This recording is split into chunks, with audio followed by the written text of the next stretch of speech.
ladies and gentlemen, members of the jury, members of the Roll the Tape film crew, we are live in living color in another episode of Roll the Tape podcast with Manager Marty. I am your host, Manager Marty, of course.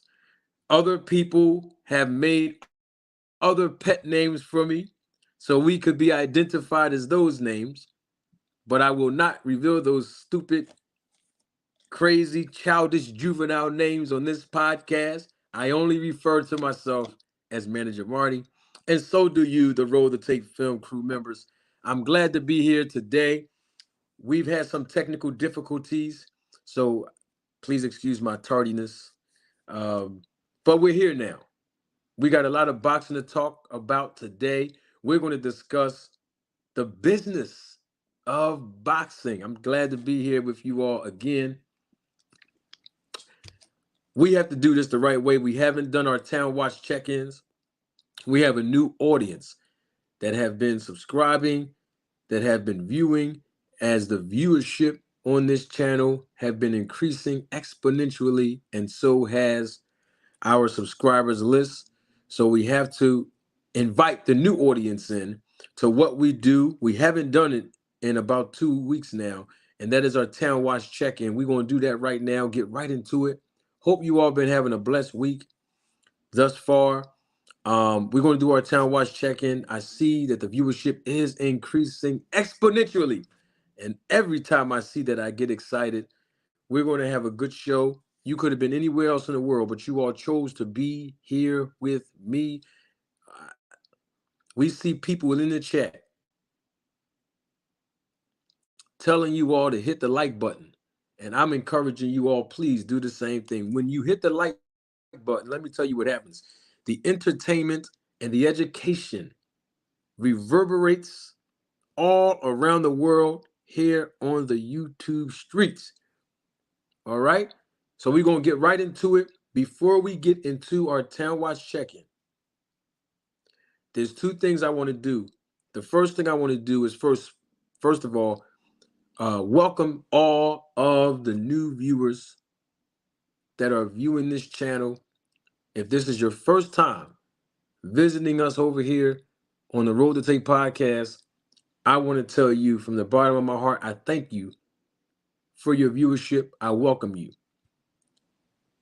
The second thing I need to do is that I have to acknowledge a super chat right off the bat. I look forward to more super chats and support that you all are going to show tonight. And I thank you well in advance. And I'm also going to thank you as soon as you make your contributions, because the first contribution you all are making is with your time. And so I want to tell each and every last one of you, I appreciate your viewership. I appreciate you investing your time here. We're going to get busy tonight on the business of boxing and the sport of boxing. And guess what else we want to do? And I'm actually doing this right now as we speak before we get into our Town Watch check-in. And that is, I'm ready to pin the link to the chat. I haven't had a panel in like 2 weeks, I think. So we're bringing the panel back today, special edition. The link's going to be not just in the chat, but we're going to pin it to the top. Oh, yes. Yes, yes, yes. We welcome our supporters here. To everyone that's in the chat acknowledging me, salute, and I welcome you. Let me try to get this link pinned to the chat. We're going to get right into our Town Watch check-in, and then we're going to talk some boxing real quick. So glad to be here today, y'all. I love doing these lives. I love it. Because you know why? We're a boxing family, and that's why we do our Town Watch check-ins. And it's very important that we do our Town Watch check-ins, because our Town Watch check-ins are very unique to this channel. The reason why we do our Town Watch check-ins, let me let you all know if you're new to the channel, right?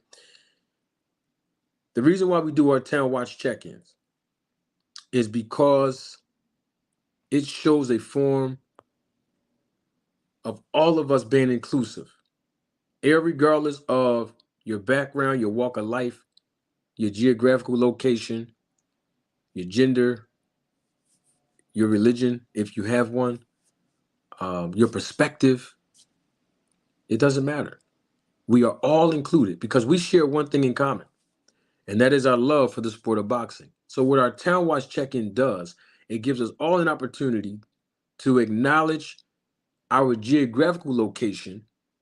Okay. And even though we are all representing different parts of the world and different parts of this earth by city, state, island, and or country, we all can come together and agree that we have one thing in common, and that is our love for the sport of boxing.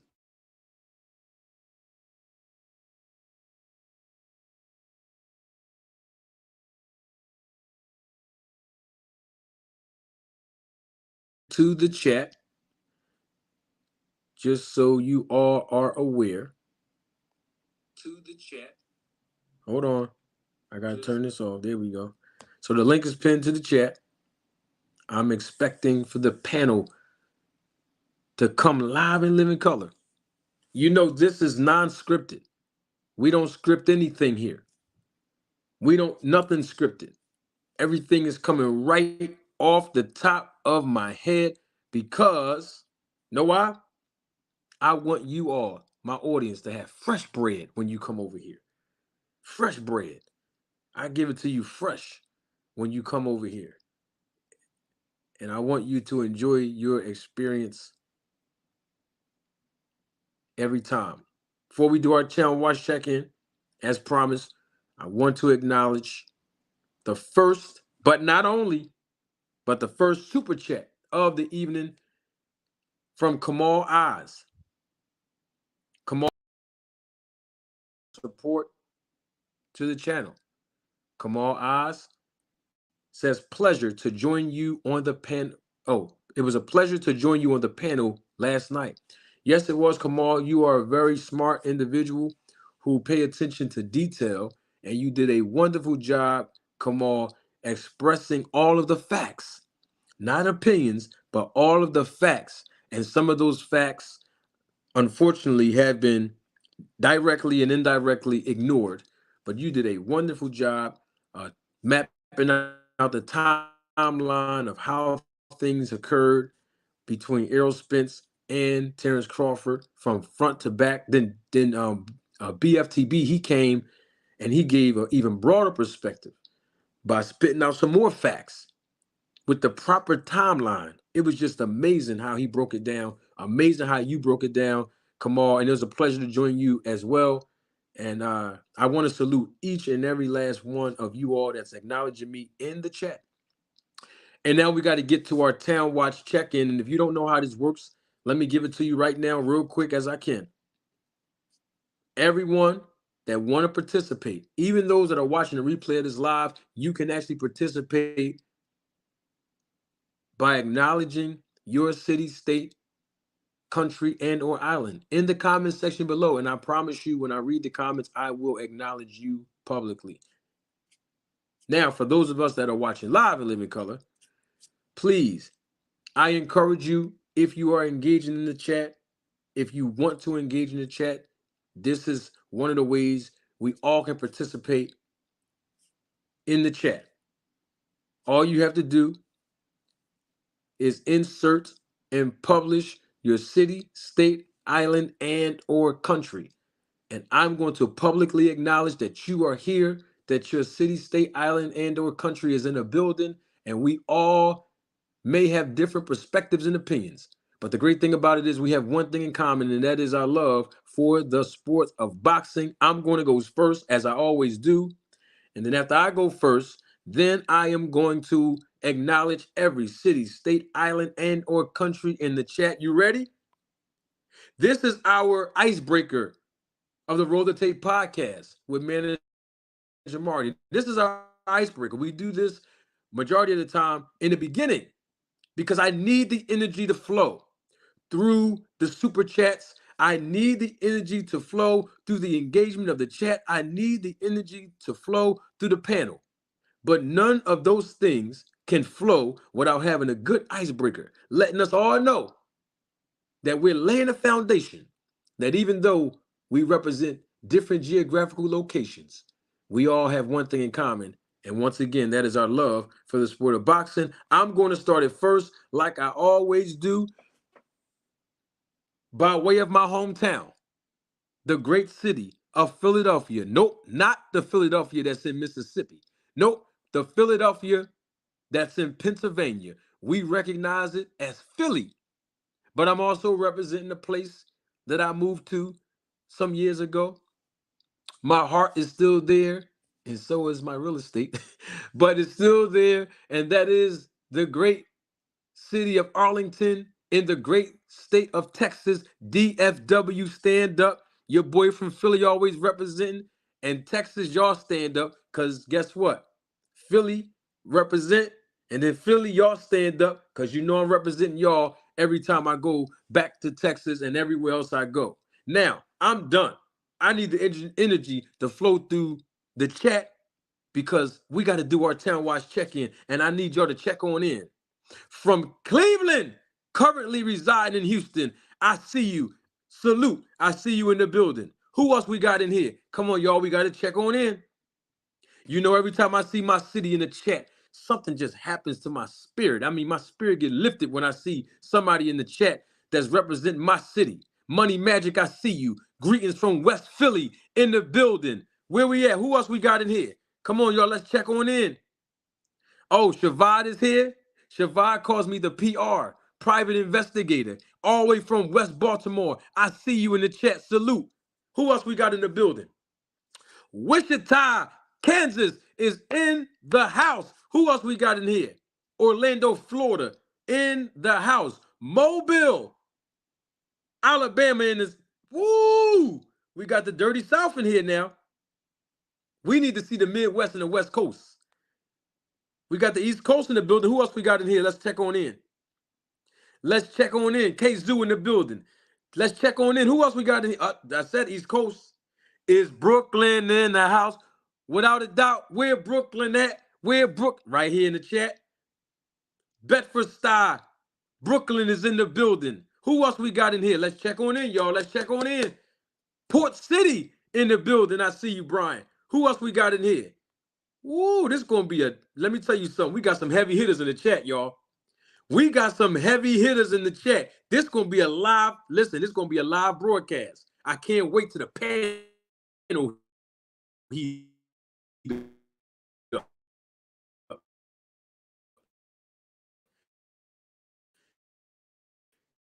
Because the link is definitely pinned to the top of the chat. But before we get there, we still got people checking. Oh, peaches. I smell peaches. That's because Georgia is in the house. That's what that is. That's because Georgia is in the house. Las Vegas is in the. Let's check on in. Salute. Dallas, Texas. Whoa, every time I see the DFW, it's just like when I see the DFW check in, it's like I'm seeing Philly check in as well. Because both was my home. You know what I mean? Woo, what else we got in here? Who else we got in here? That's it? Come on, I know we got more people that want to check on in. Oh, I didn't see my boy in a long time. Day one supporter of the channel. My guy, Mike Harrison, is here representing Maryville, Indiana. He's here with us today. Dover, Delaware is here. Washington, D.C., checking all the way in. Richmond, California on the West Coast is here. San Antonio, Texas is in the building. And how can I talk about the South without talking about my guy? My main man, Pots and Pan, Lumps. Lump is from Florida. He's checking all the way in. Come on, y'all. I know we got somebody from the Midwest here. Richmond, Virginia, I see you. I see you. I see you, Larry. Come on in. As the viewership is increasing exponentially. Y'all feel my help coming on? Y'all feel the energy rising? That's what happens. States, island, indoor countries in the chat. I get excited. Man, listen, we got some heavy hitters in the chat today, y'all. Gary, Indiana, I see you. Salute. Come on, y'all. Let's check on in. You won't find another check-in nowhere else on no other channel but right here. This is exclusive. This is unique. Just for us, y'all. Just for the family. Just for us, Midwest. Iowa is in the building. I see you. 216 is here. My guy, Santiel from Cleveland, Ohio. Come on, y'all. Let's check on in. We from all parts of the world. We have different perspectives. Some of us have the same opinions. Some of us have the same POV. But guess what? We all have one thing in common, and that's our love for the sport of boxing. Yes, yes, yes, yes. Oh, yes, yes, yes. I see somebody in the chat trying to interrupt the Town Watch check-in. Talking about this is a sad excuse for a podcast. Well, you know what's funny about that, L? This might be a sad excuse for a podcast to you, but you seem so happy to be here. You know why? Because this not no sad excuse. What it is you just feel sad because this is one of the rare podcasts that tell the truth, brother. And you entitled to that. But don't come in here interrupting my Town Watch check-in. We with the family cookout right now, bruh. We got some more to talk about though. I'm gonna show you how sad excuse this podcast is. Soon we done. Soon we done this Town Watch check-in. Oh yes, Rockford, Illinois. On deck, I see you. Let's go. Who else we got in here? Can I get one more? We can't leave this on somebody saying this podcast is a sad excuse. We can't leave it on that, y'all. We got to leave it on one more location. I'm not going to leave it on no negative note now. Come on now. I know there's one more. And I know there's more super chats that's coming. I know it is. I know there's more super thanks that's coming and super stickers that's because you know why? The people that's in the chat, I'm telling you, the people in the chat are family to me. All of the support you all have been showing is because you are all a part of the Roll the Tape Film Crew membership. And guess what? When the merchandise drop, just make sure y'all get a shirt. Because we're going to have everybody that's a part of the film crew to have a shirt on. That's what we're going to do. We're going to show the people that there's a following called Roll the Tape Podcast that don't make no difference. Who you with, who you represent, and who you are. We're going to speak the truth, and we're going to speak it in love. Right here, live in living color.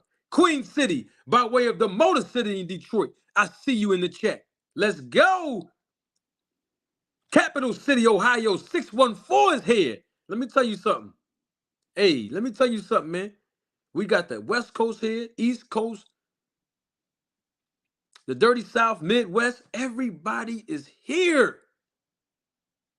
I see you from New York in the chat. Let's go. Let's go. Do we have one more? I know we got one more. I can feel it. That's why I be saying it. Yes. Y'all notice how my energy level, it feel like I'm on a snack program when I do these.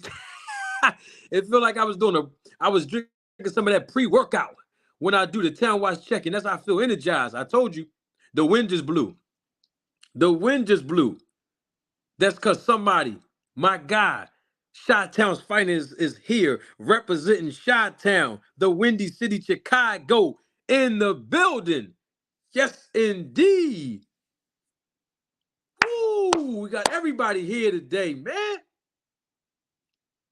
Y'all gonna make me go get my snacks. I ain't even wear my snack shirt in a couple of days. You're gonna make me go wear that snack shirt right now. You're gonna make me wear my snack. I don't need the snack shirt. I got my Roller Tape Film Crew here. But if the Roller Tape Film Crew asks me to do something, you know I do everything. Anything the Roller Tape Film Crew asks me to do, I do it. I do it because they family. And if you want to be a part of the Roller Tape Film Crew membership, all you have to do is subscribe to this channel, like the videos so it can be reverberated all around the world when you like it. And I'm looking right now, and I don't see a lot of likes here. I know the audience is a little low because we're competing with other content creators, and most of them are a bunch of fake clowns. But the bottom line is you are here today. But come on and put that like button up there. You don't have to. You don't have to. If you find something that's educational or of entertainment value, I encourage you to hit the like button. You don't got to do it as soon as you walk in. I always tell y'all don't got to knock on the door. You ain't got to ring the doorbell. Why? When you come in, I'm talking about when you come to my house. Door already unlocked for you. You ain't got to take your shoes off when you come in here because I know that you realize that you are in a house full of entertainment and education. And we family. You gotta take your shoes off. That's all I'm saying. Come on and get them lights up though. Yes, yes, yes. Yes, Mofo Fresh. I'm about to get some more of them, some of them supplements as well. Oh yes. Yes. The snack program works. Everybody knows that by now. And you know what Kirk Franklin told y'all, and if you don't know, now you know. Woo! All right, let me see. Let me get this back up here, man. Yeah. Happy to be here, y'all. We ain't gonna waste no more time. The link is pinned to the chat, though. Yeah. Yeah, I fly the kite right out. Fly the kite right out. From the jump, I fly the kite right out. Let me see what we got going. Let me do this. Okay, hold on. Yeah, got to put that up there. Yeah, I'm here. You know, I ain't never scared to show my face. Huh? Salute to the Roll the Tape film crew members. Welcome, ladies and gentlemen, members of the jury, members of the Roll the Tape film crew. I'm glad that you all are here with me. I flew the kite out there early. I flew that kite right out there. I flew the fishing rod, got that bait on there, but I flew the kite out. Yeah, yeah, yeah, yeah. It's pinned to the chat too. Yes. Y'all know that when I clap like that, y'all know it's on. Oh, well, yes, Shabbat. I know Biggie said that first. Got to credit one of the greatest of all time. Biggie Smalls did say that first, and then Kirk Franklin. Yes, he kind of, yeah, yeah, he hijacked him with that. He did. You know, I've been hijacked too. I know how it feels. You know, we got people hijacking my mannerisms. I want to show y'all a video, but I'm trying to let it go. I am, y'all. I'm trying to let it go. One of these guys was doing a video. My homie, he's not here. Philly Fight Doctor. If he is here, I didn't see him in the chat yet. Man, he sent me this. He sent me this video and said, "Why the guy talking like you now? Why he switching his style, talking like you?" Man, he doing my mannerisms. Y'all know the way I do certain pauses. I look to the left. I use a lot of my hands. That's all part of entertainment. You know what I mean? You know, but he's doing it now. So I know how it feels, you know, Biggie. R.I.P. Biggie. You know, I know how it feels to get hijacked. You know, then we got guys, you know, saying they're reverends now, you know, hijacking that from me. Then we got guys hijacking my content, you know, flipping it. They try to flip the content after they watch me, or they try to pour their own little special sauce on my content to make it sound authentic to them. I see what they do. Then they steal my thumbnail, put their logo on the bottom of it. I know how it feels to be hijacked. That's all I'm saying. You know how it is. It's one thing they cannot steal from me. It's two things, actually. They can't steal my swag, and they can't steal my integrity, because it's not for rent, and it's not for sale, and it's not for borrow. Now I got a question. I got to start this off the right way. I don't care who get mad. I have a question about something. I've been thinking about this for the last 2 days now, since shots have been thrown at me again. I have a question, and I know people are going to say, Marty, can you please just get to the boxing and leave this alone? I am, but I'm not going to leave it alone just yet. Yeah, I should be the one to say when I leave it alone. Is that my man? Hold up, is that my man? Corey? Oh, that's my man. Oh, salute. My guy Corey is in the building. Salute, Corey. Represent H-Town. Yes, indeed. I think that's my man Corey from H-Town. Corey, because there's a couple of Corys on here. I want to make sure that's my guy from Houston. Hey, Corey, is that you, Corey from Houston? Tell me in the chat if that's you, Corey Hunter.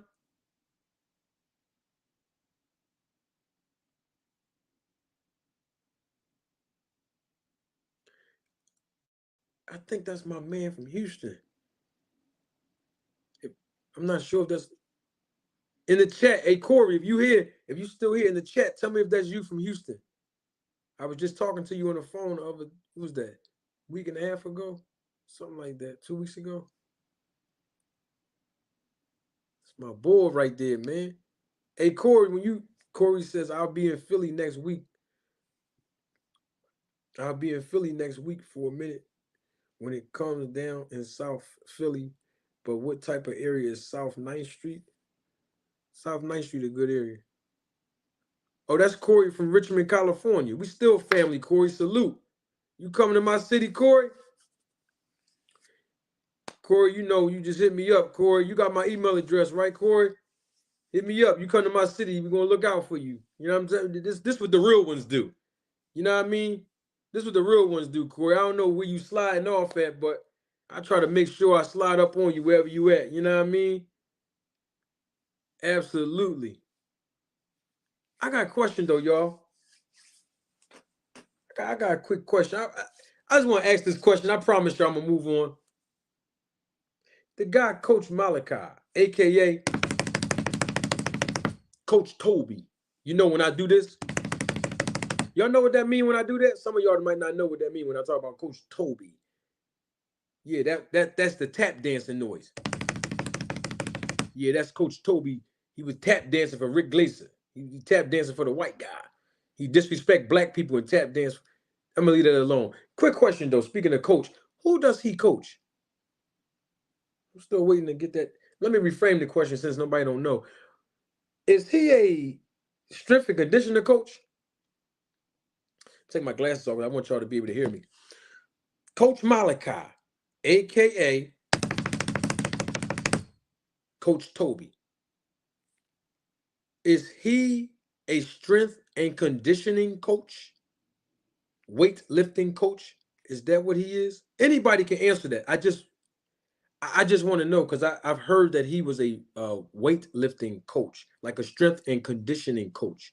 I thought that when he said coach, that he was actually a boxing coach, like for USA Boxing. Since the name of his channel ends with USA Boxing, I thought he was a coach, maybe a professional boxing trainer.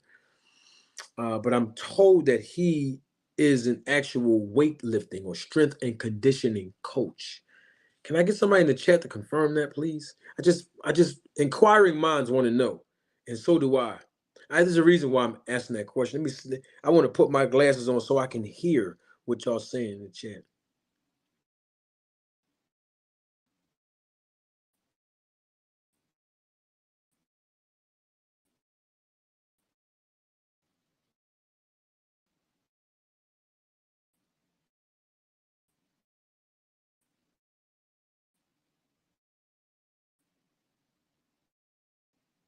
Okay, somebody says, "Oh, this is my guy, Kano Loco, supporter of the channel. I live here in." Let me put this up. This I don't want nobody to, try to say that I'm. I don't know what's going on with.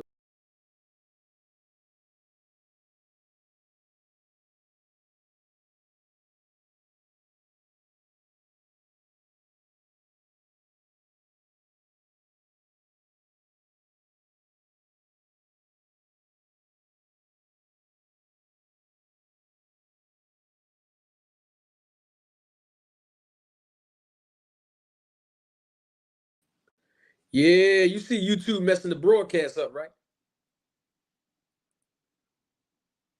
Yeah, YouTube. Yeah, yeah, I see you, YouTube. I see what's going on. Yeah, the fix is in, y'all. The fix is in. Yeah, yeah. See what it is every time I try to upload a video, man, YouTube been taking hours just to load one video up. I'm telling you, I'm not making this up. And now they doing this with the okay.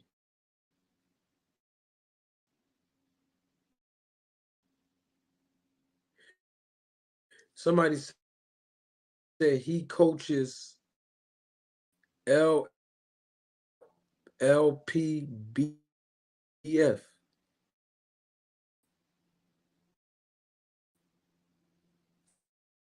What does that mean? What does LPBF? What is,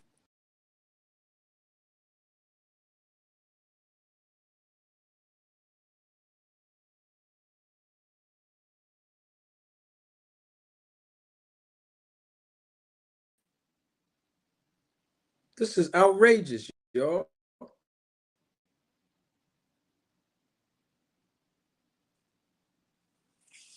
As the viewership is increasing exponentially. I don't know what's going on. I don't know what's going on. YouTube playing with the stream.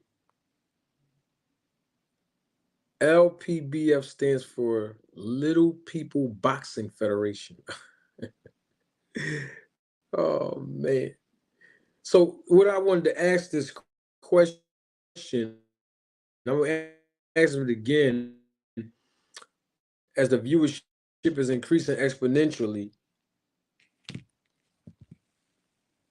what type of coach is Coach Malachi? I'm hearing that he's a weightlifter. Yeah, I'm talking about Coach Malachi from True Media Today, USA Boxing. Who does he coach? What type of coach is he? Yeah, I'm talking about Coach Malachi, aka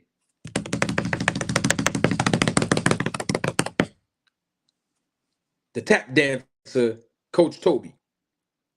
What type of coach is Coach Malachi?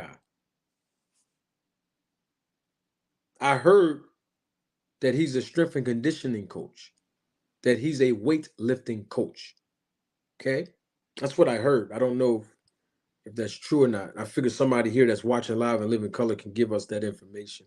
We're going to move on to some boxing, but I just wanted to ask that question about that. The reason why I'm asking that question because if he is a strength and conditioning coach and or a weightlifting coach, I got a question on that. Since he's friends with Terrence Crawford, um, why did Bud Crawford have to go to the snack program if you, his homeboy, his friend, Coach Malachi, wouldn't you be an expert in helping him with the strength and conditioning program of your own since you are a coach? We need answers. Mm. Speaking of um, being a friend of Crawford, I was trying to check this out a little earlier. You know, there's a video that was published just a few hours ago. I'm gonna try to pull it up. That Terrence Crawford did an interview with Travis Hartman. I believe he was a former boxer that Terrence Crawford fought some years ago. But the name of the channel is called Weighing In with Travis Hartman, and it was a relatively good interview. Um, I didn't see the whole entire interview. I saw probably the first 5 minutes of it, but it was real good. I like how the chemistry was going between Bud Crawford and the guy Travis Hartman.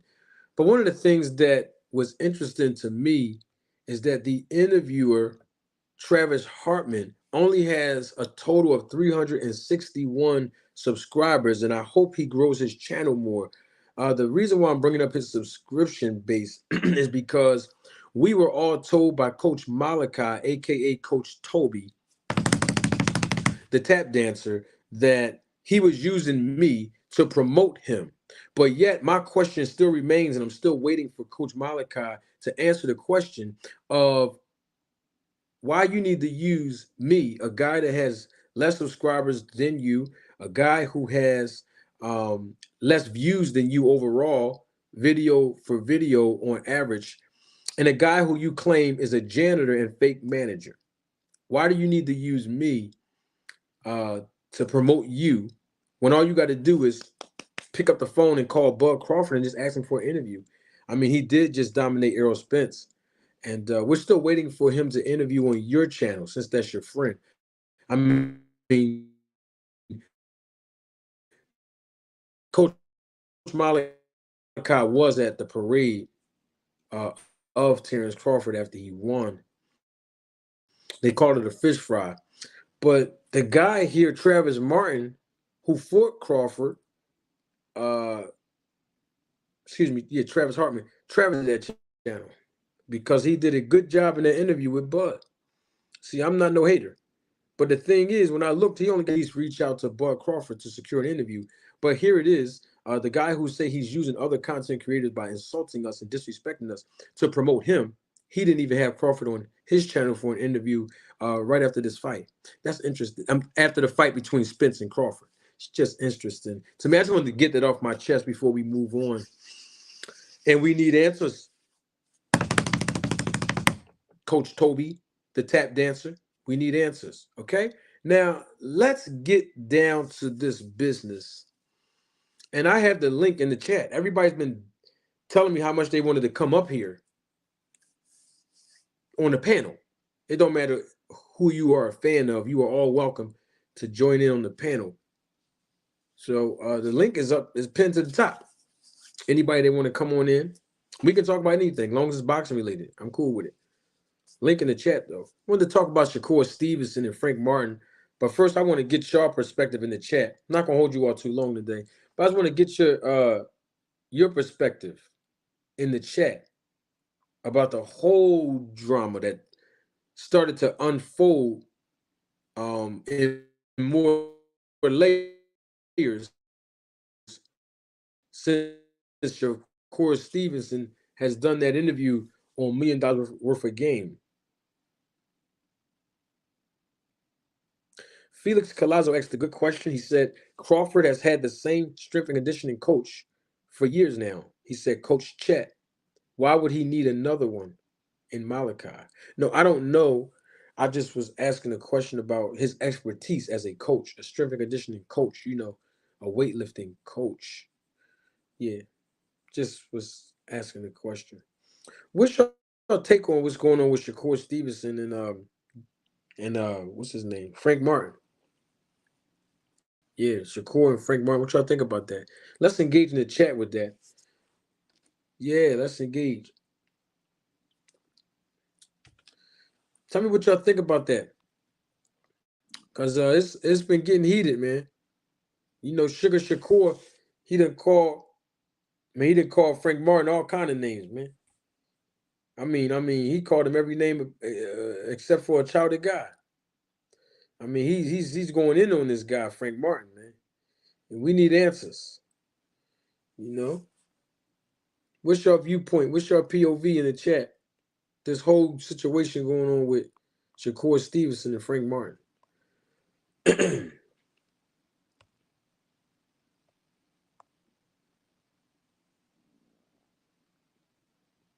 Want to see what the chat got to say first. Then we going to air fry on it.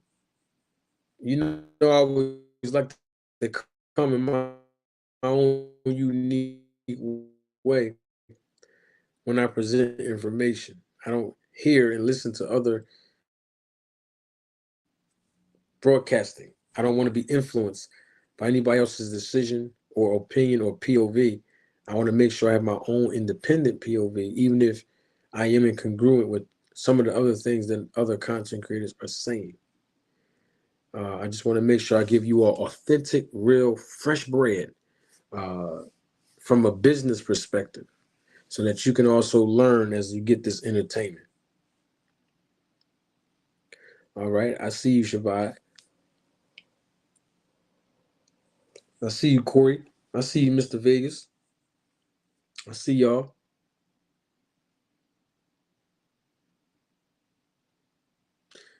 Yeah, I know. I know, Kevin. I know. I know. The link in the chat, though, Kevin, if you wanted to say that publicly to me, I think that's something good to have a discussion about. Link is definitely in the chat. Yeah, absolutely. Yes, Spence, I would have to. Spencer, I see you, Spencer. I would have to agree with you, sir. I would have to agree with you. Anybody else?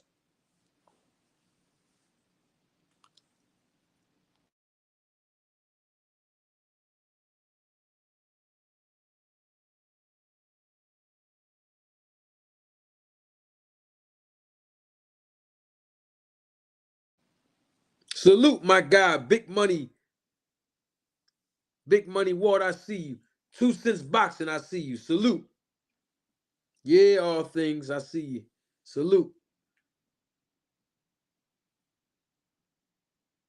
All right, what's y'all take on? I'm gonna give some more people that just came in opportunity.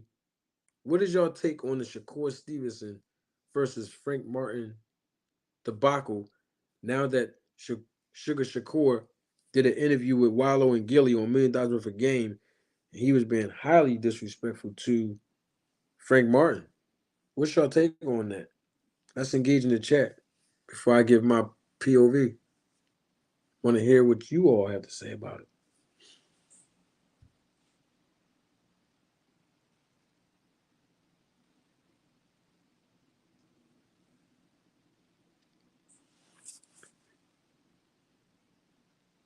Thank you, Big Money. I appreciate it.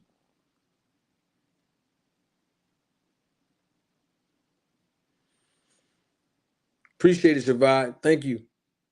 Salute to you.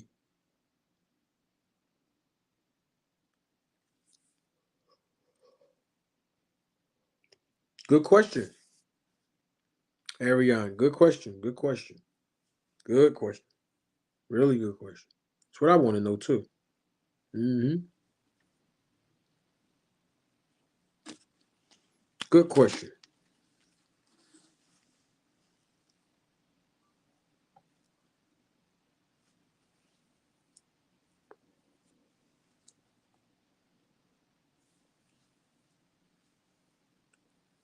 All right, let's talk about it. Let's talk about this if we can.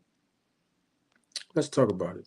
So we hear Shakur Stevenson saying some very, very, very insulting things, very derogatory towards Frank Martin in that interview he did with $1 million worth of game.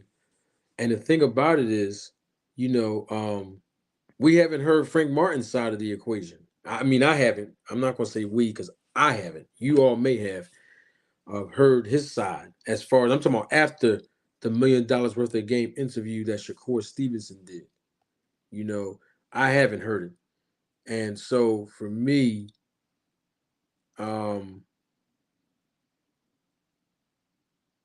here's the thing. I got so many things that I want to say about this. I'll try to condense it. Okay. Um,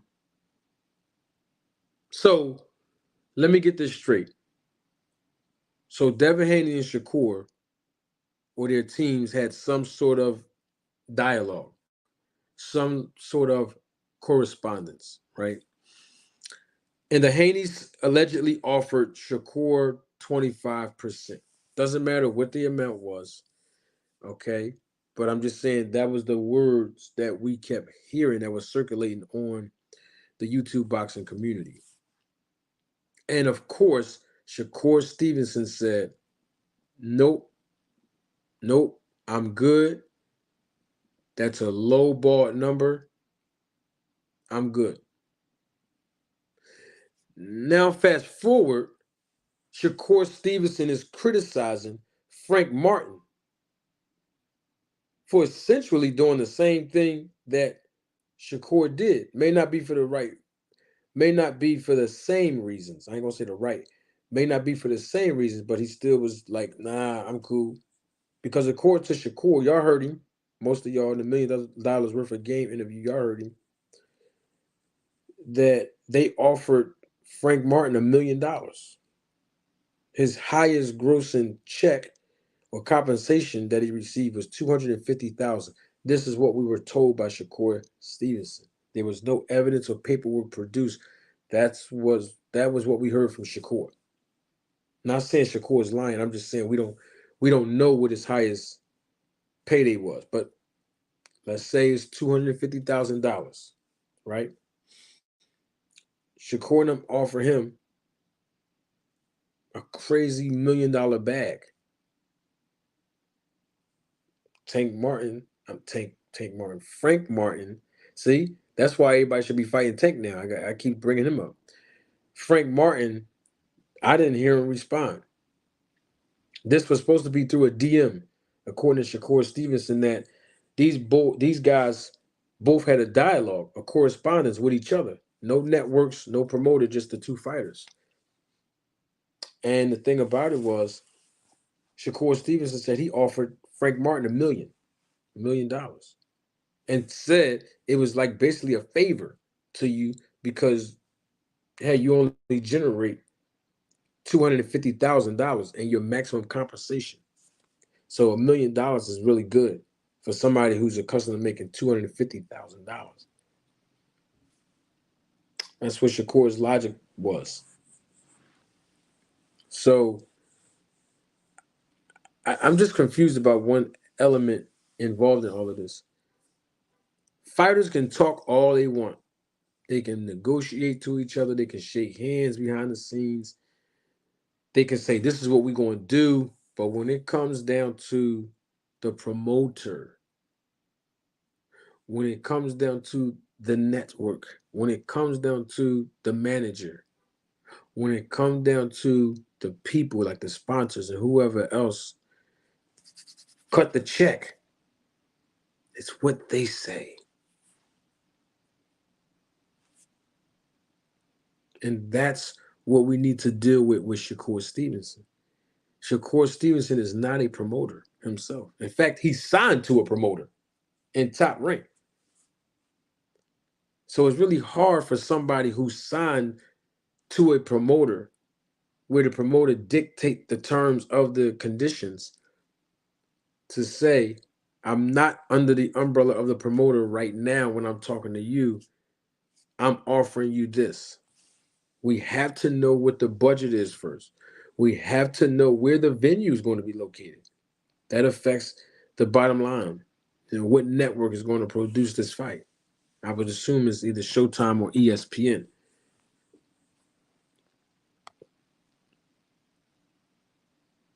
Kenu, Kamal Eyes, thank you again for your contribution and your support to the channel. Kamal Eyes says, the crux of the issue to me is why Shakur is not nearly as animated about Lomachenko, who's an in-house fight, and quiet on William Zepeda, both declining to fight. That's from Kamal Eyes. Salute again, and thank you for your support to the channel. So they're saying he sounded enthusiastic. He meaning Shakur. That's what Kamal's saying. And animated. Sounded hype, animated. When they brought up him fighting Lomachenko. But William Zepeda is here,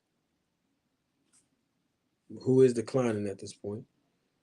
We have several names in the division, including Tank Davis, that Shakur can fight. But of course, let's keep it 100. Shakur Stevenson and Lomachenko are both in-house fighters. So y'all know how that works. Salute to Rachel and Nonito Donaire. Salute. And I told y'all on YSM Sports Media in an interview we did probably like a month ago on his channel, when he asked me about this fight and what network should pay the licensing fees for it, I would say Showtime. Showtime. But no, on the interview, I said ESPN with YSM Sports, and I'm standing on that. I said Showtime because I was reading what Rachel said about Showtime, and she's right. That got me distracted. She said Shakur can't offer Showtime. It's true. It's facts. I mean, I don't know why fighters think they can offer something when they don't have their own promotional company. They're not using their own monetary resources. They don't have a connection or the context at the actual network, to put up the monies for an event such as a Frank Martin versus Shakur Stevenson. What is the location? What venue are these fighters going to compete at? These are the questions that most people have not asked. And that's because we know the business of boxing here.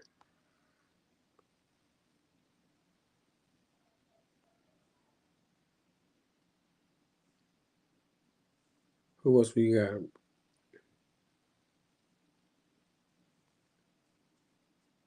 Okay, good. That was it.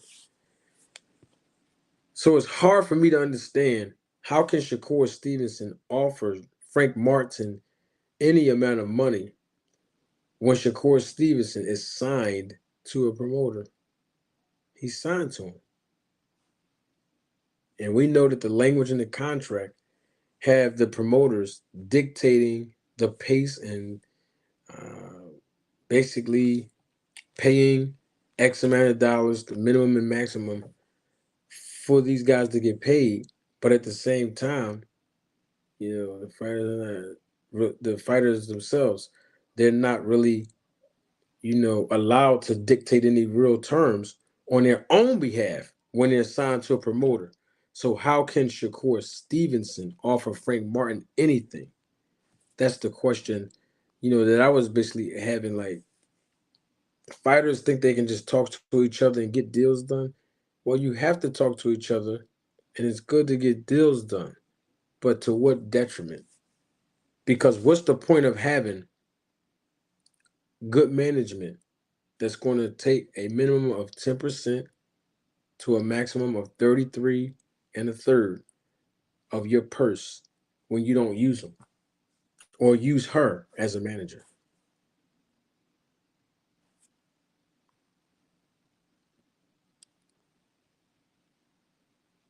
I'm going to need um, somebody to jump on the chat. Let's talk about this. The link still should be in the panel. I mean, in the panel. The link should still be on the top of the chat. It's pinned there. Trying to check and make sure. Let's see.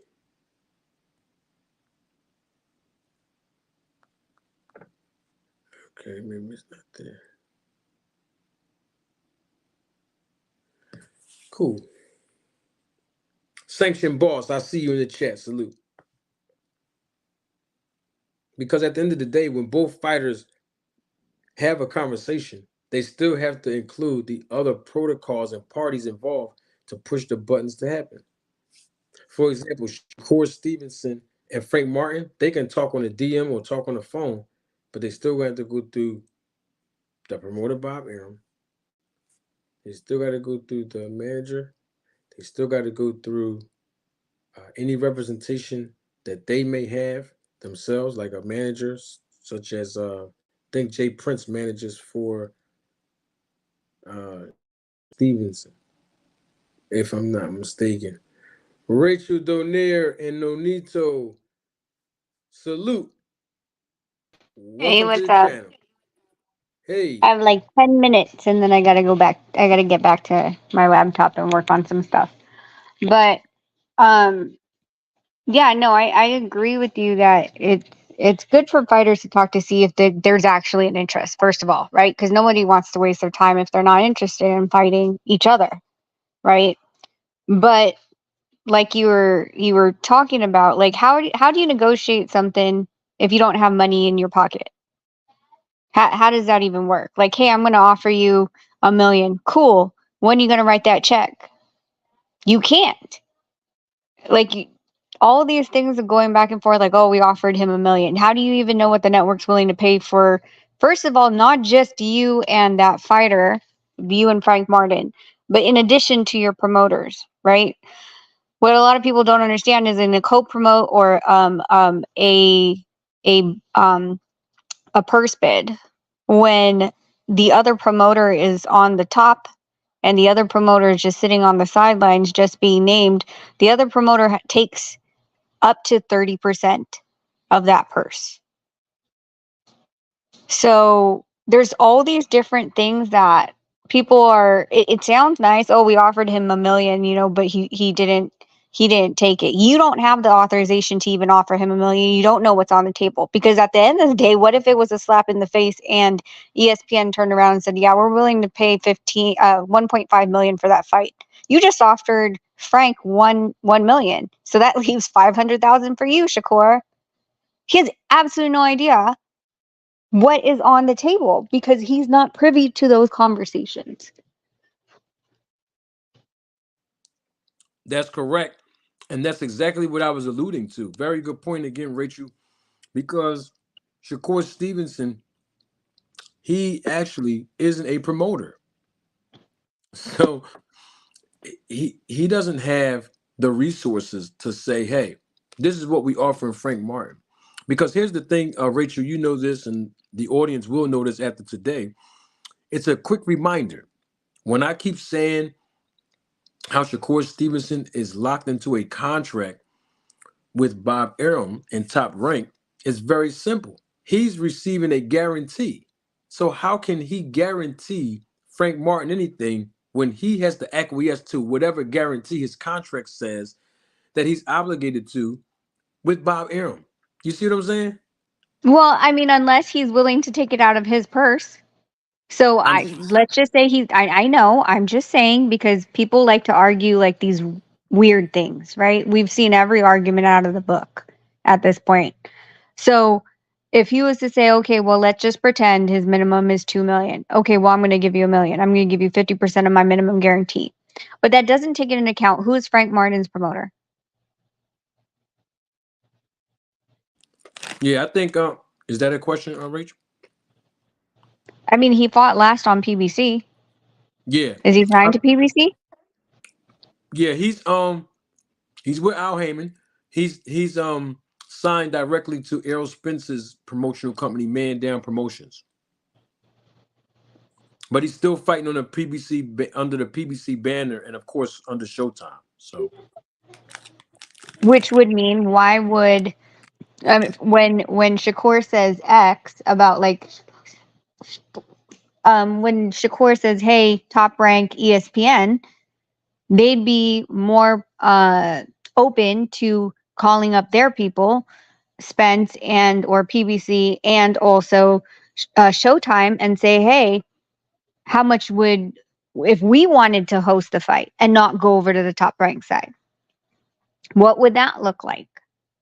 How much do you have to pay off anybody that, for example, if it was signed in a certain way with Frank Martin that he's supposed to be fighting on a PBC slash Showtime banner, for them to let him go and fight over there?" right, right. I mean, I like Shakur Stevenson, and I'm not saying that he did not DM Frank Martin. I'm sure he has the evidence and proof of that. I'm not saying that he didn't even say he said about the $1 million and we offered him. But if you sign to a promoter under contract, you can't even tell your promoter how much you want to get paid when you locked in that contract. And I say you can tell the promoter that. But what I'm saying is you're going to get the guarantee that's in that contract, whether it be the minimum and or the maximum. So how can Shakur then turn around after being locked into a contract with a promoter, tell Frank Martin, this is what your purse is going to be, especially if he's not willing to, like you said, Rachel, pull out half of that to pay Frank Martin. And not only that, but if Frank Martin says, because I'm fighting you, that's not enough money, Shakur Stevenson don't have the luxury to tell Frank Martin that's not enough and you ducking me when the shoe was on the other foot and Devin Haney and the Haneys put out 25%, he felt like they wasn't being fair to him. You see my point, Race? Well, yeah, I mean that whole thing was a little it was a little silly anyway. I mean, yeah, it was I mean, I've watched whatever Shakur's put out. There's no clear indication of what he's saying. 25% of what? 25% of the total. 25% of what the network was only giving as a minimum guarantee. 20 like, and then he comes back and says, "Oh, part of the three. It's not more than the three fights I just had collectively or individually. Like that's a whole different. Like both are different stories to tell, right? But we're again not getting the full picture because at the end of the day, it was through Aram. Aram was the one that told Shakur. Now I'm not going to say Aram didn't communicate the correct number that was given from Haney's camp, right? But again, if it goes into Haney's promotion and not Top Rank will shave off 20 to 30% because it's going on to a different promotion. So that'll Yep. cut what Shakur is supposed to make. I was just going to bring that point up. Absolutely. Absolutely. So, of course, the best thing that Shakur should do is use representation. Like, I mean, 30% is all, if he goes over there and fight on Showtime, 30% is going to definitely go to Top Rank. Let's use the minimum 20%, 20 to 30% is going over there. Then you still got the 20 well, let me say the minimum of 10, maximum of over 30% is going to his management. Mm-hmm. So it's like how much money are we talking here, Shakur, when we talked about you losing almost 60% of a percentage that you're getting for this fight with Frank Martin? If you fight over there in Showtime. Correct. Like and I do have an issue about fighters that don't have their own promotional company and say we offered him X. Whatever that number is. If you're not the promotional company, it's not a collective. They're not reaching into your purse to pay the other fighter.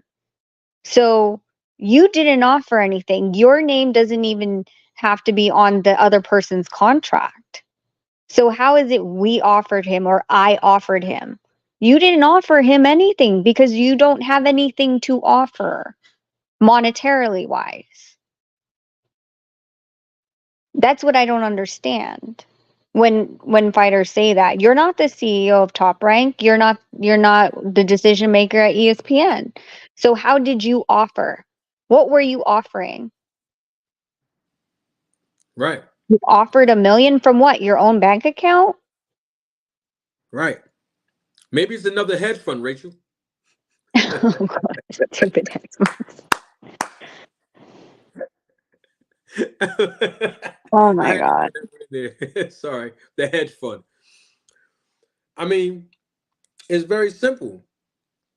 So the question becomes: did Frank Martin actually duck Shakur Stevenson? If all the things that me and Rachel are saying are factual, absolutely not. How can he duck someone who didn't provide a legitimate offer from the legitimate sources? Correct. Promote. So sorry, not to cut you off, but Go ahead, there's go ahead. huh? No, I said, go ahead, Rachel. You got it. Well, there's people that keep saying like, "Oh, they offered." I keep hearing the word like fake offer, right? What's a fake offer? And I didn't understand it. And I think who did they say was? Oh, Shakur said that Haney sent him a fake offer or something, right? And I'm like, what is a fake offer? This is what I would call a fake offer. A fake offer is a DM, a text message saying that, hey, I'm offering you 1 million when you don't have that million. That's like me trying to buy a house or someone trying to buy my house and saying, hey, I'm going to offer you $5 million for your house. I'm not going to accept your offer because I know you don't freaking have it in your bank account. Now, come to me with an actual proof of funds that shows me or what is it called? An approval that you're approved for this amount of funds to purchase my house, then we'll talk. But saying, oh, well, I'm offering you 1 million to fight on ESPN, how are you offering that? You don't even own your TV rights. You don't own your masters. You don't own the contract for you to fight how many times a year and where and at what rate. Top Rank owns that. So if you don't have the ownership of something you're trying to offer me, how are you offering me anything?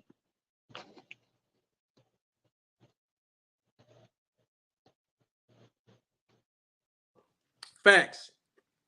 And if this is the case, my advice for Shakur Stevenson, you have representation. Why not let your representation do all of the negotiating on your behalf? That's what the representation is getting a piece of your purse for in the first place. Am I right or wrong, Rachel?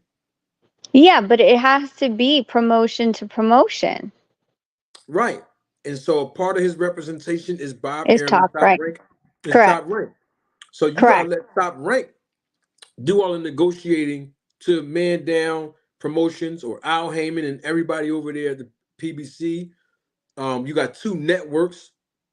They got to decide who's going to pay, the licensing fees, etc. So when I heard this, I'm like, come on, y'all. But that's because most people don't understand the business. So it's easy for someone to say, yeah, Frank Martin just ducked Shakur. Shakur said it on a podcast and he got the DMs and the proof. But that doesn't mean anything if he doesn't have the proof of DM is not proof of funds. You know, proof of Correct. DM is not equivalent to Bob Arum making a press release. These are two totally different elements. We have Not even Kamal just, Oz. Oh, go ahead. yeah. Go ahead, Rachel. I'm listening. Go ahead. Speak on it.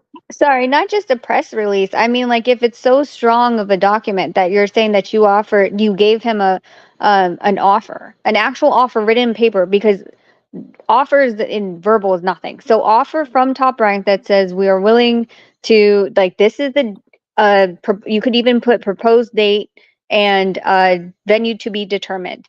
But this is the money that we're talking about from Top Rank, from Todd DeBuff or Bob Arum, sending it over to Frank Martin. Then this is just two people talking. Mm-hmm. Facts. We have Kamal Oz, very smart man. He's here. Thank you for Hey, joining the Kamal. panel. Hey, Rachel, always a pleasure to share a panel with you. And, I really admire you. And of course, Manager Marty, same. You both have more inside knowledge of boxing, obviously, more of a micro perspective because you're involved in it. I have a macro perspective. I can just go over what I see from the outside, but I can say that Frank Martin was ranked number 6 or number 7 by the WBC. In order to fight Shakur Stevenson. Lomachenko was ranked number 1, which was an in-house fight for Top Rank. It's a legacy fight for Shakur Stevenson, and he passed on the fight.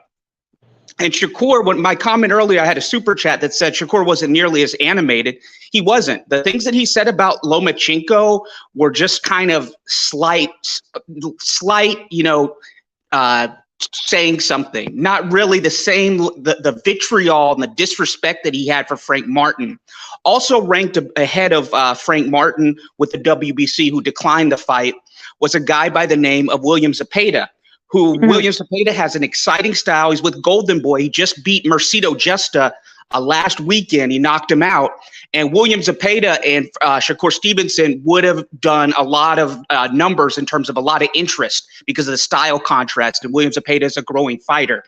And so I didn't hear Shakur Stevenson, you correct me if I'm wrong, Rachel or Manager Marty, I didn't hear him criticize or even mention William Zepeda's name at all when he was talking about people who passed him up. So he was very light to go after Lomachenko, which is he should be upset with his promoter, his own promoter, because Lomachenko said that he was chasing the Devin Haney fight.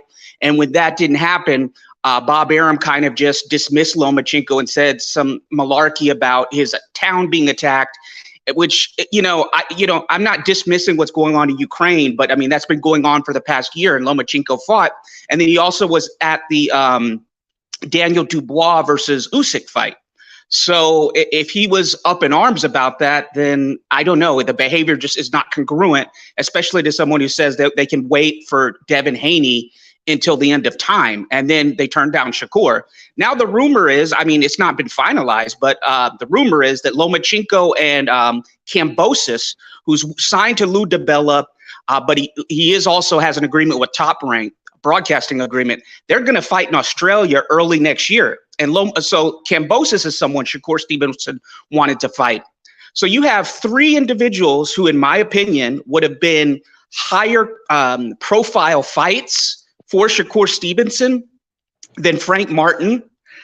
Two of them in-house, easy to make. And I didn't see nearly the energy, the venom, the vitriol, the disrespect, the disclosure of personal information that Shakur's totally acting. And I think he's, very close to Crawford. So he's taking a lot of the pages out of Crawford's book and what he did, he tried to do to Spence. But again, Spence came out as he always appeared to be the honest person because his story never changed. So correct me if I'm wrong, but has anybody seen Shakur with the same intensity or rage at his own promoter, who has these two high-profile fights? Kambosos, former undisputed champion in that weight class. Lomachenko, big legacy fight. Corporate media puts him, in their pound-for-pound list. Great amateur career. I didn't hear Shakur at all come out and say, Top Rank, why aren't you giving me these fights that are in-house and supposed to be easier to make? Or why William Zepeda? Why are you fighting Mercedo Jesta? Who's that? Why don't you fight for the WBC?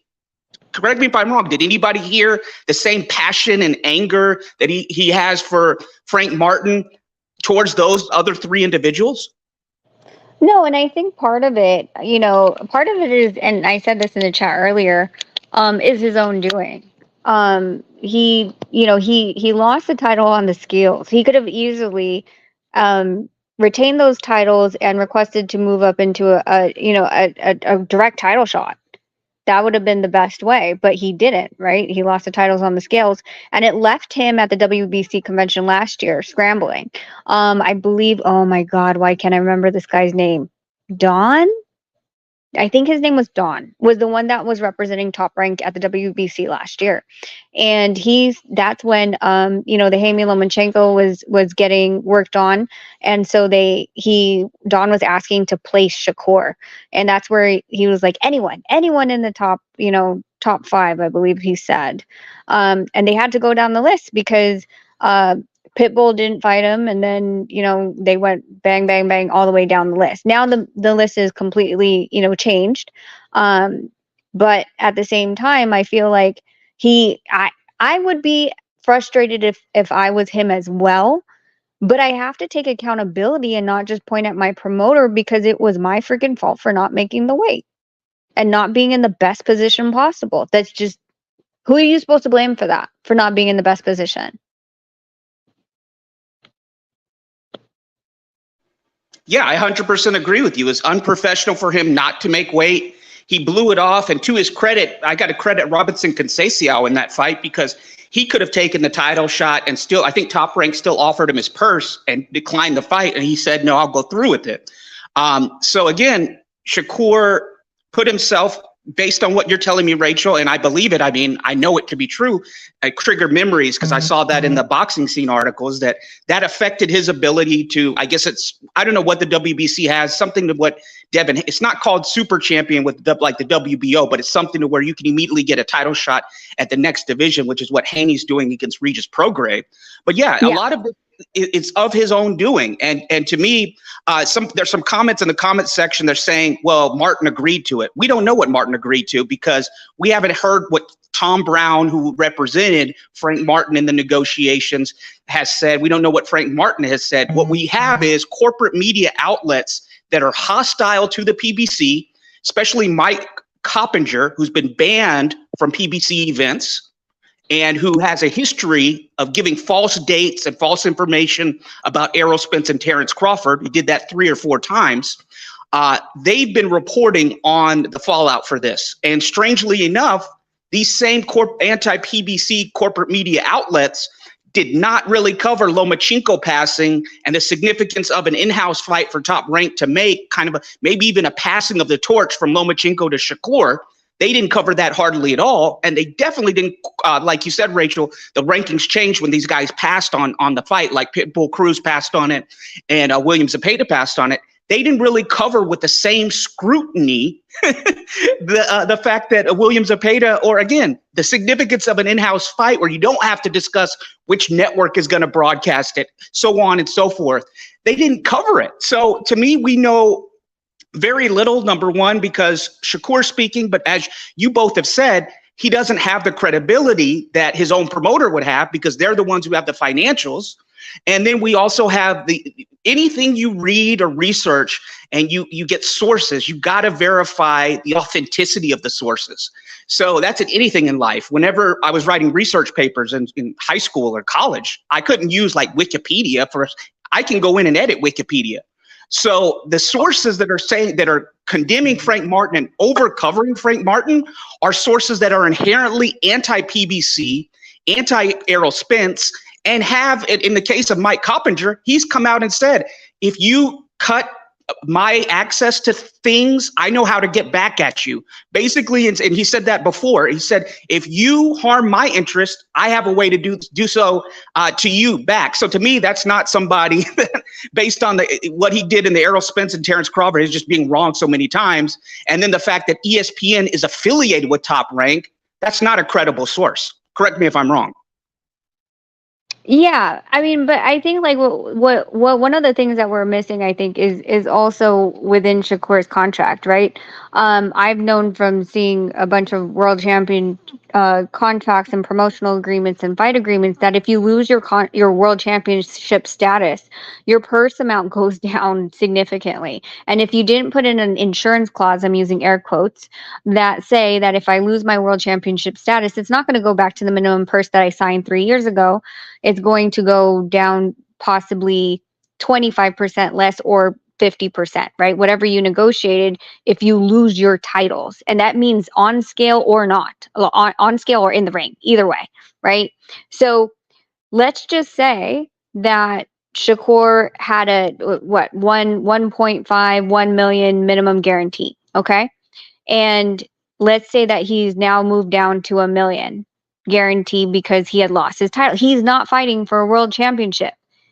And at that rate, he needs to get back into I'm using air quotes, good graces to be able to make what he was guaranteed before because he lost his freaking titles.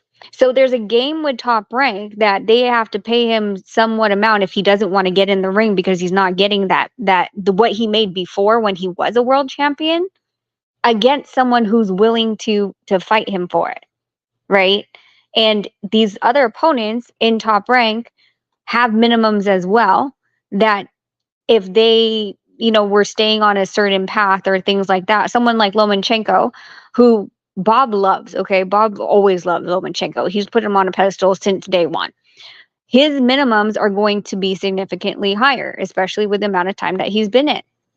So we're playing with like this, okay, well, Shakur wants this guy, Shakur wants that guy, of course he wants Devin Haney because he needs that title shot again. He needs not all four particularly, even if Devin was only had one title, he'd want that because of the fact that it will put him back in the graces of a world championship purse. That makes sense. That makes perfect sense. And Rachel, you're saying things that in a different way and more comprehensively than I could ever say it because you're the insider. You know all the information, and I have, of course, a very different perspective being removed from the situation. I just think, to me, it's curious that Kambosos and Lomachenko, Lomachenko, like you said, being Bob's favorite, that's the perception out there, that they're scheduled to have probably a big money fight in Australia next year. And we also mentioned the other fights that were not getting made. And I don't see the same talk from Shakur Stevenson. And so it's not a matter of, I see some people trying to compare this to Crawford at welterweight. That's not true because Top Rank has a lot of fighters at that 135 division, and they have legacy fights for Shakur as well. He's just not getting them. So, in addition to his own actions about missing weight and that hurting him against the Conceição moving up, he's also just got to deal with that he's got two of the most powerful men representing him. He's got Jay Prince, who's a well-regarded manager, has a history in boxing and other revenues and other avenues, I should say, excuse me. And he's got Bob Arum. And so he's got to be able to say, hey, look, why is supposedly, because it's not finalized yet, Why is Lomachenko going to get a big money fight in Australia when I was calling out Kambosos and Kambosos has expressed no interest in fighting me? Okay. Why is a good stylistic matchup with William Zepeda, you know, has the culture that usually sells when they have two different cultures, black and Hispanic or whatever, that usually they say that boxing, it usually sells more. Why am I not getting these fights? And then when based on what Shakur's saying, I just don't think he's a reliable source. For him to say that he deserves 75% of the purse over Frank Martin, 25, when the WBC, correct me if I'm wrong, Rachel, it's at least, I think it's 50-50 for a vacant title shot. And Shakur's never done pay-per-view. He's never, you know, he's not in the stratosphere, you know, of a Gervonta Tank Davis in terms of purses. And he's saying that, you know, he's fighting on a Thursday. The proposed date is on a Thursday night, which to me, you know, around Thanksgiving is ridiculous. Not many eyeballs are going to see that going up against college football in the NFL. And to say that, you know, Frank should have taken a lower percentage when what the WBC dictates, and to kind of be delusional and just think that he's like some much bigger commercial success than Frank Martin, when to me that's not tangible because you haven't been on pay-per-view. You know, I think that Frank Martin was well served in passing on that, you know, especially, or whoever passed on it for him, whatever the background, because I still don't know at what point did maybe Top Rank told Tom Brown, TGB Promotions something, and the figures and the dates they gave were different. And then Tom Brown or Errol Spence said, hey, send me the contract. And then they said, okay, this is Thursday night. You said Frank was going to get $1 million, but Shakur's getting $5 million. That does, or $4 million, whatever it was. That doesn't compute to what we think this fight is worth. And the opportunity cost is this: like Devin Haney's going to either like vacate or get stripped of the WBA. Frank Martin is going to be next up to fight after Pitbull Cruz, the rematch. He's going to be like in a mandatory slot to face a Tank Davis. And so he goes over to ESPN fighting on a Thursday night. With the open WBC scoring. We know what happened to Maxie Hughes. We know what happened to Sandor Martin. We know what happened to that Australian guy, Liam, who was training with Barry Hunter, Headhunter's gym in Virginia, and he knocked out Navarrete. And we know that he was robbed of a knockout on Top Rank. So Frank is going with and he's going up against, admittedly, I'm not dissing Shakur in the ring. I'm saying the guy's a brilliant fighter. He's going up against a tough fight. So he has like the Titanic stacked against him. And so maybe when they got the contract and the offer, whatever, they said, no, this is ridiculous. I mean, and Frank Martin has been, to his credit, I think, matched very tough. Michel Rivera, the last guy that he fought, was an Armenian silver medalist, had an extensive amateur background, very tough fight, you know, and he's been matched tough. So to me, just based on what Shakur said, the things are not adding up. And to compare him to Haney was giving him a shot at undisputed versus this is a WBC title shot. And the WBC has its own rules, and he was kind of, or whoever, for the 25%, because we don't know. Top Rank hasn't said exactly. Well, I think Top Rank did said they gave him quote unquote what he asked for, but the financials were lower in any case than what the WBC mandated. So to me, it's like Frank was, you know, right in passing on that with all the decks stacked against him. What say you? I mean, with all the WBC game is like bringing a sanctioning body in it is really risky. It's super freaking risky because of the fact that like when it goes to a purse bid and the split of the purse bid, like you're speaking of, is dependent, not just dependent, but it's hard. It's really on who the hell is paying for this fight. Okay. So if you're saying, okay, well, you know, for example, the Devin Haney thing, I want to go to the WBC, so I'm going to petition for a higher percentage than 70-30. I want 60-40, right? I want 50-50. All these other things. First of all, it's going to go to a panel to be judged if your history has been extraordinary, et cetera, blah, blah, blah, blah, drawing power, et cetera. And that has to be proven, like you said, pay-per-view. But in addition to that, let's pretend that, and this has happened, and people are like, oh, it never happened. There's been numerous fights that this has happened in where it goes to damn purse bid and there's one sole bidder. And that bid was for 2.5 million, 5 million. and now you guys have to split that because you were trying to do you thought you were going to get a better deal when there was no other opposition within the purse bid to even bump up that number higher. When it goes to purse bid, they know that you don't have an option to get out of that unless you just turn around and walk away and don't want to be in the purse bid to push the other fighter to get that fight. So I always think that purse bids are very risky because you don't think these promoters talk. A lot of these promoters are like, you entering the purse bid, yes or no, blah, blah, blah, blah. And they go down the list and they see who's going to actually have a financial interest in doing this fight. If they don't feel like there's another competitor to put on a higher bid than them, they're going to do the bare minimum and you're going to have to sit with it. But Kamal, I'd love to talk to you more. I already did more than 15 minutes and I have to call my business partner back. So I'll be in the chats, and if you guys are still on, I will come back. Awesome. Thank you all the time, Thank you. Rachel. Awesome. Thank you all the time for your presence and your knowledge. And we look forward to see you in the chat. And of course, if we're still here, you know what you can do, Rach. Just come on back up. You family anytime. Okay. All right. Thanks. Talk to you guys later. Bye. All right, you got Thank it. you. So here's the thing. Oh my man, I was looking for him. Carl Brown is here. My guy, salute Carl Brown. Always a pleasure to see you, my brother. Salute to my guy. Boss Hog Boxing is in the man. He's in the building. Boss Hog, my guy's here. Um, so here, there you guys have it. I mean, I know that people want to look at this from a standpoint that really sheds light on Frank Martin being a duck. But we can't call Frank Martin a duck when all the elements involved were not legitimate enough for him to take any offer. And you heard Rachel break it down. You heard me slightly break it down, and I wanted Rachel to do more for the audience here. Kamal broke it down. You heard it. I'm going to iterate it because there was a new audience that's just coming in.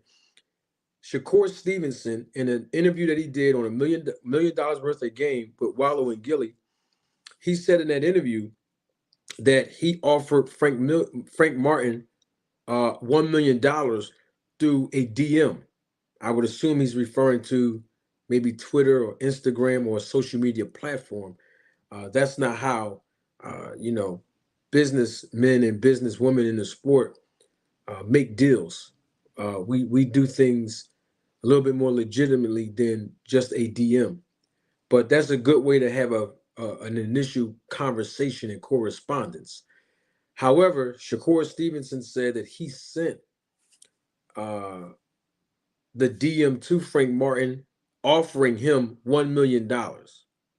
Okay, obviously, $1 million is the maximum amount that Frank Martin will get paid, and we already know Shakur Stevenson plans on getting paid way more than Frank Martin.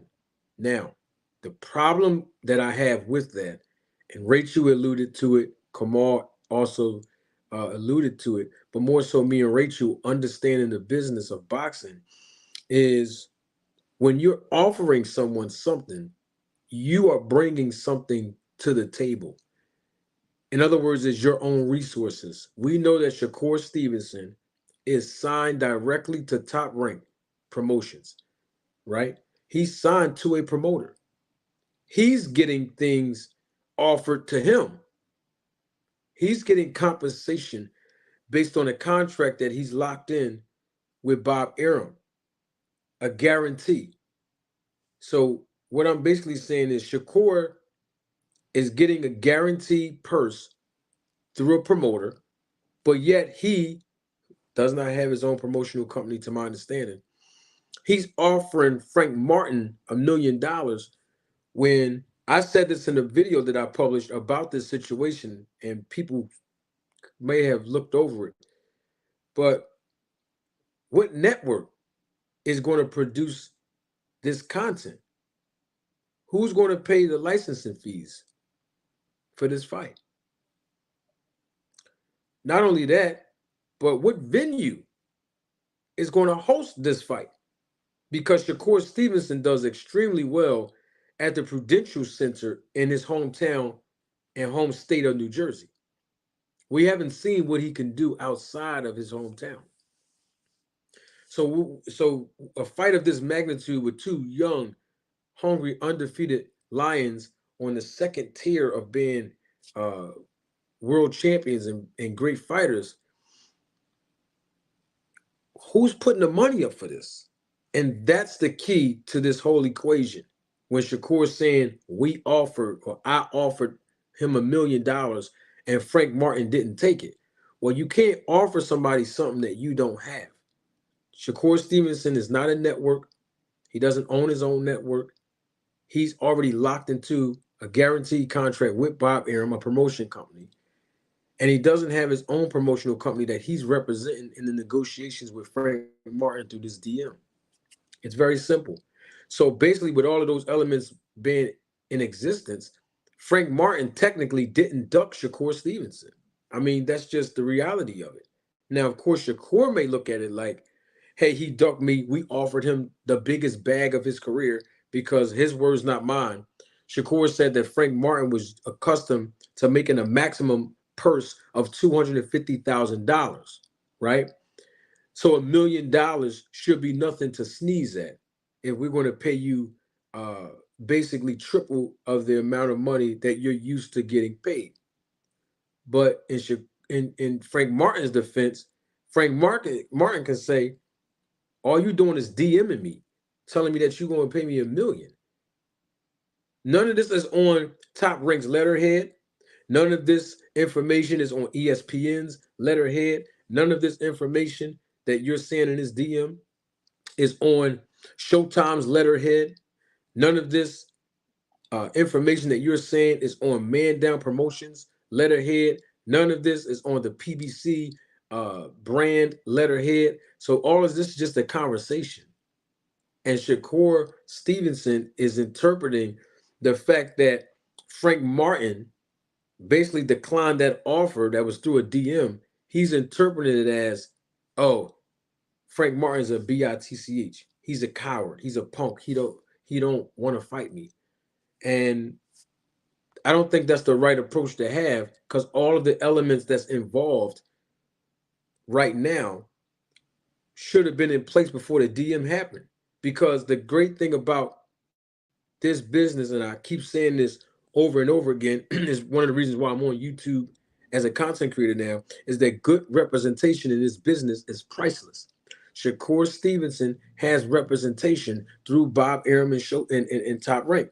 They are the ones that should be his mouthpiece when he's negotiating. Now, somebody's going to say, well, Manager Marty, why do they have to be his mouthpiece in the negotiations if this fight might take place on Showtime? Because, watch this now, Rachel alluded to it. She beat me to the punch. If Shakur Stevenson fight on Showtime under the PBC banner while he's still under contractual obligation to Top Rank and Bob Arum, you best believe that Top Rank and Bob Arum will receive a maximum of 30% of the purse that Shakur Stevenson receives. That's just the way business work, and that's the language in his contract. Standard all across the board in the business of boxing. Okay, so that's number one.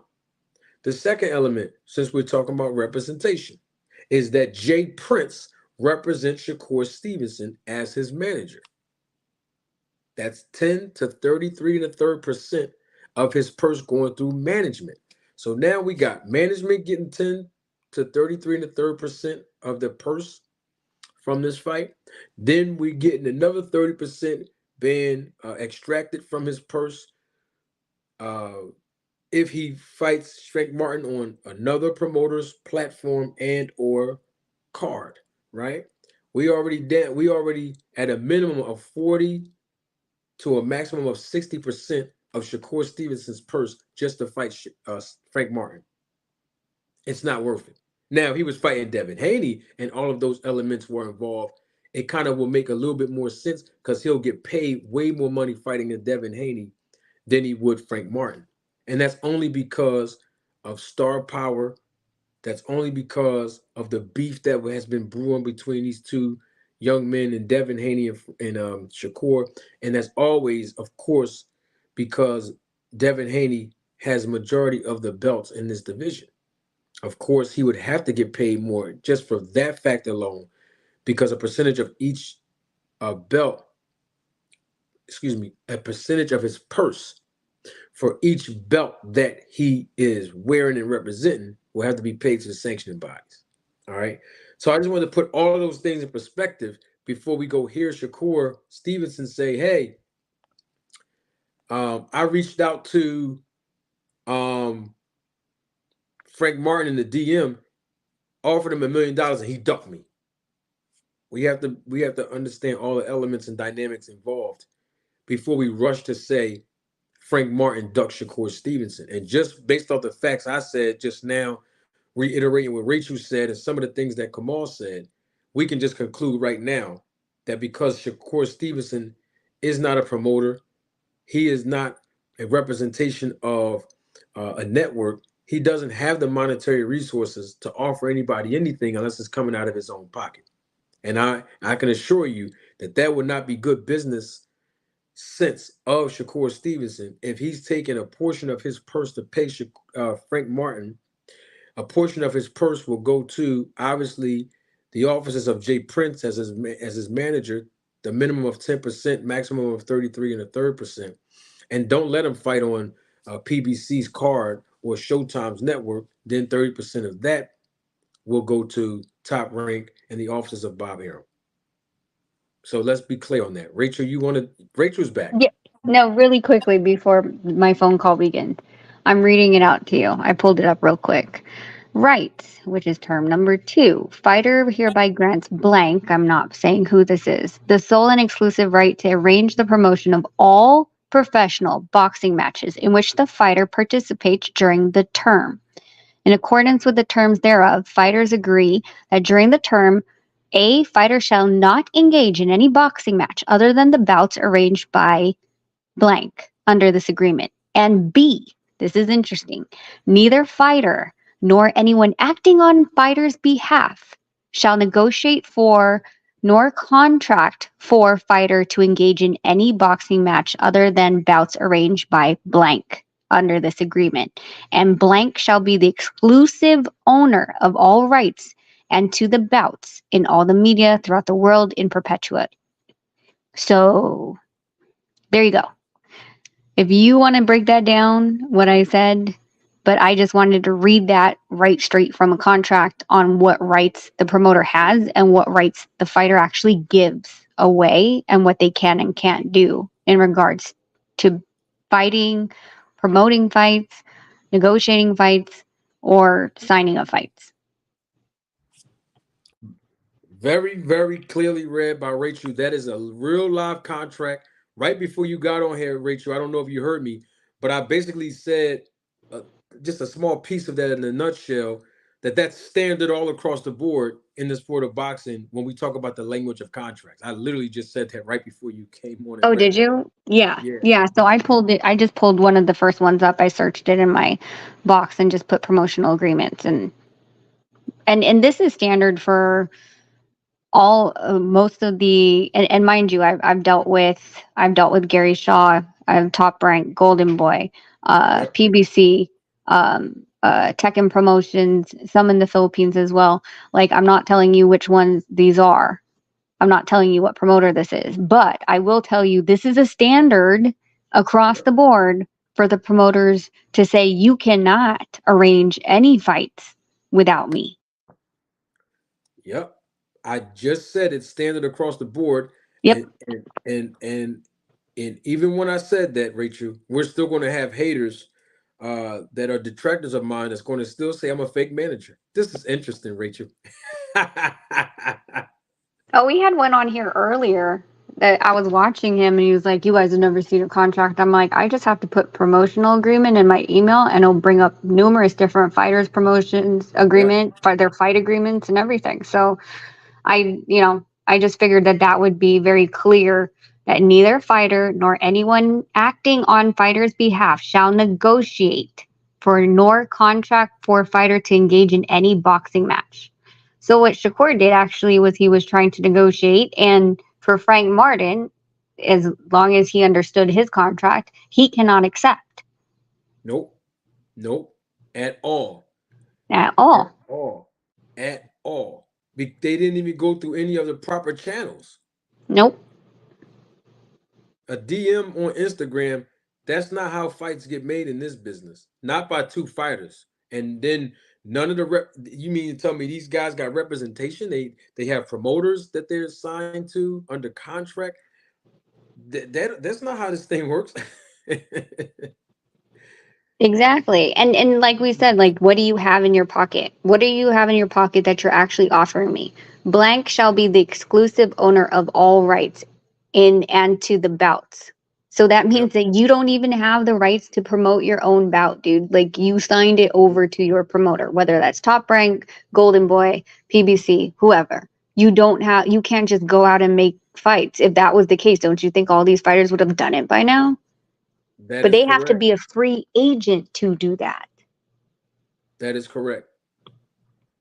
Absolutely correct. Jay Mills, thank you for your super chat and your contribution to the channel. Salute to you, Jay Mills.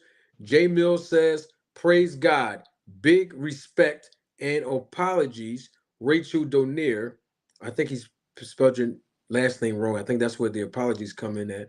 I'll read it again. Praise God, big respect and apologies, Rachel Donier. Salute, Carmel, peace, man. Marty, Kamal, peace, man. Marty, I appreciate and enjoy your channel.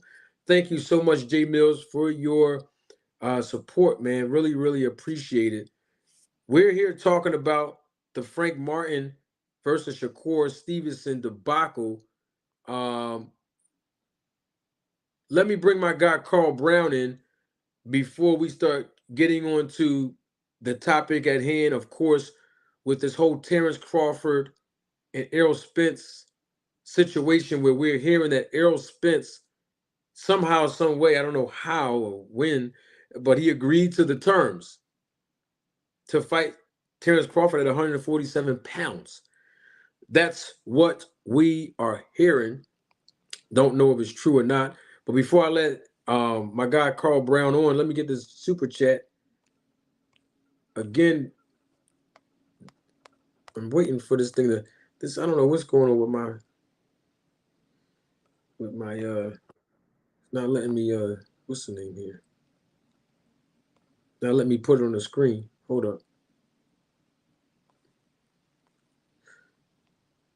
Let me see if we got it. Okay, here it is. From my guy, my favorite Terrence Crawford fan, my guy, Mr. Gregory Quarterbaum. Thank you, Mr. Greg, for your contribution to the channel and your unwavering support. Mr. Greg says all boxers need to learn the business of boxing before they start playing businessman, and that includes my guy, Terrence Crawford. One of the realest things we heard in the chat thus far. You are absolutely correct, Mr. Greg. And that's one of the things that I do, even when fighters hit me up to this day for advice. I try to educate them on the business of the sport of boxing so that even after they get any information and advice or resources from me, they will never have to keep repeating, coming back to me over and over again once I teach them the business and they learn it. And it's important. I mean, why be a part of any organization or any industry if you don't learn the business, if you don't learn the information that's required, if you don't understand the description? It's all about you doing what I like to call due diligence. Due diligence is so important just in business in general. Hold up, I'm about to bring my guy Carl Brown on. Yeah, we miss Carl Brown, man. We ain't seen you on the panel in a Salute. while, Carl. What's up, man? Yeah, what's good, man? I'm over here at practice with my daughter right now too. My daughter on cheerleading practice, so that's where I be at all the time. That's what's up, man. Always a pleasure, man. There's a lot of good fathers that's in the chat. A lot of good fathers Yeah. on the panel, including my guy Carl Brown. A lot of good Yeah. fathers that's watching me live and live in color. We salute all the good fathers all across the world. Hey, Carl, man, you hear what's going on with this whole Frank Martin, Shakur Stevenson situation? What's your take on Yeah, man. everything, Carl? What's good for the goose is good for the gander, man. Bro, Shakur can't pull that off. To me personally, when I first heard it, it's different. It's different. Hold on, let me tell my daughter something real quick. Harmony, me and mommy over there, okay? Me and mommy over there. All right. Um, like this how I look at it. When I first heard it, I mean, I ain't jumped to the fact of people saying that he's ducking, but they got to think about it. The way Shakur did it, that was a duck. I'm from North New Jersey. I mess with Shakur and everything, but that was a duck because you had an opportunity to fight for undisputed. Now Floyd knew that Oscar De La Hoya was just a man. He was willing to take whatever it took just to get that spot, knowing that if I beat him, I become the man. Look at what Shakur could have been. Look at what Shakur could have been if he would have beat Devin Haney. No matter how much he talk about pennies on a dollar and all this and that, and he was just throwing his weight around because he heard Frank Martin. Frank Martin did put his foot in his mouth, but it's still not the same because Frank Martin said if that was me, I would have took that. Shakur automatically took that as like a belt. Now, if you look at the rules, when fighters fighting for a vacated belt, it's either 50-50 or it's probably 60-40, it all depends. And Shakur name ain't as big as everybody thinking that it is. His name is not big. And we get it. For him to be a 2 division champion, his name ain't that big because Tank Davis, even though he's knocking people out, Tank Davis' name is up there when he had one real champion at what? That was 130? Was that 130 when he had the IBF? Yeah. Well, he had the IBF at 130. Everything else after that was regular belt. Even though Tank Davis was knocking people out, Tank Davis, well, we can't even put that in the same category. Tank Davis, he came up totally different. But Shakur can't use that. And why you think he went around yelling, Frank Martin a bitch, Frank Martin this, Frank Martin this, Frank Martin that? He wanted that money. It wasn't about what he thought about Frank Martin. He wanted that money, that purse that he was going to get. That I heard that was some change that he was going to get. So with him wanting that money, that's why he's saying Frank Martin is this, Frank Martin is that. You know what I mean? But me personally, I don't think Frank Martin ducked, and I don't even think Frank Martin scared of none of them. To be real, his style is different. Everybody keep talking about it's the Earl Smiths, the Derrick James style. Man, Frank Martin's style is different. Like that's one dude that could get in, out, up, down, turn you, do all this in one motion. Like this dude that dude got skills. So if anybody who I thought would have gave Shakur a hard fight, it would be him. And he gonna prove it. He gonna prove it. And everybody not thinking about this part too, that the fact that Tank Davis sparred all of them. Tank Davis sparred all of them, and you never heard Tank Davis say nothing bad about Frank Martin. Like if he did say something, he'd say he'd knock him out, but he ain't say nothing bad about their sparring. You get what I'm saying? And Right. the odds, everybody could run with it, saying, "Oh, the odd test, man." That a lot of people's feelings gonna be hurt. Well, I can't even say that, but a lot of people's feelings can get hurt if Frank Martin goes there and dog walk Shakur. All that deep, the way Frank Martin fight, man, you gotta keep up with a lot. And then on top of that, the dude got power. And and come on, the dude, man, to me, I like that slick, all that Shakur and Terrence Crawford and all them be doing. But I ain't never been a big fan of that because it seemed like when that all go away, then what? You know what I mean? You got Tank. I mean not Tank.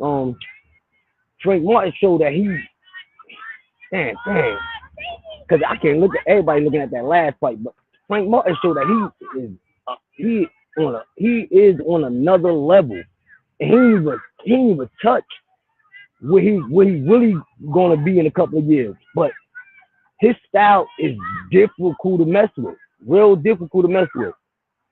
You know what I mean? I mean, me personally, I don't think he ducked because the belt don't belong to Shakur and the belt don't belong to Frank Martin. It was a belt that was sitting out there, and everybody want to call, say Devin Haney put a email champ.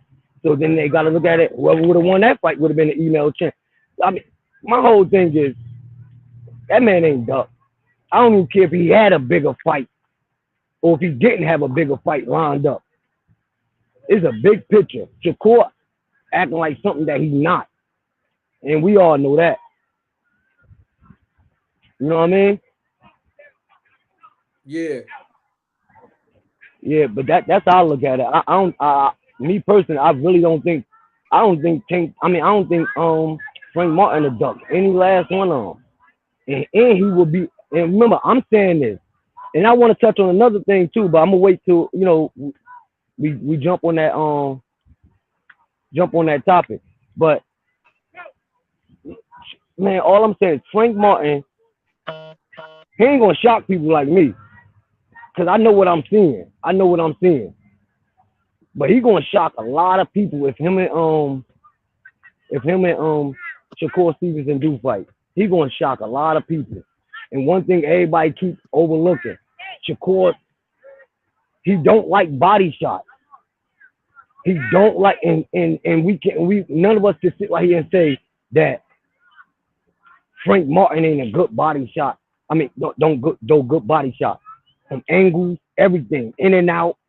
Like, come on, that dude could bite on back foot, front foot. I'm not one of those dudes that just jump on and say, like who my favorite fighter is today, Earl Spence. That's still my favorite fighter. No ifs, ands, buts about it. I ain't one of them dudes that come in and say, oh, you see the skill that Shakur see, but look who he's showing it against. Like, you put half of those dudes in there with that dude Ali Rivera, whatever his name is, you know what I'm talking about, right? The dude that Frank Martin fought. Yeah, Michelle Rivera, Little Ali, very talented fighter.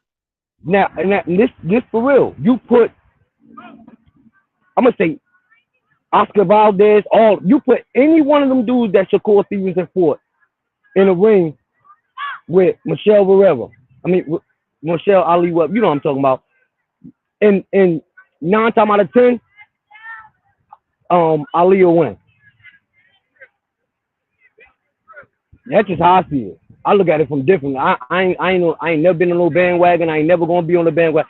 I just look at it from a whole totally different light than a lot of people that I be seeing talk about boxing or who they favorite fighter. I don't care about that favorite fighter, but man, I think nobody that Shakur Stevenson fought can beat that dude Ali Rivera, whatever his name is. And don't forget, Little Ali Rivera, he tested positive for performance-enhancing drugs after that fight. So Frank Martin was fighting a juiced-up Michelle Little Ali Rivera. Look how easy Frank made that is. Everybody can run with, and you know another thing ain't nobody talking about either. That the last guy that Frank Martin fought, that guy was an Olympian. And that guy fought like he was an Olympian. How many people can y'all say that could get in the ring and deal with what he was bringing to Frank Martin? Like, let's be real. Anybody that Shakur fought, how many people do you think could deal with him? That dude was boxing. That dude was boxing on the front foot, back foot. It just Frank Martin showed that his power could carry late and his skills could carry late and he could hurt you. And what he did, that was no mistake. Everybody talk about lucky, and nothing was lucky about that. That was all. If he built like that, Frank Martin, like, I'm gonna show you that I'm built like that. It just give people credit. Give people credit, because that dude was not no bum. How many people look at the guy that Frank Martin fought? That everybody better not cat either and say that Rolly Romero really beat him. That man, I ain't really too good with names, but I'm pretty sure y'all know what I'm talking about. The guy that Yeah, that Dominican guy. I forgot his name too. the one that what's the Yeah, name? he got robbed. He got robbed. Yeah, the one that, yeah, he was popping Rolly head back all night long. All night long. Rolly knew he lost that fight. Now we all know Rolly's supposed to be trash or whatever this and that, but Rolly still got that retarded strength, and he still know how to. Rolly showed me a different level of him when he fought Tank Davis. You talking about Jackson Arenas? Yeah. Now that dude right there could fight too. Like, you know what I mean? Like, everybody gonna overlook it because they trying to say he's a nobody. He ain't never do really too much. But let's talk about skill for skills. Like, that dude could fight, and he really beat Rolly Romero. And how many people I'm talking about skill for skill. How many people would anybody pick?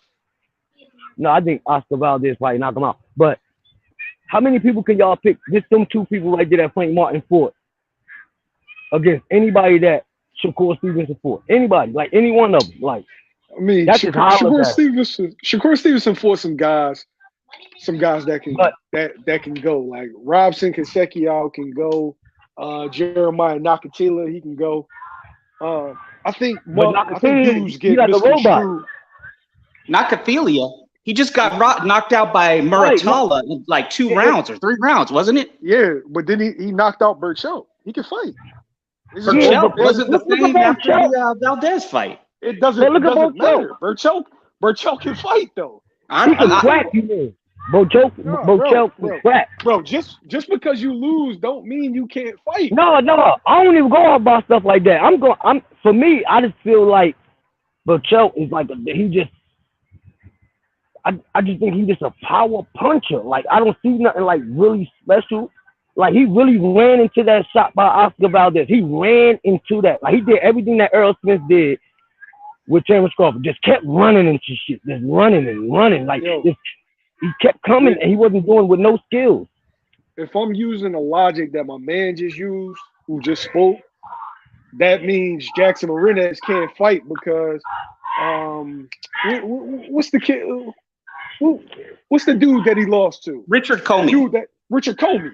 Because Richard Comey stopped him. Like, no, he can fight. Right. It happens. I mean, stuff like that. But I think we was on the top. I'm just looking at, like, can y'all really name? Let's go back to Michelle Ali, whatever his name. Really, I'm talking about. He was juiced up against the Frank Martin. That still wasn't enough. But I'm talking about his fights before all that. Like, really, how many people would y'all pick that Shakur fought to beat that guy? I don't think anybody could. And I think, and I've said this before on other programs, I just agree with you. I agree with you on pretty much everything you said, Carl Brown. I think that Frank Martin has a slept-on resume. I think his resume is better than Shakur's. The last guy people didn't know, but that guy was an Olympic silver medalist, the Armenian German guy. He had 200 amateur fights or something like that. I mean, the guy was really good. And, you know, my bad. No, go ahead. No, go ahead. No, and he made Frank Martin work for that. Like, just because we don't know him, like, look at everything that dude was doing in the ring. Like, that dude was so smart enough to take a knee when he got cracked. Like, I'm talking about all this means something. Like, hey, Carl, like this. hey, yo. Hey, Carl, this is the only thing. It's kind of unfair. All right, I've never seen Oscar Valdez at 35 to say if he could beat some of the dudes that Frank Martin fought. I don't know what they look like at 35. So I feel like it's a kind of unfair argument. But what I can agree with is motherfuckers misconstrue promotion with ability. Right. Just because a guy's always on TV and he's always being talked about doesn't mean that he's better than a guy that's not talked about. And also, styles make fights. Yeah. That style, Michelle Rivera is looked at as a better fighter than that guy that we just saw. But the reality was, and I don't think he is. Tougher fight than Frank Martin. No, I'm saying going into that fight, you never heard a dude. So automatically we're going to think that Frank Martin is just going to wash him because he did that to Michelle Rivera. The reality was that his style worked well against Frank Martin. Styles make fights. And I've never seen Shakur in there with somebody as athletic as Frank. So it's a fight that I want to see. Yeah, me too. I want to see that. I want to see that more than him and Devin Haney. I ain't even gonna hold you because him and Devin Haney seem like it's gonna be something. Or what? A boring. It seems like it's know, gonna be, bro. Because only way I think that a Shakur Stevenson and a Devin Haney fight will be super duper excited if one of them, they just can't be like doing a tit for tat, like jab for like. But I think Shakur will try to go for the knockout because I think that he really believes that Devin ain't got no power. So I think Shakur will approach a fight with Devin looking for the knockout. I think he'll fight Devin more aggressive than he fought. Did you ever see the sparring session? I seen it, but I didn't see it. I seen it, but I didn't really like I didn't go all the way into it. I just looked at it and like, oh snap, like, you know what I mean? They doing good shit, like, you know, like stuff like that. Watch the full session, and what I found interesting, now mind you, this is years ago. What I found interesting is Shakur's being Shakur, fighting from a distance. It was actually Devin coming forward, letting his hands go and trying to land the heavier shots. I can see that being the case in the fight because Devin knows that he can't outbox Shakur from the outside. Right. And so he has to bring the fight. And I don't know. I think that'll be a good one too, bro.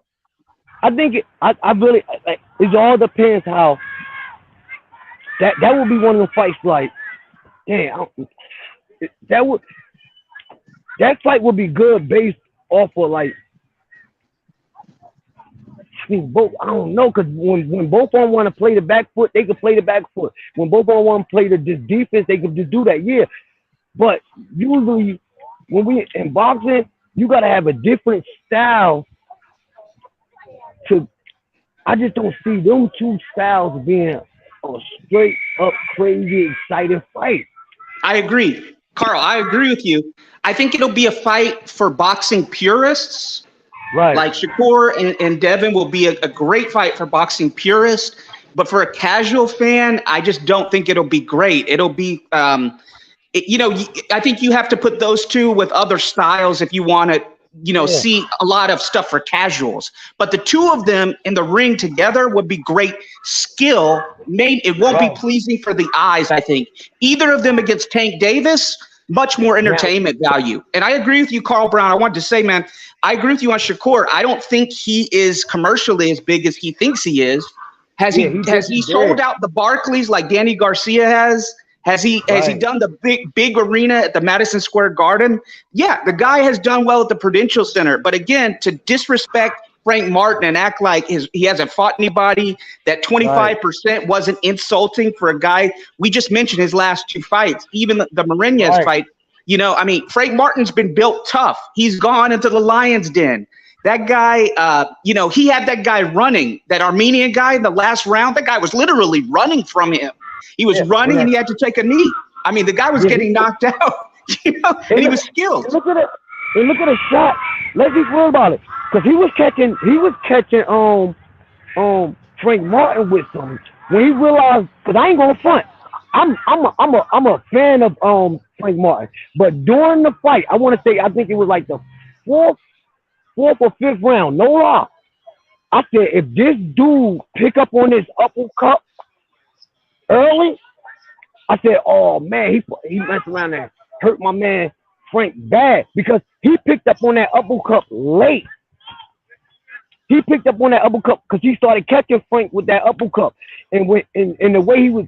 It wasn't the fact that he was just throwing the uppercut. It's just like he was fighting. He got skills. He set that uppercut up a couple of times, but then but I think he took too long, and Frank had that idea and said, "Oh, I see what he's trying to do." You know what I mean? Because that's when, like, the dude was already beating himself up too. You got to think about that. That dude didn't think that he was. All the rounds was mad close, and that dude I don't think that dude was believing that he was winning the fight. So I think that he put his mindset like he coming from the back to catch up. Cause I ain't gonna front. I felt like he was. I can't even say I felt like he was winning, but I can't say he was losing either. But that dude got skills. That dude had skills, like, and he was in the way he was setting things up. And I'm like, damn. And then when Frank, the shots that Frank was catching him with, I'm like, anybody else, they sleep already. Word is born. But Frank got hurt somewhere in that fight. Not hurt like, like Frank respected his power. And I think, I don't know what shot it was. I can't even tell you. But it was a couple of body shots too. Dude was catching Frank with straight. He was catching him with a lot of straight rights. Yeah, but what about those body shots? Ripping body shots. Not. It wasn't the stabbing ones. It was those ones coming out of the pocket, and he was ripping them. So it was like doing the worst body shots to get hit with. The ones that not just missing you, but you know what I'm talking about. The ones that ripped. Like he was ripped. I ain't gonna front. He was ripping Frank's body though, with nasty shots. Not back to back. That's why I said the dude was good, because the dude was really operating upstairs, downstairs. Then when okay, let me try this. And then when he seen that, okay, that's gonna work. He started putting things together.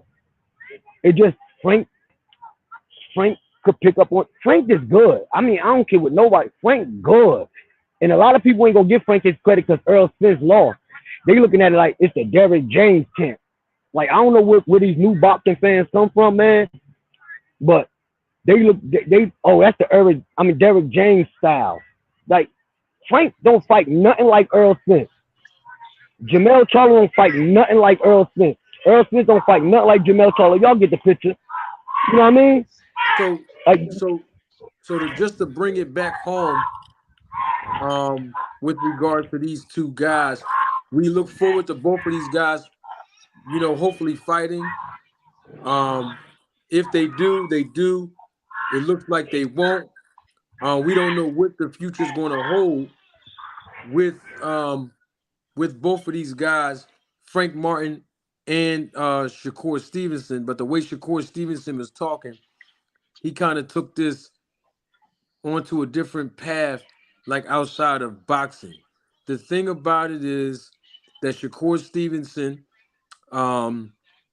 really had no basis for reaching out to Frank Martin in the first place in the DM if he did not have the resources, to make this fight even happen, especially after he decided not to fight Devin Haney after Devin Haney offered him uh, a percentage or a bag or whatever like that. And he felt that it wasn't enough. Maybe Frank Martin felt the same thing.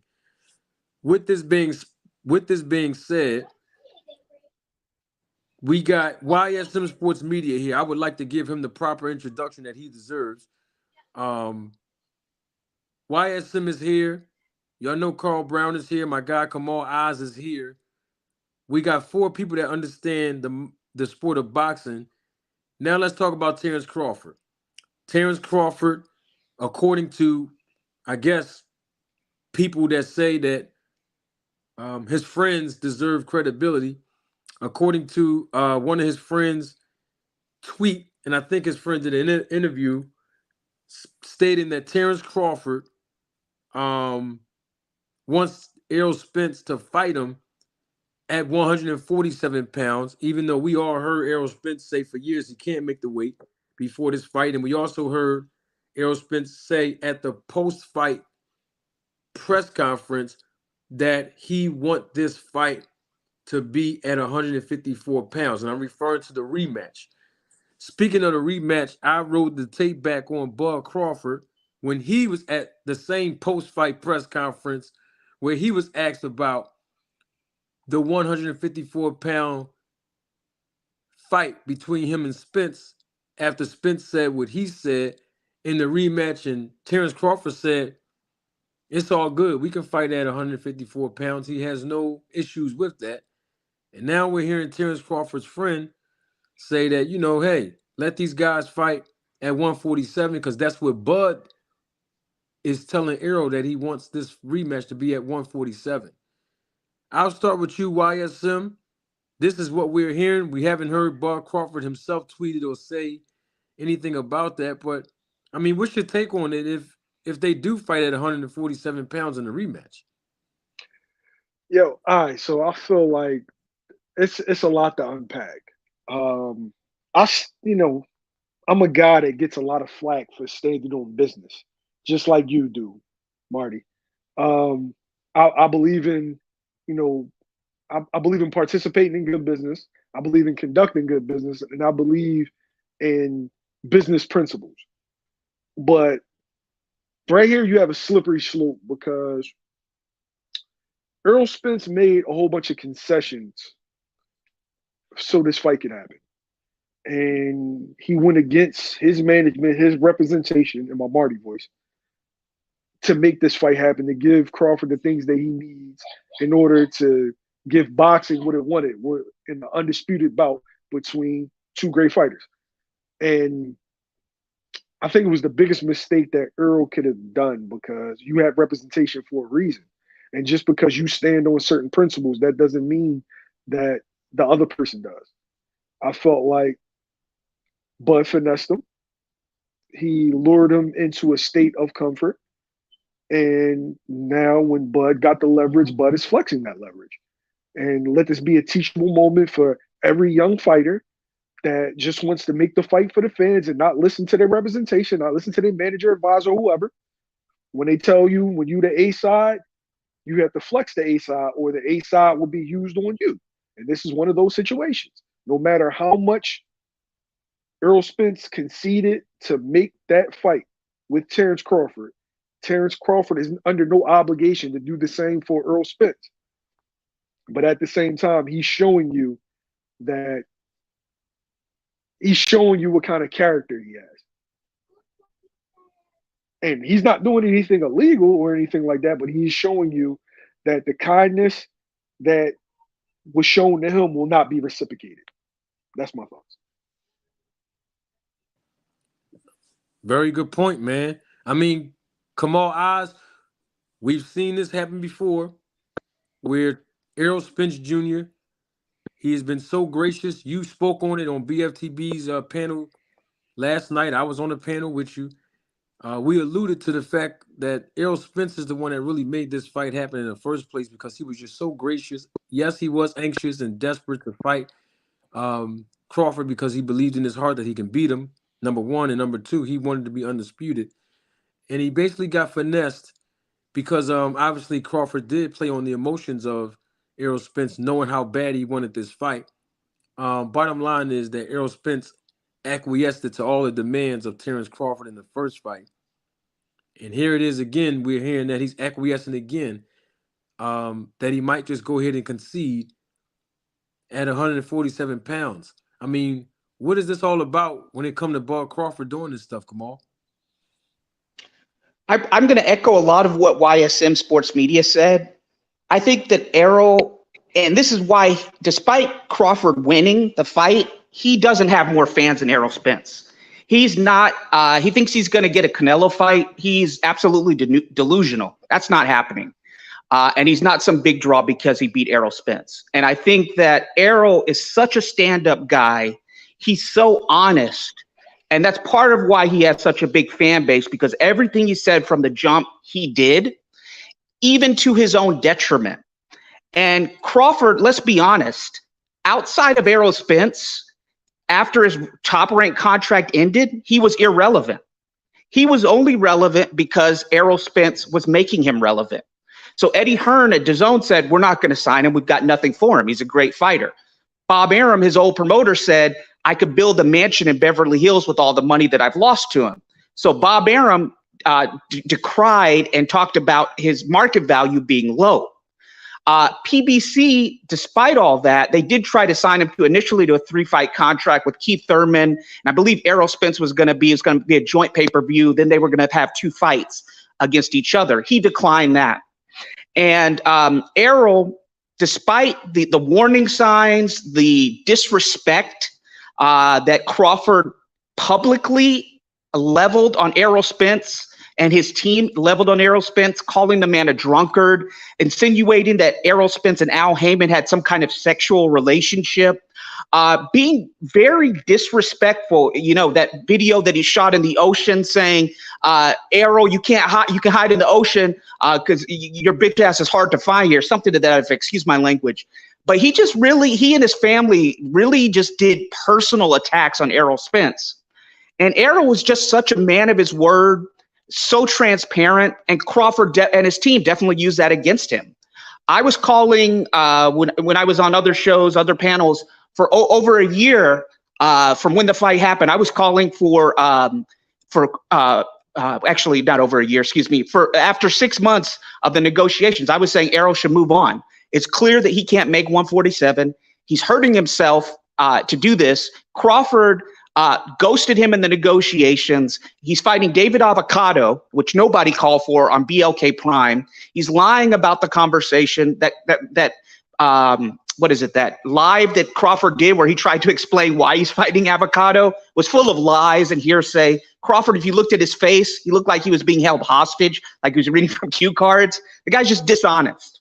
So with that said, I can say all of that, but in the end, Errol Spence gave Crawford the keys to the kingdom. He did more than give him the farm, because he gave him the farm, he made him relevant, and he's got to live with the consequences. And I think that this whole backstory will be like case studies for negotiations in sports in the future. And then maybe you'll see it in law school or universities with how not to lose all your leverage. And that's no disrespect to Errol, because Errol is such a stand-up guy, so honest, so giving, wanting to please the fans so much that he really just gave up everything that he earned.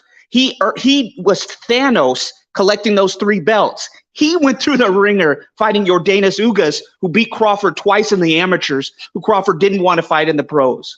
He beat an informed Sean Porter. He was the duck guy. He was the guy that none of the PBC guys wanted to fight until he went from the boogeyman to the money man.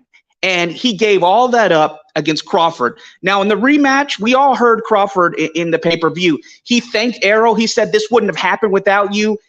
When asked if Errol had been ducking him, he said, no, Errol hadn't been ducking him. So he contradicted and lied again in terms of when he first said that Errol was ducking him, because Errol was never ducking him. Errol's always been honest. So he's got to, if he really wants to fight and he thinks he can make 147, I guess he's going to go for it. I personally, since Crawford has just been so dishonest and stuff, I would personally move on. I would go to 154, maybe get a tune-up or 2, then take on Tim Tszyu, get that WBO belt and move on, and just leave. Crawford has a 3-fight deal with the PBC.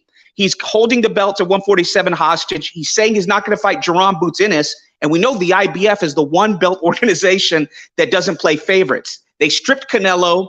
They stripped Golovkin twice. They don't play favorites when it comes to their belts. And so he's going to have to fight Jaron Boots Ennis if he's going to keep those 147 belts. He said he doesn't want to fight Thurman. Thurman's a WBC mandatory. Crawford cannot just sit idle or think he's just automatically going to be given another shot at an undeserved shot at Canelo while his team degrades Canelo's resume. So Errol's got to decide what he's going to do. If he's going to take it at 147, I personally wouldn't recommend it, but he's a true warrior. He's a man of integrity. He still, despite losing, he has more fans, more support than Crawford does. And I'll be rooting for him. I'm a lifelong Errol fan, but like I said, if it were me, like into this negotiation, I would have moved up to 154 before the first fight happened and said, this guy's not really serious. A coin flip at a boxing match, it's not football. I mean, he's just a diva. Crawford is the biggest diva. And again, like Shakur, he doesn't understand that their market value is not what they think. with people like that, they got to learn the hard way, unfortunately. So if I were Errol, I would just move on. But respect to Errol, if he's going to put himself at another disadvantage to get that get back at 147, I wouldn't advise it. But that's what I got to say. Thanks. Oh man, good point. Carl Brown, Yeah. Yo, to everything be honest, covered. I'm going to put something out. I'm going to say something, but I no lie. Y'all two guys, y'all just hit basically everything. The things that probably wouldn't even hit my brain. Y'all hit everything. And the main key thing was Earl loyalty. Terrence Crawford, why is him? You said it. Terrence Crawford finessed the shit. My bad. Terrence Crawford finessed Earl Spence. And nobody ain't see it coming, not even his fans, but his fans going to act like he can do what he want to do. He can do what he want to do. But I'm going to get to this. If I'm Earl, this is my breaking point. Because little do Terrence Crawford know this hurt him more than it helped him.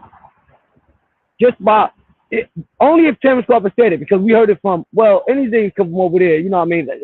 They homeboys. So if Earl Spence walk away from this fight, like that everybody's seen how Terrence Crawford was dominant in the first fight. If Earl Spence walk away from this fight off that statement alone, I bet you if anybody go on IG and all that stuff, Twitter and all that stuff, I bet you Terrence Crawford lose a bunch of fans. Because a lot of people just jumped on the bandwagon because Earl Spence lost. A lot of them new fans came because like fans is like, I'm a fan of boxing. I like a lot of boxing, but I'm a big fan of Earl Spence ever since 2012. Me personally, I definitely, and I don't want to say it because I don't want nobody saying, oh, he's making up an excuse. I definitely wanted to see that fight at 154 because I know my eyes wasn't messing with me. Like the way Earl walked out, I don't know if it was the moment, but Earl too much of he know Earl ain't gonna be looking like that, being scared or nothing. The moment was there. Okay, I get it. Sometimes they say the bright lights it do something to you, this and that.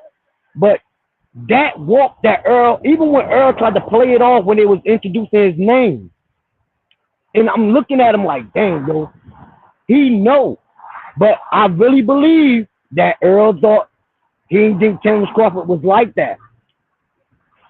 Like, I really believe that Earl Smith been beating Sean Porter. He been beating Danny Garcia. All them. Really. I'm talking about before the car accident. I ain't going to say before the car accident. But after that car accident, Earl Smith was fighting these dudes. Really. I don't care what nobody says. Earl Smith's fight was top 70% of himself. Every fight. Earl Smith thought that same old thing he could bring that same type of energy with Terrence Crawford, but Terrence Crawford is just like him. Like, that's how I looked at it. Like, Terrence Crawford was just like him. And Earl Smith realized when he got dropped. Do I think Earl Smith was weight drained? I think Earl Smith lost the weight wrong. I think he was doing everything right in the camp. But everybody know it's that when it's that time to put that weight back on, you got to put that on right. You can't just go, oh, I'm about to fool myself. No, I think Earl Spence put that weight. Cause look, everybody not paying attention. It's not even about being an Earl Spence fan. A lot of people pay attention about Earl Spence. Look how Earl Spence body structure was in every fight. There's only a couple of them that he really came in tip-top shape. Earl Spence looked like he was cut up, looked like he was in tremendous shape for this Terrence Crawford fight, because the tattoos, like it just make you look like you in perfect shape. Like it make you look different. You know what I mean? That's how I looked at that. But I really believe Earl Smith was not having problems until it was time to put the weight back on. That's the whole reason why I said I wish Earl never would have left Blu-ray, because I really believe the hype of what Blu-ray was saying. Like, because you can't, like, 11 fights, 11 straight knockouts. It wasn't even about the knockouts. It was just, look at Earl Smith's condition. And when Terrence Crawford said that one thing inside the press conference when he said Earl Spence hit him and he said that's it. No matter what we say, no matter how we always, let's just say Terrence Crawford do got a good chin. Let's just say Terrence Crawford really do got a good chin. Man, ain't no way in hell you gonna say that's it. And then when Earl Spence got dropped, he got up every time before 3 or 2 seconds. That just told me, I'm like, man, that nigga legs is gone. Like his legs was gone. It wasn't even about Terrence Crawford. I believe that if they would have went where they stopped at 9. I believe that 2 more rounds, Terrence Crawford would have put some shit together, and Earl Spence would have. Nah, I wouldn't want to see that. I think he played. Nah, but Earl Spence would have got knocked out if they would have kept going because Earl Spence was just a punching bag at that time now. But Earl Spence, mind, everything, it was still there. I think I believe him. I believe, if I'm mistaken, I'm pretty sure y'all heard it too. When Earl Spence said something about his training camp and how weak his legs be feeling. Now, I ain't making up no excuse. I'm really just pointing out things that he actually said. But I believe that Earl Spence supposed to have been 100% going up against Terrence Crawford. He may say he was, and because he ain't gonna tell nobody, he's not gonna make no excuses up. The only way I see this fight go on, if it's at 54.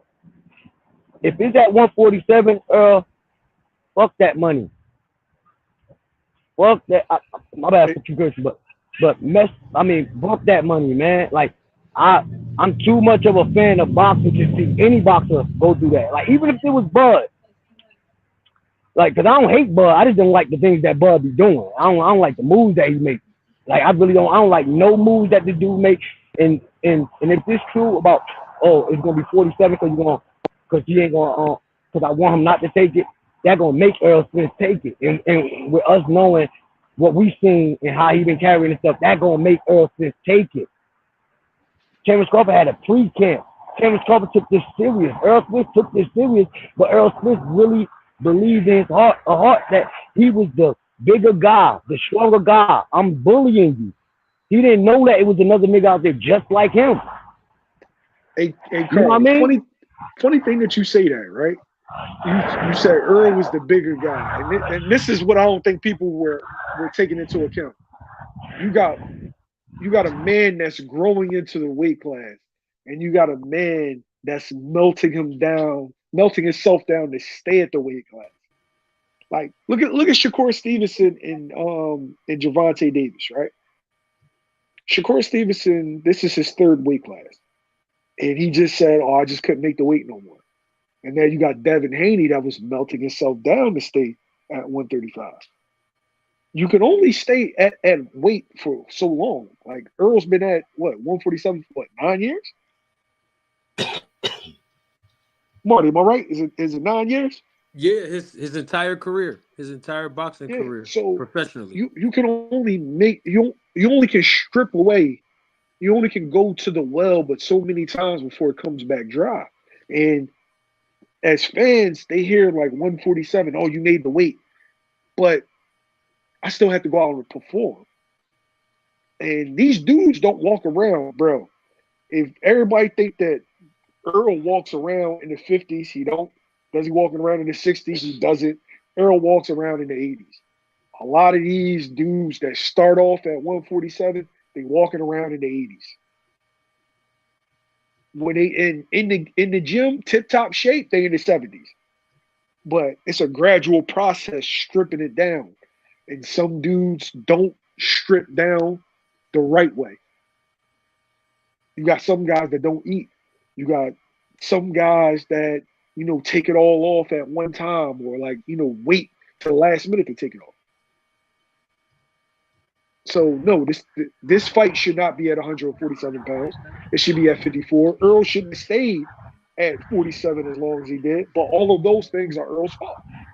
Every last one of them. You the one that got finessed into having a 15-month layoff. You the one that got finessed into giving up millions of dollars. These are all things that you're doing. And now you just gotta come to grips with it. He played you. And just like you said about the weight. None of us in here can name ever since Earl Smith been fighting at 147. When did Earl Smith ever come in weighing 147 on a dime? You get what I'm saying? Like, I think his last couple of weeks, it was just all about, I got to make this weight. I got to make this weight. He wasn't even, like, man, a lot of people ain't going to look at it because true boxing fans going to understand exactly, like, what we saying. Like, A lot of dudes never been around somebody that's had to make weight. They never seen it with their own two eyes. So I feel you, bro. You know what I mean? And I just looked at it, even and look, I never been around nobody that had to make weight. I mean, I've been around a couple people that you know that. You all right? YSM, how you doing? Greg, how you doing, sir? All right. Hey, let me just, when he comes back, I'll stop. The gentleman Kamal, some things that he was saying is a perfect example of image promotion for a fighter that you favor. The reason why I say it, in the build up to the fight, there was a lot of acrimony, nasty, mean things said that came from both sides of the aisle, from the Spence fans, from the Crawford fans, and both of their camps. Both of them have said a lot of mean stuff that you can write it off as just part of boxing, but it was not one-sided, that Spence has just been the perfect gentleman. Spence has just been the ideal guy. That's image promotion. That's the way Spence has been marketed, as being this nice guy, as being this great guy. That's part of PBS's marketing program, to be quite honest. I commend them. All of their fighters have been promoted that way. They're great guys. They got this aura of glamour about them. They all thank Al Heyman. They're all making a lot of money, and I'm happy that any fighter in this day and age can get the purses that they've been getting. But I guess the narrative that somehow Terrence Crawford, and he's been painted as this evil guy. He has no business in boxing. He has no business around these perfect gentlemen, is foolishness. All fighters do things that aren't always complementary to each other, and sometimes they make a whole bunch of mistakes as well. Spence made a lot of mistakes in the negotiations of the fight, and yes, he got finessed, but he allowed himself to be finessed because they were so certain that they would beat Terrence. They were willing to give Terrence what he want to some degree because they thought they would beat him and get rid of him. That was the whole thing, in my opinion. This was the whole strategy all along. Now, Spencer said, and I just happened to hear the interview on a Boxing Fanatic, that there's been 4 fights that he didn't properly prepare for. He still won all 4 of them, however.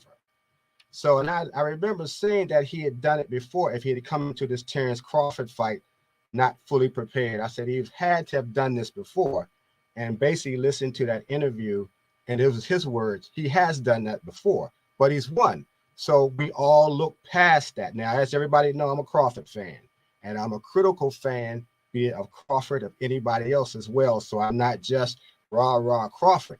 You make mistakes, I'm going to call you on it. And he has made some. In this fight that may or may not happen whenever it does, I'm looking at it in 2 different ways. And you were talking about the business of boxing a little bit more in the first half. And I said that fighters have to learn the business of boxing before they start playing businessmen. That's true for everybody. Terrence had to learn that, and he's still learning that right now. And Shakur and all the rest of them are going to have to learn that as well. Just because we're on YouTube, we're on these boxing channels, we're talking, we're giving our opinions, we're saying their names, and they're hearing their names, that doesn't mean that turns into dollars and cents for those fighters and that they can go and make their own deals. They're going to have to learn that. See, they've been watching Floyd and thinking I'm going to be like him, except they forgot how long it took Floyd to do what he was able to do. They want to do it right now. So you're going to have somebody like Secure thinking he can pick up the phone or go on the internet and DM somebody, here's $1 million, go ahead and sign with me, without realizing you can't do that. And he'll have to learn that. But back to Terrence, because that's why I came on.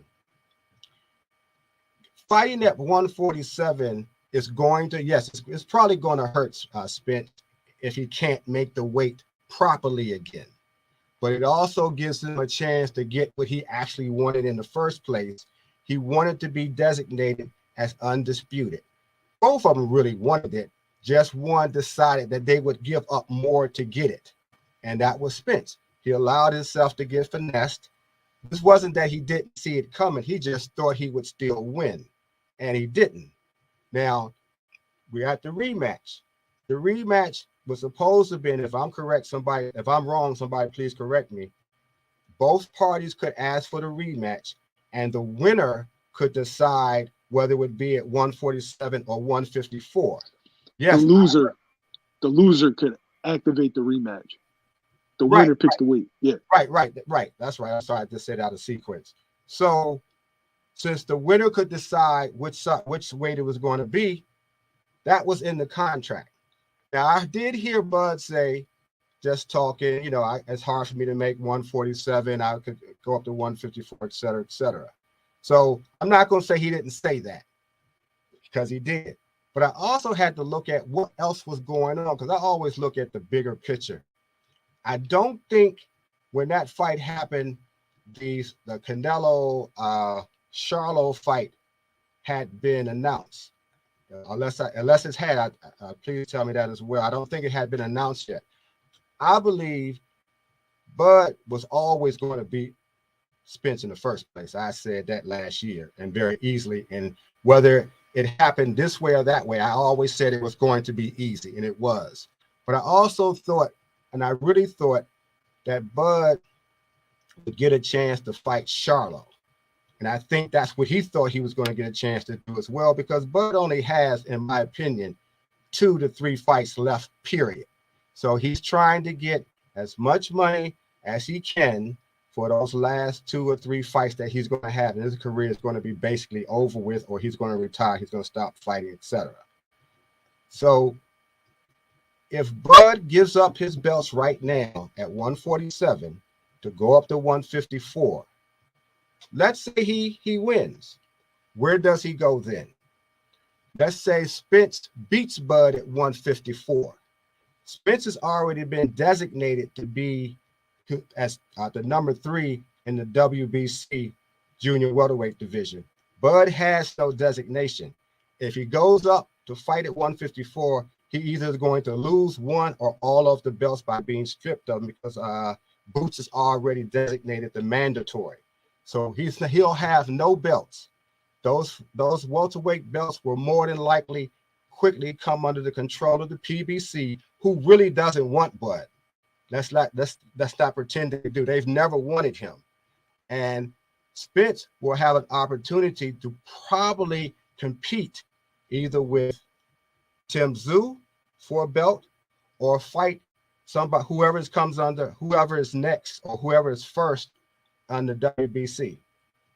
Bud is going to be frozen out, in my opinion. And I think he thinks that same way. So he wants to stay where he still has leverage. Going up to 154 does not give him any monetary leverage, in my opinion, because he got to give up the belts. So I think that's one of the key reasonings why he's playing hardball. And I also think he's still angry because he feels, prior to getting what he wants, the years before then, that he was mistreated by PBC and everybody who was involved over there. Whether Spence was a nice guy to him and he was a nice guy to Spence, I think that's all BS, because all fighters are competitive. All fighters want to have every single edge they can have. And some of them are going to look better getting it getting it done than others. Right now, Bud is being painted in a way that I don't think is 100% true about him, but I understand why people see that, because one set of fighters have been marketed to the public in a way that people believe, and that has been on the PBC side. Bud has been marketed, in my opinion, as somebody you can't trust, somebody who is cruddy, somebody who is cheating, somebody who wants more than what he think that they think he's worth. So it's always been the negatives. So in his mind, in the way that I've seen him talk, he has still to this day the big chip on his shoulder because he feels he's never got credit for what he is as a fighter, and he hasn't been respected in that way. That's how I see it right now. Now, it could be more than I know, but I'm going to tell you what I see because we basically still talking opinion. Mr. You gave me a lot, Mr. Greg. So I literally got to go back. All right. So first, Canelo and Charlo was already announced. And it had been announced for some weeks now. So he knew Charlo was going up to face Canelo. That's first. Secondly, you said PBC didn't want Terrence Crawford. They did. They wanted Terrence Crawford for a while. They did. I'm not telling you. I got to disagree with you on that. Yo, but go ahead. Go ahead. I can only tell you what I know. He's right. They did want Terrence Crawford. They absolutely did want Terrence Crawford. It's his fault that he re-signed with Bob Arum. He made that decision. PBC definitely wanted him. They wanted Terrence Crawford because they wanted a stronghold on the welterweight division and be able to mix and match fights. They wanted to put Terrence Crawford in a couple of fights, but he chose his path. Second, the last thing you said, done dirty by PBC. What do you mean by that? How did PBC do Terrence Crawford dirty? Go. No, what I said was he feels that he was done dirty. By PBC. He feels like he was done dirty. Yeah. Okay. So in his mind, he felt that way. Okay. I'm following you, Mr. Greg. Right, I get you. Yeah. I'm going by what I think his mindset is. Now, until he talks again, and sometimes he shouldn't, but until he talks again, we will get an idea of what he was thinking. I'm thinking right now, that's his mindset about trying to stay at 147, because that's the only place right now as we speak that he has any kind of power because he got all four of the belts. The crazy thing, Mr. Greg, though, is that he's double talking in a sense. He's saying that he's not going to face his mandatories, but then saying that he wants the next fight at 47. So it's like, bro, what are you doing? Because as of January 7th, right? A lot of people don't know you can only hold the interim title for a year. Literally, you only can hold it for a year. As of January 7th, he will be either stripped or forced to fight Jerron. No ifs, no ands, no buts. Yeah. Didn't I say that? As of January 7th, he will be stripped. Yeah. So he has to shut up because he starts talking and he trips all over himself. And I just wish that he would get the training and the expertise around him to stop doing all of this, because just like you have Mr. Kamal, who I don't know whether, and I'm not saying that you work for PBC, sir, but just like in the way that you express yourself, that's a perfect example of image promotion. Terrence doesn't have a professional who has ever been talking like that on his behalf, where he shut up and let the professionals do the work for him. And that's how he got in trouble and got all this bad press when he tried to play. I disagree. I disagree with you, Greg. The PBC, since its inception, has faced an onslaught of negative coverage from corporate media. They've been the subject of lawsuits. And I don't get where you're calling the PBC good in image promotion, because Adrian Broner was constantly, the media portrayed him as constantly being this bad guy, and he was arrested multiple times. So it has nothing to do with you generalizing and saying the PBC has been given this image, when since its inception, the media has written hit piece after hit piece about Al Heyman, the PBC supposed losing money, Waddell and Reed, the PBC buying up venues in California so the other promoters can't fight. They were the subject of the lawsuit from Golden Boy and Top Rank and the WBO. Terrence Crawford has consistently been ranked #1 in the world by corporate media, got ESPN Fighter of the Year. I don't know of any PBC fighters that have gotten any ESPN awards here recently. Even Floyd, when he beat Manny, I'm not even sure he was named the fighter of the year. So it has not your insinuation that the PBC has this image promotion that paints. Let me finish, because you leveled some accusations against me. Don't filibuster me, man. Don't filibuster me. You said some things to me, so I'm going to respond. Okay. So Errol has been frustrated by the experience with Crawford. To your point, though, Crawford did, and these are facts. You can't dispute facts. He and his camp have leveled personal accusations against Errol that were ugly, very ugly, and against Al Heyman, personally. And those went beyond the pale. Errol said some things about, his resume being lacking, which I think, and even Canelo, who he wants to fight, thinks as well. Okay. The things that Errol Spence, if you look at the trash that he talked, were nothing on the scale of what Crawford and his team and his family said about Errol Spence personally. And you can say he needs this image consultant, Errol Spence doesn't have an image consultant. He is who he is. He is who he is, and he speaks how he wants to speak. So every man, especially a man who's 40 years old, you gonna let me finish, or are you gonna try to filibuster me? Every man, especially a man who's 40 years old, needs to watch how they speak, period. And sometimes trash talking is good. I like it, but sometimes it goes over the line. And to try to paint a broad brush of the PBC, which has been scapegoated for everything that's wrong with boxing through a racist and biased corporate media, and they have demonized Al Heyman and everybody involved with the PBC.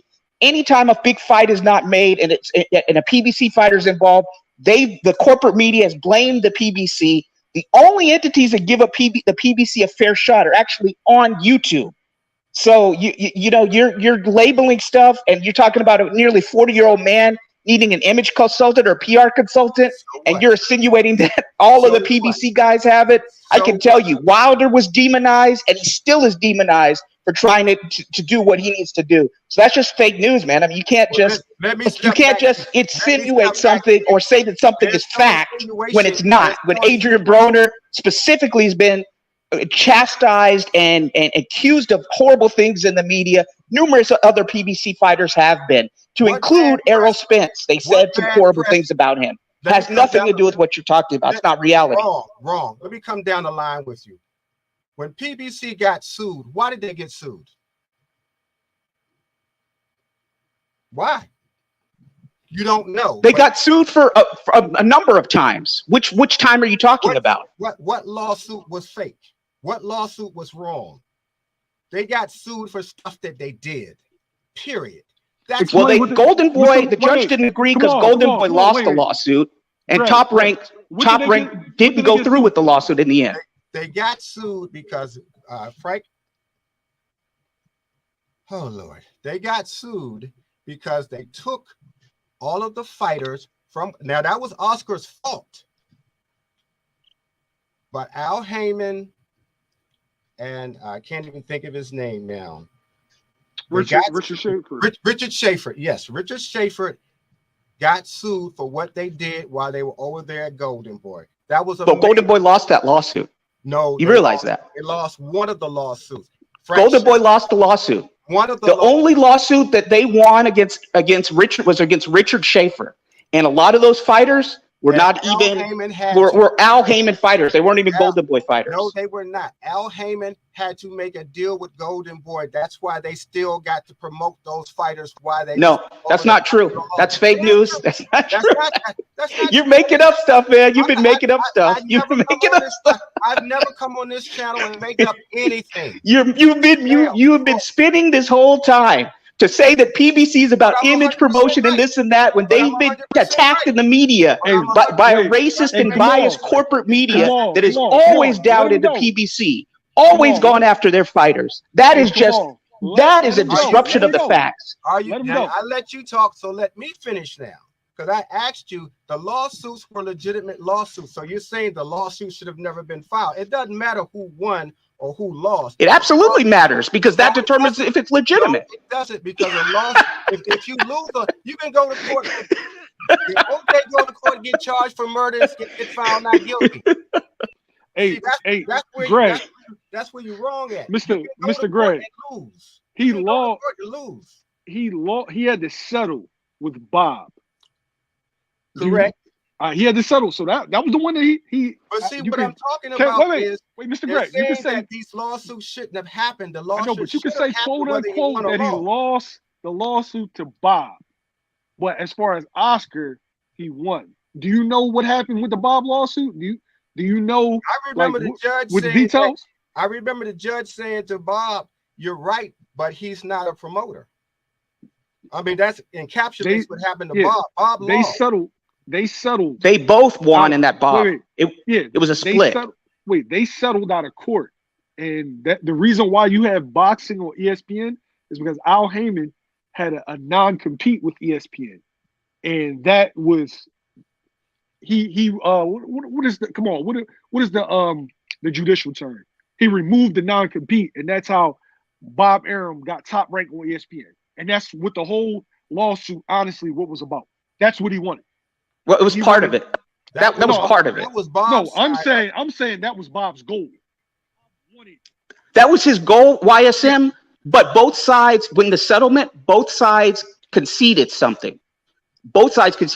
So I wouldn't say that Bob strictly won against Al Heyman. They both won and they lost in elements. And the judge said, "You guys are going to settle this out of court, and these are the terms." Now, Golden Boy, they lost. The WBO sued Al Heyman and PBC. A sanctioning body was party to lawsuits, and they lost. The WBO wasn't ranking PBC fighters. They were just ranking top-ranked fighters. They were just ranking Frank Warren fighters, and they also sought action against the PBC, and they lost that lawsuit. The WBO had Austin Trout when he was number one in their rankings when Demetrius Boo Boo Andre got stripped at 154. They removed him from their rankings entirely and had Liam Vegan Smith fighting John Thompson for a title. And Austin Trout took them to court. So it's wrong to say that the PBC lost all of its lawsuits. Sure as hell didn't lose. You absolutely. And you said that they were legitimate. You said that they were legitimate. I did not say they lost all of their lawsuits. I said, why did they get taken to court? And you haven't really been able to explain that. You haven't been able to explain why the bad press has happened to Adrian Broner. What has he actually been doing that got him in trouble? You said the PBC is image, and I pointed you out with facts that they were not. That many of the fighters in the PBC have bad images.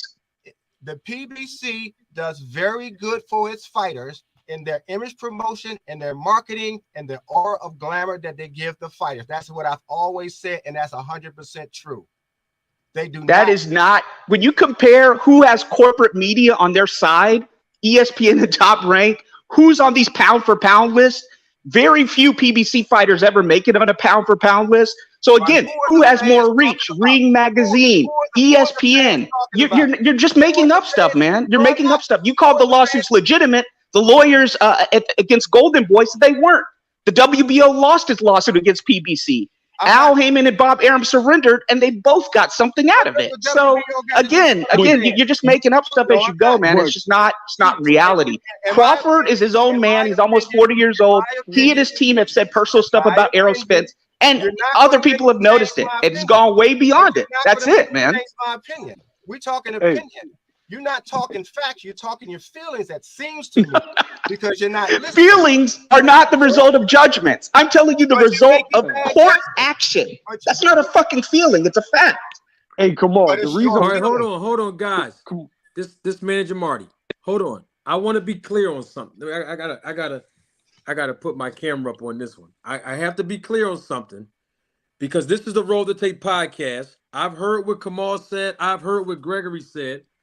And I've heard what YSM said. I want to key in all of the viewers that's watching live in living color.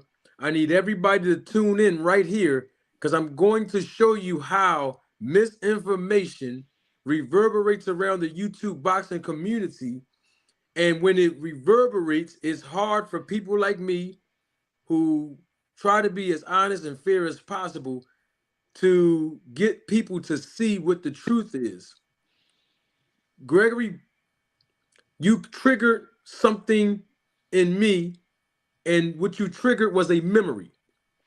You triggered a memory that I have when Rich Glacier was on this channel. I was talking to him live about a month ago. He was right here. He mentioned something about a lawsuit.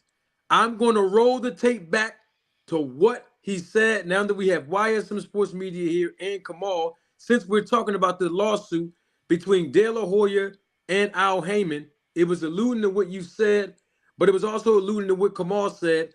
And this is where the misinformation came from, in my opinion. I'm not talking about it came from my channel when Rick Glacier was here. I'm sure Rick Glacier has repeated this probably on numerous of content creators' channels before he got to this one. And I believe that misinformation is what sparked people to believe that Al Heyman stole the fighters from Golden Boy and De La Hoya, and that's why De La Hoya sued him. And Kamal was basically trying to show that that wasn't the lawsuit for that. Let me replay. This is what Rick Glacier said to me in front of a live audience of thousands of people literally 1 month ago when he was here on this channel on August the 9th of this year.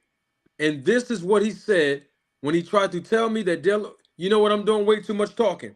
Don't take my word for it. Roll the tape. Roll the tape. Every 14 months, you fight them twice a year, and you pay them 1.5 million a piece, and you build up a star. That's how you do it. PBC, well, they're not doing it. I got you. PBC have built more stars than Top Rank and De La Hoya's company Golden Boy Promotions put together, and Rick, even you know that. No, you're wrong. Golden Boy's the one that made all those guys stars. Don't look at me funny like that. Mm-hmm. I'm looking at you funny like that because you know Al Heyman had all those guys under contract over there with De La Hoya, Rick. They were De La Hoya's fighters. He stole the fighters and had to pay a lawsuit of and guess what? He lost that lawsuit. Golden Boy lost that lawsuit, Rick. No, they didn't. You know that. No, they didn't. You're talking about two different lawsuits. So what lawsuit you talking about? $40 million when he sued Richard Schaefer and Heyman. He lost 40. The reason why he lost the second, like he's paid $40 million. The reason why he lost the second lawsuit is because he already won the first one. And once you won the first one and alleviated the second one automatically, it was tossed out for that reason. Hey. All right, that was Rick Glacier, who said that Al Heyman stole fighters from Oscar De La Hoya, and he mentioned Richard Schaefer's name for the lawsuit. Kamal, what's your take on it? And then we'll get Gregory. That was where the misinformation ended at from Rick Glacier, because he started that on other people's channel, but he ended it here. What's your take on what you heard Rick Glacier say about Al Heyman stealing fighters from De La Hoya? Yeah, I just want to say he is right to a certain degree, but you know that guy is an agent of disinformation. He is a propaganda mouthpiece for corporate media that is anti-PBC. Schaefer did lose a lawsuit, but that was separate from the PBC, where Richard Schaefer had a 2-year, I think it was a 2-year ban from boxing. He couldn't take part in any boxing. So he did lose that lawsuit to Golden Boy, and Schaefer wasn't involved with the PBC at the time. That was a separate entity. So Rick Glacier is an agent of misinformation. And that is true that as a consequence of the lawsuit with Golden Boy, Richard Schaefer was banned from all boxing events, I think for a period of 2 years. But that is separate from the lawsuits that Golden Boy had with PBC. And I'll tell you this, Manager Marty, just further proof of what I'm saying. When Golden Boy had the lawsuit active against PBC, they were trying to make Canelo versus Chavez Jr. And the judge threw out their lawsuit because the crux of Golden Boy's biggest lawsuit against the PBC was that they were not allowing their fighters to fight anywhere else. And then the judge said, wait a second, Canelo's fighting Chavez Jr. I'm throwing this out. This is ludicrous. So yeah, that's my response, Manager Marty. I'm going after Greg Marty. Yeah, well, I'll go ahead and finish again, but because we're speaking our opinion and what we think we know or what we do know. I never brought up lawsuits. You brought up the lawsuits. I talked about what I have seen PBC do in promoting their fighters. They have made stars. They have done that. And nobody can say they haven't. They've done it better than Golden Boy. They've done it better than Top Rank. This is what I was talking about, is that they have good public relations when they can get it. Now, when their fighters get in trouble, it's nothing you can do about that but manage it. Fighters get in trouble. Adrian Broner gets into all kind of ish when he was with PBC. So all you can do is deal with that. But Adrian Broner has also been promoted as a superstar while he was at PBC. Nobody else has done that. The corporate, you talk about corporate fighting entities. Yeah.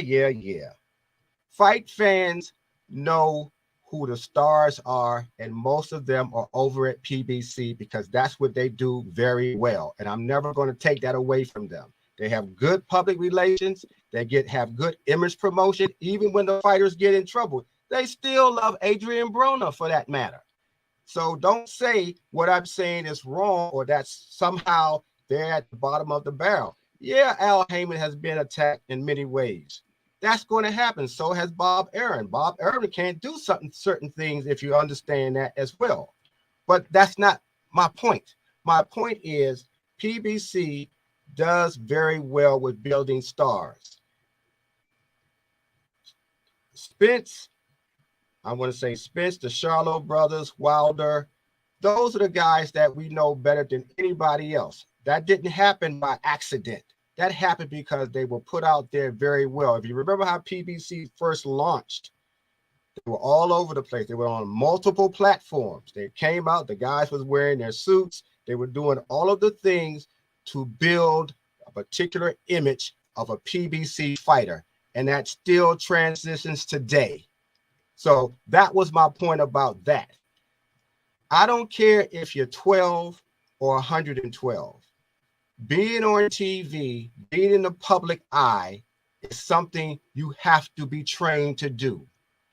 I don't care whether you're a fighter, whether you're a singer, a dancer. You have to have people who can tell you what you need to be saying, how you need to be saying it, what colors work well for you when you're in front of the camera, what writers are the ones you might want to direct your questions to. So just because you're 40 and you make up some mistakes, there's a lot of people who come on TV because this is all new to them.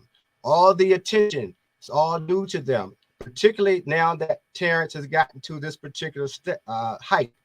He's being asked questions he's probably never asked before. He's been on shows he's never even thought he would be on until now. You have to be prepared for that. No amount of maturity is going to help you if you don't have experienced hands.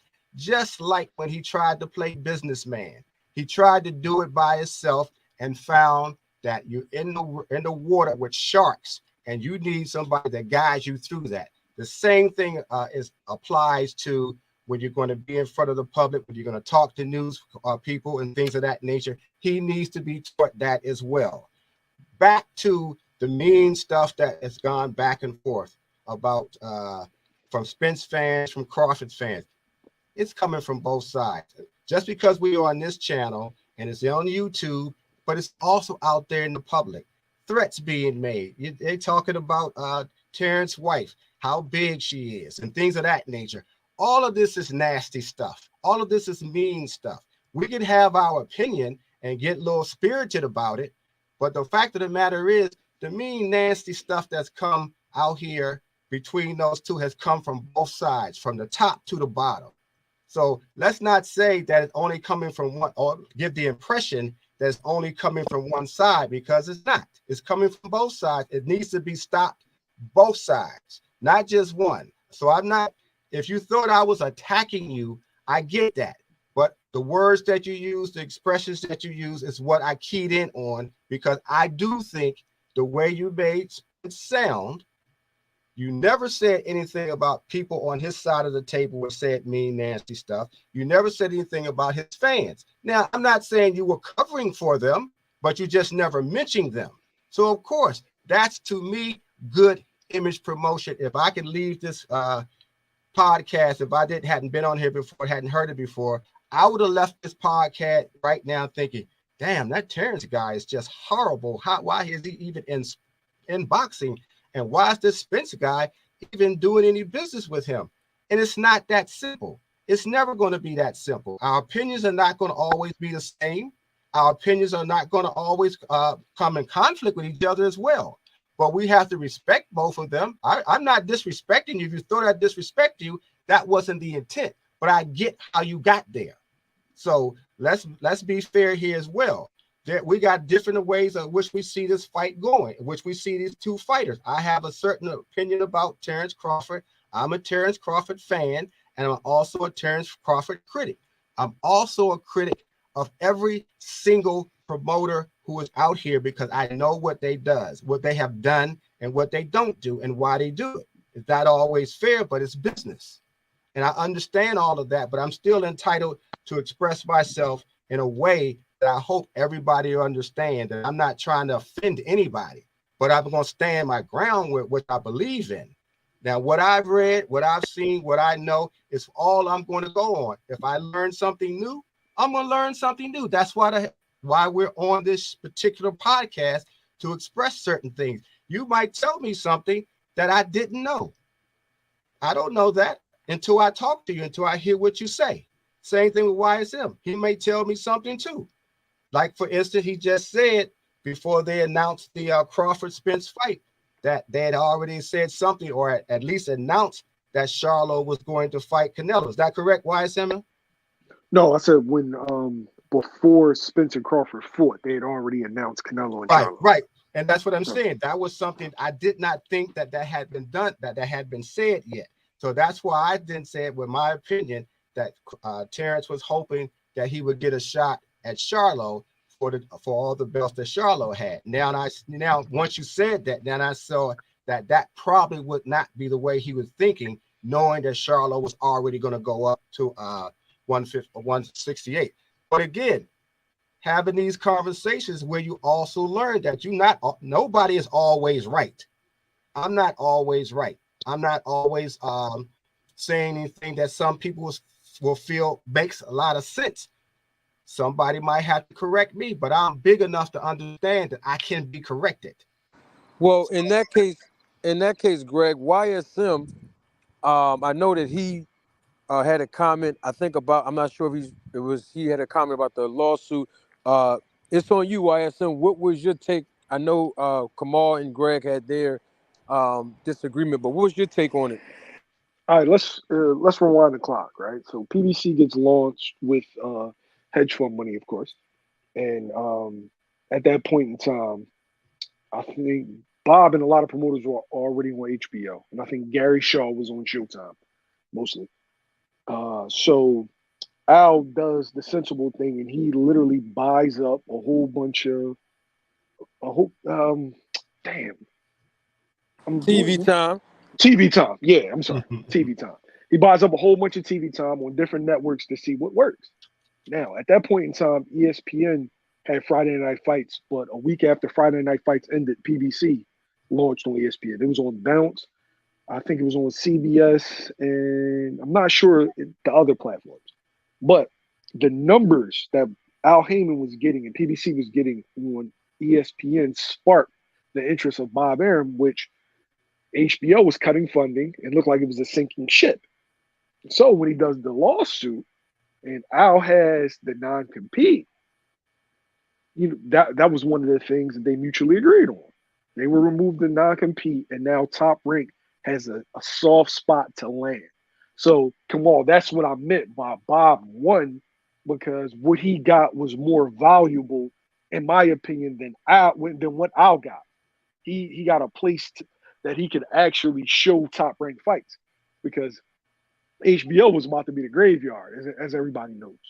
And so when guys always reference the lawsuit, Al didn't really lose money. Like, it was a play. It was a brilliant move by Bob, but I feel like fans run with that Rick Glaser rhetoric. And for everybody, right, Rick Glaser has an axe to grind. Rick Glaser is clearly obsessed with Al Heyman, right? Anybody that has anybody that has their business going and is successful, they don't worry about the next man. Rick Glaser talks about that man on the daily. So his opinion I can't trust. You know what I it's just about, can't, and you shouldn't trust it either. You know what it's about, right? I had a conversation. I had a conversation with Rick, and Rick told me where his vitriol stems from. I'm just saying. Right. I'm just in saying. regards to but in regards to Al Heyman and all these promoters, I'm not anti anybody. I'm pro every promoter that throws boxing shows and that pays their fighters right and on time. I'm pro you because I make money off of boxing, but also I enjoy boxing. And fans need to just stop with this promotional gang war shit because the reality of it, these fucking dudes laugh at us behind our backs. They laugh because it's just business. They're just trying to put on fights. They're just trying to entertain the masses and make money off of it. But dudes is like ride or die PBC. You know, I'm ride or die Top Rank. I hate PBC. Meanwhile, Al Heyman doesn't know you exist. That's the exact thing that's happening. And that's why anybody like Marty and some of the others who have a platform like you have to maybe reel in some of this vitriol that's out here in on the YouTube sphere, because it is like a gang war.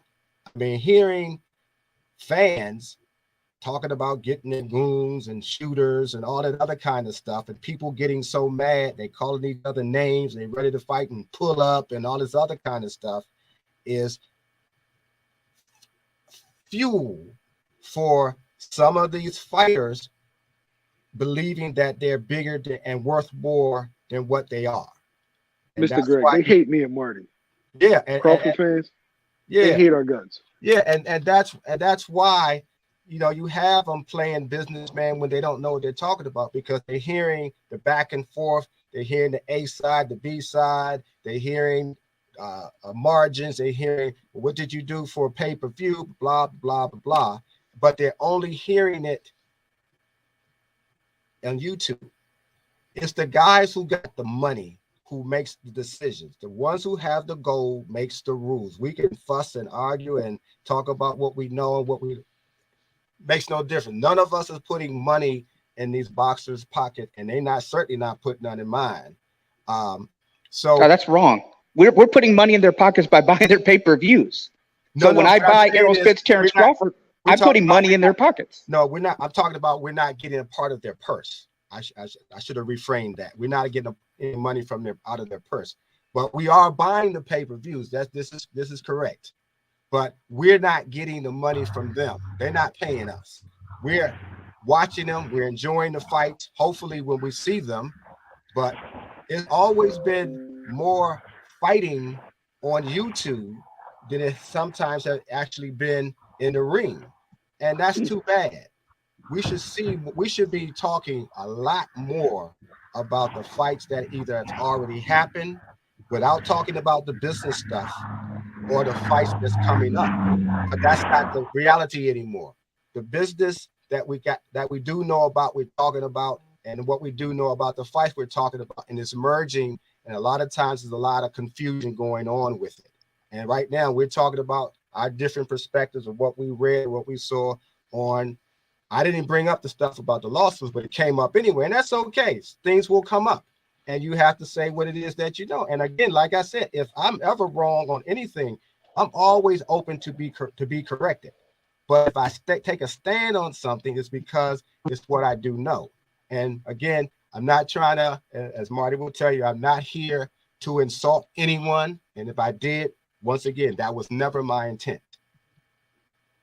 Well, I think, Gregory, it was a good talk with you. I think that you were conflating two separate issues. I'm not talking about, when I was talking about the trash talking, I don't care what a fan says on YouTube. And again, I disagree with you. YouTube is not the only mode of information people get their stuff. They have Michael Benson, they have Dan Raphael, they have corporate media, Ring TV, ESPN, and those have, in many cases, those been around longer, and certain fans just look at corporate media. Corporate media is a major source of information, and it's been around a lot longer. Okay, you have the Boxing Writers Association of America, largely not on YouTube. So again, boxing media is not exclusive to YouTube. And when I was talking about the argument or the talk from different camps, I don't care what a 40-year-old man who's 600 pounds in his mom's basement says about Errol Spence or Terrence Crawford. I was talking about what was said immediately to and about Errol Spence from Crawford's camp with facts, and then what Errol had said in return. And the facts bear out when you say that Errol has a sexual relationship with Al Heyman and you're from Crawford's camp, when you say that Errol is a drunkard, when you say that he has no skills, when you level these personal attacks, I think that certain fans or hardcore fans of Errol are going to feel a certain way, period. And I don't care. When I was talking, I was not talking about what the fans were saying. I was talking about what the trash talk that was emanating. And the reality is this: Errol was the bigger star. He made the fight happen. We'll see if the rematch happens. I hope that nobody gets into gang warfare where they want to kill somebody over somebody who's not even in their family, who doesn't even know that they exist. That was my point there. I get you. And yes, Errol is the bigger star. No, I wouldn't even dare say he wasn't. Bud has never been built to be a star, unfortunately, but he wasn't. So I get that part. But this is the new frontier also in terms of the promotion and marketing and advertising of boxing. So this is new and it's growing very, very quickly. And it's easier for people to come here, for fans to come here on the YouTube sphere, I call it that, than it is for all the other outlets that you can get information from. They're coming here not only because there's so many nice, good people out here, good platforms and bad platforms, or somebody who can go to a platform where everybody's agreeing with them, so to speak. And so they can vent and say what they want. And everybody who goes there says, well, all my people over here and all my people over here. But this is the new frontier and it's going to be bigger. And I believe personally that it's going to become bigger than all the other platforms and all the other entities that promote and push boxing. This is the new frontier, and these guys like Marty and some of the others are going to be leading the way. So that's where I am with that. There's a guy that I believe is going to lead the way as well. He is a content creator, and I want to give him the proper introduction that he deserves, as he always opened his platform up to me, and we have him right here, right now, and that's my guy, Knockout Boxing 86 TV. Salute to him. He's here. Knockout, I know you've been hearing some of the things thus far. My brother, my platform is always open for you. The floor is yours, brother. Speak on it, Knockout. Good to have you, brother. So I've been here, and salute to you, Marty, and everybody up here on the panel. I've been here for about 5 or 10 minutes, listening in. And one thing that I think we fall for as fight fans and listening to these fighters and what they say in these promotion companies is we can use our common sense. Like a lot of times we take the information, and if we like a fighter or we like Bob Arum more than Al Heyman, or we like Al Heyman more than Bob Arum, if it's coming from their side, we just believe it. We just believe it because we already like that particular outfit or that particular fighter and all that stuff. In the case of Terrence Bud Crawford, the issue that he's having and why he's not a star that he should be is because he's a troll, bro. He's a troll. He plays on people's emotions, and he, out of his own mouth, he don't give a damn what fans think. He after him, and people pick up on that. So for all of the talent, for all of the greatness that he has inside of the ring, the reason that people push back and why he can marinate a fight for 5 years and it only do 600,000 pay-per-views, and Tank Davis can marinate a fight not at all and it do 1.4 million pay-per-view buys is because Tank Davis and Terrence Crawford have completely different ways with how they interact with fans, bro. Terrence Crawford is straight up, for lack of a better term, he's an asshole. He's an asshole to his fans and shit, bro. Like, just for instance, right? I see your title, Marty, the 147 shit.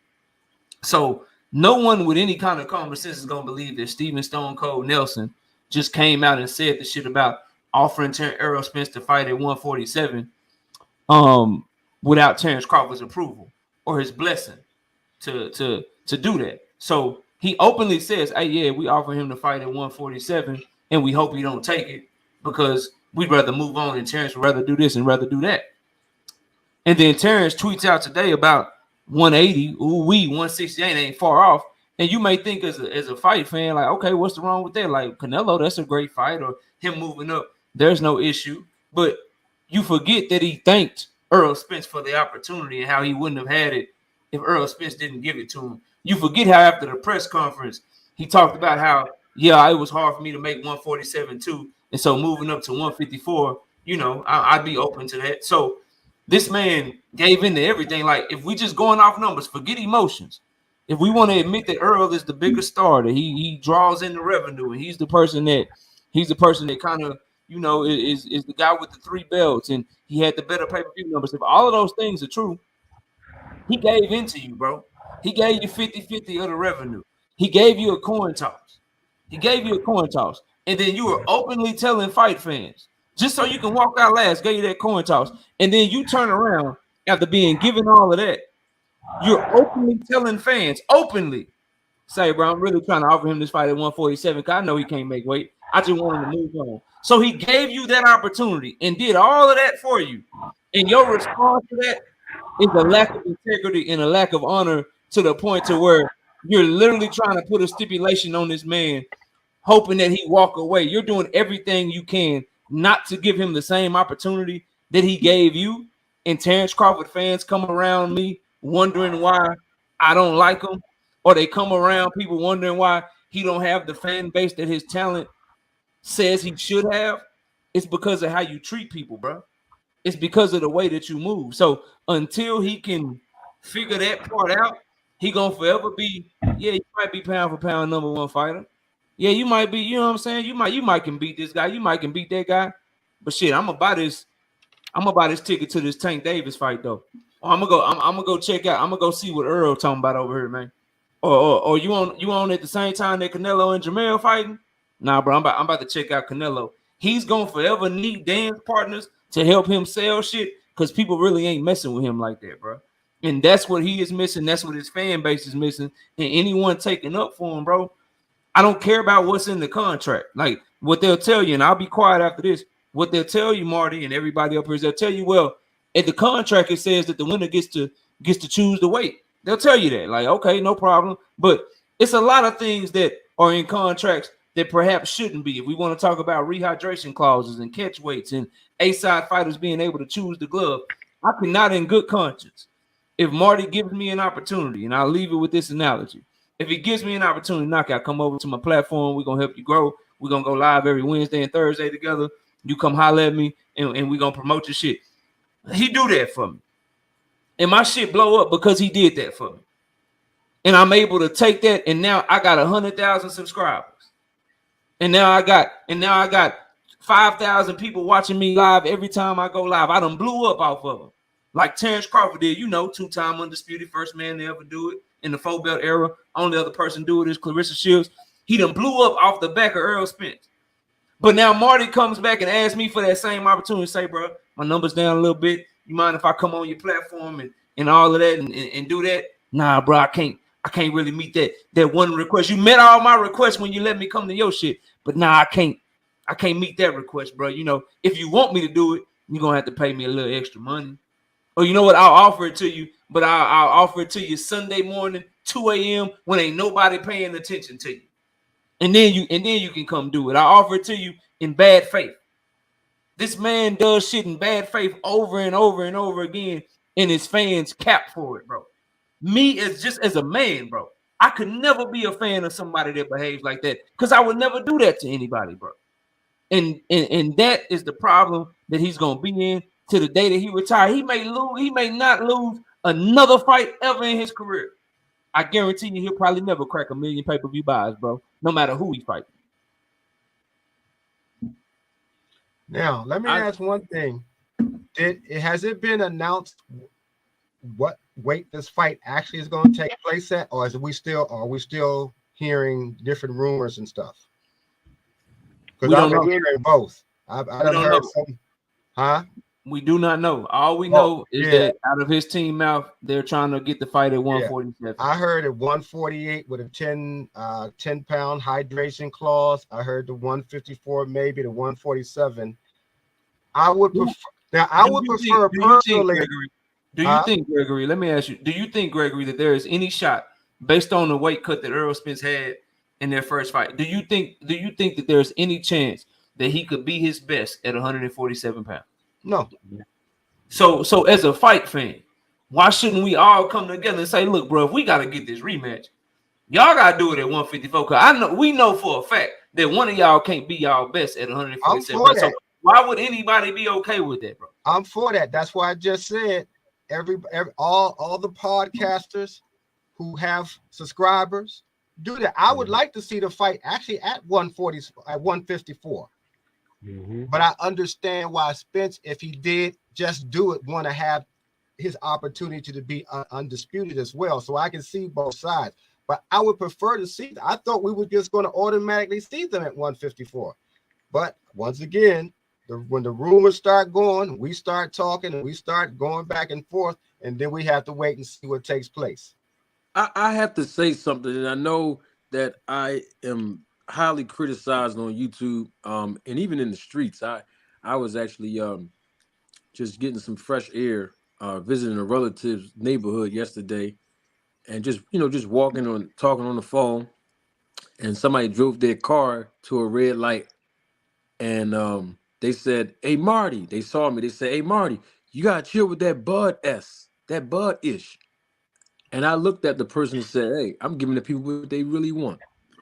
And he said something about this fight happening at 147 pounds. And my point is, anybody, I gotta say this, anybody that disagrees with what knockout boxing just said. I mean, he said everything this man said was a fact. It wasn't an opinion. It was a fact from a standpoint of a professional boxer and from a standpoint of of us being men. And we have women in the chat and women watchers all around the world. So I'm not excluding women. I'm just saying because we're talking about two men in a scenario of Spence and Crawford. If anybody disagrees with knockout boxing's perspective, there's two things that's the issue. Number one, either you are a hater, or number two, you are delusional. There's no way anybody with good conscience, just common sense, can say that what knockout boxing just said was outlandish, was a reach, was an excuse. Absolutely not, because it's all sitting in front of our faces. And time again, even if we believe something that Crawford say, I don't know why it's like this. We can believe one thing that Crawford say, and literally a week later, 2 weeks later, a month later, he contradicts. That's why Gregory Quarterbaum's laughing right now.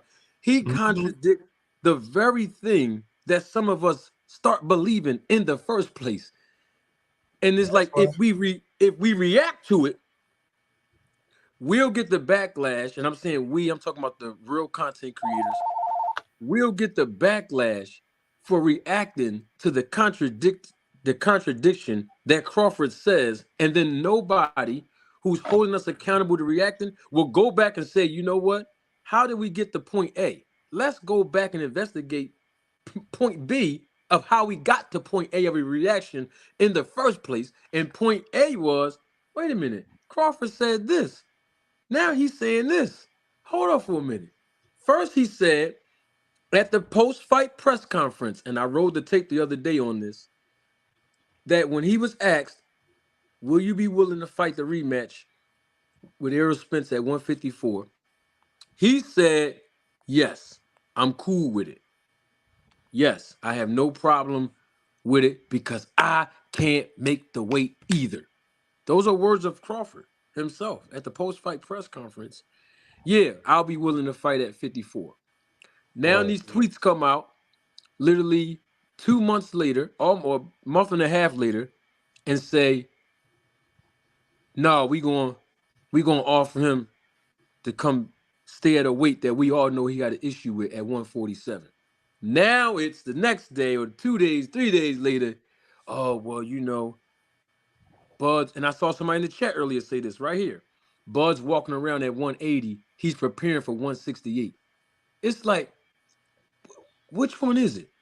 Do anybody Do any Bud fan want to hold him accountable for this? Because when I do, I'm a hater. I'm jealous. All kind of. I'm not even gonna repeat all the stuff that people say about me here. But the thing is, this is all logic. And it don't take rocket science to see what's happening. Rachel Donaire is back. You've heard knockout boxing. Rachel, you heard Gregory. I mean, we got everybody here tonight on the panel. Rachel, what's your take on?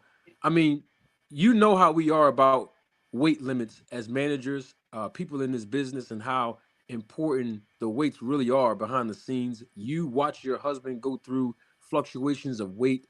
um, you even publicized and even told me that sometimes when Nonito is trying to make the weight, he's a little groggy. You know, he gets frustrated at times.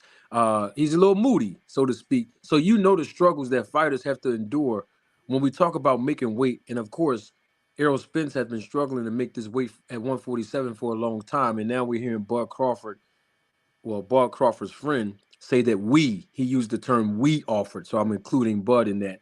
We offered um, Spence to fight at 147 instead of the 154 that Spence was requesting in the rematch after he acquiesced to all of Crawford's demands. What's your take on all this, Rach?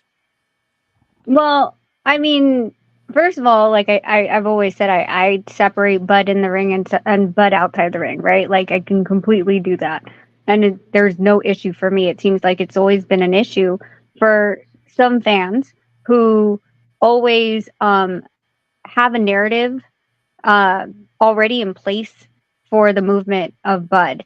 And I think honestly, like it for me at least, I can't speak for anyone else on the panel. I feel like the narratives and the storytelling and the justification of what they make up for Bud Crawford is a turnoff. It kind of is like, man, if he wasn't that great of a fighter, I probably wouldn't even watch him because these people are actually making me not like him. I remember when we landed on the Bud card, someone, I can't remember who it was, but I was on a hunt for this guy for a couple days, had went on a panel and was like, Rachel should thank Bud for allowing him, Nonito on the card. I was like, where the hell is that guy? Because at no point did I ever talk to Bud. Did at no point was I, when I requested what I requested to be on that card, was there, hold on, let me go check with Bud. But they're making these like assumptions, trying to uplift the behavior when the behavior just needs to be accounted for. If he switched it up like he did with the hedge fund, which everyone swore up and down that there was a hedge fund and a hedge fund does this and that, and um we we taught the people what an actual hedge fund does, and now when he came back a couple weeks later, it's like, actually it was a good thing I didn't go with them because this is what would happen. Then what? They're it's quiet, it's cricket, right? Because now they're like, oh well, the God has spoken. He did it right though, so why are you all upset? These things that Bud has done and did is he just has to be held accountable. For example, like he's saying, okay, well, I want to go, want to fight Canelo and this and that for legacy or whatever. As from what I heard, I don't know if that's exactly what he said or what his fans had said. To fight Canelo, 168, 147, 168, but he doesn't want to fight Spence at 154, right? And they're like, he's going for legacy. So someone actually had brought up a great point. It's like, well, if you want to fight for legacy, Canelo's at what number? What number is he in the pound for pound ranking? Your other the other guy in the pound for pound ranking that's next to you is Inoue. You want to do legacy? Then why don't you fight Inoue? People are going to say, well, Inoue would have to go how many weight divisions up? I'm sorry, did you guys not figure that out? It's about the same amount, 20 to 25 pounds from 122 to 147 and 147 to 168. It's exactly the same. And then you would be fighting pound for pound number one and number two, not number one. And I don't even know what Canelo is at this point. So it means to say that the stories and the narratives that they always create is just to rationalize Bud's movement. And Bud's movements are Bud's movements. I'm not gonna like go, okay, well, in my view, you're doing it wrong. If you think you're doing it right for you, then fine. But my opinion is you're doing it wrong. That's just what it is. So I don't get the narratives and the rationalization when a lot of these people don't. It's like they just make it up on the spot just to defend. When a better conversation to be had is going back and forth and actually looking at the data and what was said, what he has done, and how it affects the rest of the other fighters and where we're going to go from here. End of story. These weird, oh, well, maybe he feels this type of way. Maybe he feels slighted. Maybe he has enough money. You can't tell him what to do. It's the weirdest rationale. And that's what makes people push away from Bud and instead would rather support a boxer that doesn't have that type of fan base, and also one that is exciting to watch and doesn't have this whole back and forth drama. Mm-hmm. And maybe that fighter is not as talented, but you know what? He, at least in the public, he act like he respect my dollar. Maybe he don't respect my dollar in private, but at least in public, he act like he respect my dollar and he respect the fact that I pay to watch him fight. So I'm just gonna support this guy, and then that's why your shit get fire stick, bro. That's why people fire stick your shit and watch your shit for free. Exactly right. Exactly right. I agree with both of you. On Twitter, didn't he, Kamal? He said something, Kamal, on Twitter that was something to the effect like our money wasn't good enough to buy his pay-per-view. I can't remember what he said. It was back. God, was it in December or November? I think so. I think so. He's insulted the fans multiple times. Wait. Bud said that? Said something He said it, you know what I'm saying, on his little IG post when he was trying to explain why he took the Avanesian fight. I remember this shit like it was yesterday. He said, I was telling Earl the fans gonna fight, that fans is gonna fire stick the fight anyway. These fans got a fire stick and stuff, and so let's just do this 50-50, 80-20 hedge fund, all that shit he was saying. But yes, he said something about fans gonna fire stick it anyway. You can go find comments him talking about how UK fans are better than American fans. You can find all that shit. No, I've heard that. I thought I heard somebody you can find all that shit. He said all of that, bro. No, I heard that. I thought somebody said that Bud had said your money is not good enough for me or something like that. Did somebody say he said that? I didn't hear him say that. Oh, okay. No, I thought somebody had said Bud said the fans' money wasn't good enough, or something to that effect. The fans' money wasn't good enough for him. But yeah, I heard that other stuff, the fire stick and the UK fans. I just wish he would. I've always said it. I just wish he would never talk ever. But that's on him. Goddamn. That's on him. Like what's wrong? I just said I wish he would shut up. That's what I'm saying. Like, he doesn't even have to be quiet. Just tell the truth, bro. That's it. Just be honest. Have integrity, show honor, and when someone gives you an opportunity and they show you integrity and they show you honor, show that back to them. Don't try to get over on them, bro. Like he was talking because now what I know, he was talking to Earl Spence on the phone and stuff, not to get over, not to get to know him and talk about families and all that stuff. He was talking to him on the phone to try to get that deal so Earl would go against his people, give him what he wanted, and then get him to acquiesce and shit. It wasn't no real respect. He got, if this is true, what his team is saying, he got no respect for Earl, and that's sad, bro. That's sad. He doesn't have respect for him, Knockout. And I agree with what to follow up on what Rachel said. Crawford fans have to justify a guy that continuously talks out of both sides of his mouth and constantly contradicts himself. He should be, the harsh reality is, he should be bigger than Errol Spence. Why should he be bigger than Errol Spence? Because we knew about Terrence Crawford on a pro level before we knew about Errol Spence. When he fought, who was that guy who Khan knocked out? That Colombian guy. He was on HBO. That was his HBO debut. Errol Spence comes along 2 years and he eclipses him.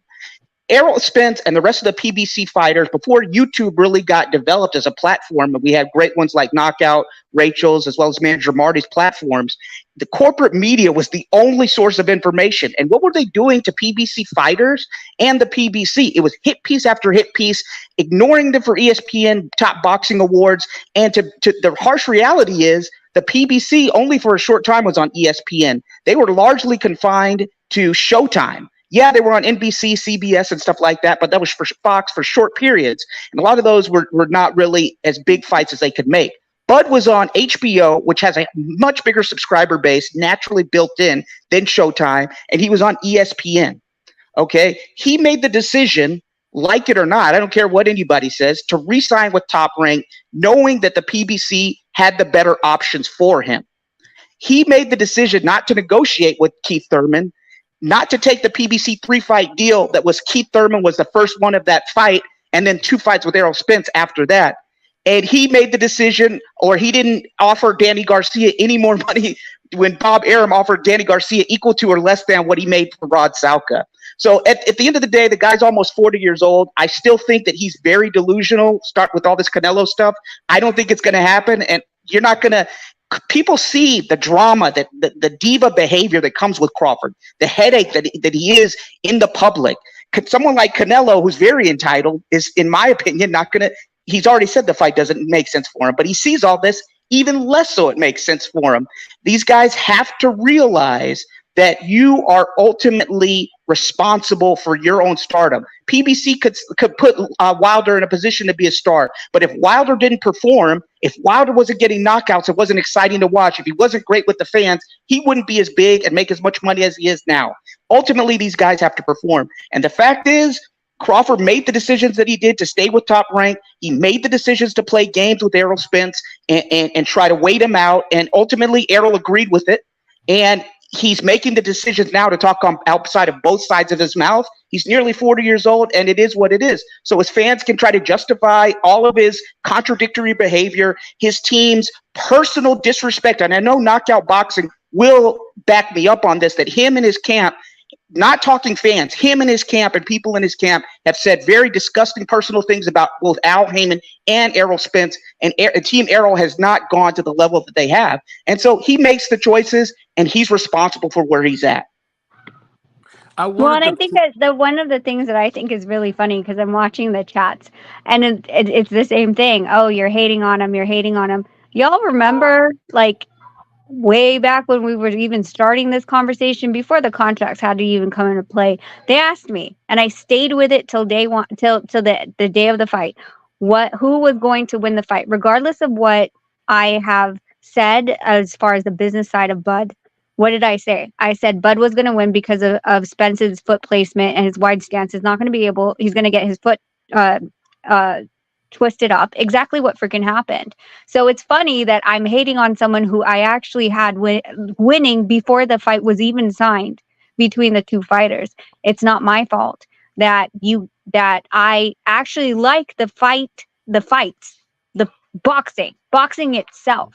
And as far as the business side, it's business. But when fans decide to give their opinions and stuff, then it's entertainment for me. I can separate all those three. The thing is that a lot of people can't. You either have to be like, okay, you're in Bud's corner throughout the rest of the life, whether or not he beats on a woman or kicks his dad in the face. Like, you have to completely ride or die for that person. No, I love him as a fighter. I think he's a great fighter, 100%. But is what his moves, like, does it align with me? No, it's not really that big of a deal. There's no hate in that. Do you think it doesn't affect me either way? He doesn't affect my back at all in my entire life. So there's no hate, and anyone that thinks there is a bit childish to say that there is some type of hate there. My husband and him are not in the same category. My husband is not fighting, so what? I don't understand that kind of high school mentality. Because most of them have that mentality. You had mentioned, Rachel, that people have said you hate on Bud, even though you said Bud was going to win this fight, and you told why and how he was going to win, and you were right. And the same people that said that you were hating, they never came back to you and said, you know what, I thought you were hating on Bud, but you actually were right, Rachel. And I fit in that same category because I was one of the first people on YouTube from the business side of this that recommended that Terrence Bud Crawford do two things to secure this fight with Errol Spence. And for a whole 7 months straight, I was being wildly criticized in people's comment sections, including my own, interview after interview, video after video I posted on the business side of this equation. Then Terrence Ball Crawford, after the fight with David Evanesian, he finally does the two things that I recommended that he did. I was not expecting for a round of applause, but those same people that said that I was hating on Bud, just like they didn't do with you, they didn't do it with me as well on this platform or in the chat. The ones that was saying that I was hating on Bud, they never came back and said, Manager Marty, I thought you were hating on Bud all this time.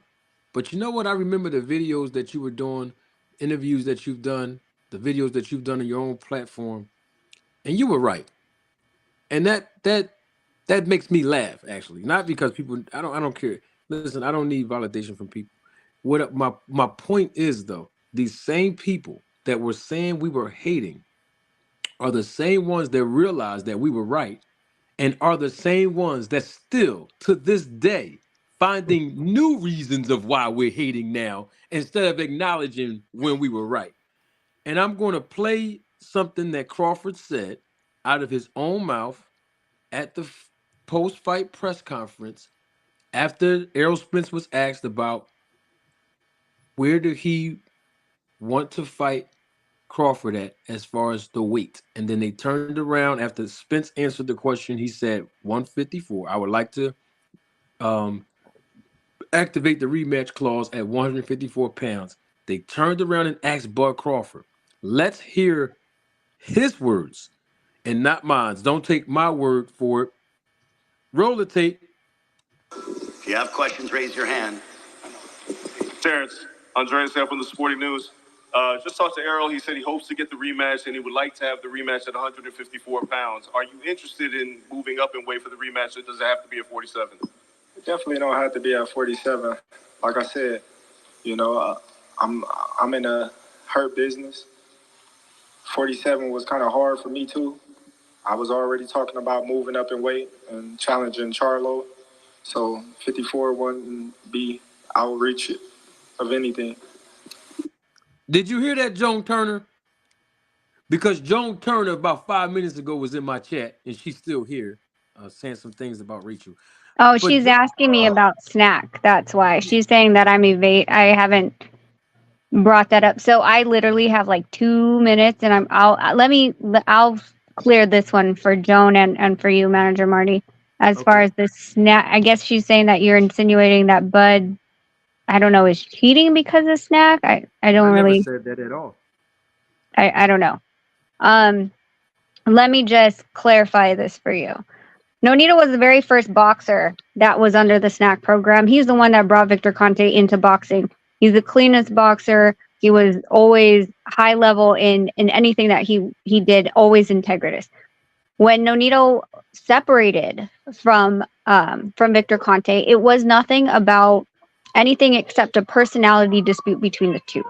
There was never any drug pushing. We never saw any athletes getting pushed drugs that made us leave. It was really a personality dispute between Victor Conte and Nonito. Two alphas that did not want to back down from who was right in the gym. Okay.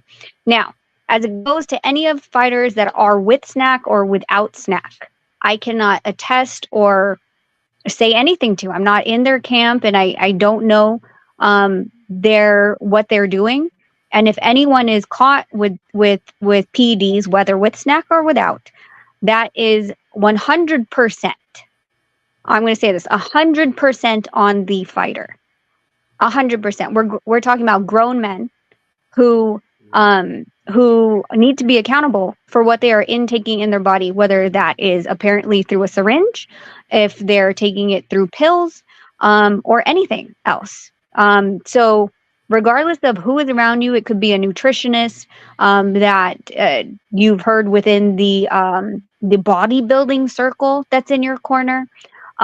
Anyone like that, anyone that is telling you to put anything in your body and you turn away and say, I don't know what you're giving me, but give it to me anyway, you're a grown ass man. So from whatever Victor's done in his past or any of these other shady people in boxing, including and not limited to promoters and matchmakers, whatever the fighter is doing is wholly accountable to them as grown adult men. So I hope I cleared that up. If manager Marty feels some other type of way, or if he has questions about it, that's in his right to do so. I can only tell you from my experience between Nonito and Victor that it was only because of a personality clash that he left. No, I don't have any questions about it, Rach. You know, if I did, I would call you personally. I don't have any issues with nothing that you said. The only question I would have is the question I wanted to ask Joan Turner from the beginning after I played this. Joan Turner, did you hear what your man Bud Crawford said? He just said that he had problems as well making the weight. He had trouble at 47 as well, and he had no problem moving up to 54. He already made references to moving up to 154 pounds to fight Charlo. Those were his words, not mine. So when I So you hear see where I got that from what's that? about him wanting to get Charlo. Yeah, this is the Yeah, this is I the just point. wanted to make sure. So I Yeah, didn't want anybody to think I'll just, make that up. this is Yeah. Crawford's word at the post-fight press conference Right. I remember what it was. between him and Spence. He said that he had no problem giving Errol Spence the rematch at 154 pounds. That was on July the 29th, really technically the 30th. My point is, though, here we are, September, almost near the end of September. And now we're hearing conflicted views and stories of how that contradicts what we heard Bud Crawford just say. And so, with that being said, though, now instead of people being in my chat trying to discredit me, being in the chat trying to discredit Rachel, why not make a comment or a reference to what you heard this man say out of his mouth? And this is not the first time you've heard it, because if you're a fan of Bud, you hear the things that he say when he does interviews and whatnot. We all do. So my point is, where's your response to that? The topic is about him basically saying, hey, we offer Spence to fight us at 147 pounds. So nobody, no Crawford, and I'm not talking about you, Greg. I'm just saying in the chat. You mean to tell me not one Crawford fan has an issue with anything that's happening right now? None, which is fine. But yet you choose to ignore the facts. And this is why I respect Mr. Greg, because you don't ignore the facts, Mr. Greg. You keep it all the way 100. Even Rachel says she likes you. Everybody here likes you because even though you're a Terrence Crawford fan, you keep it real. And the reason why I say everybody here likes you is not because everybody here is just strictly an Errol Spence fan. Everybody that comes in on my panel typically is a boxing fan.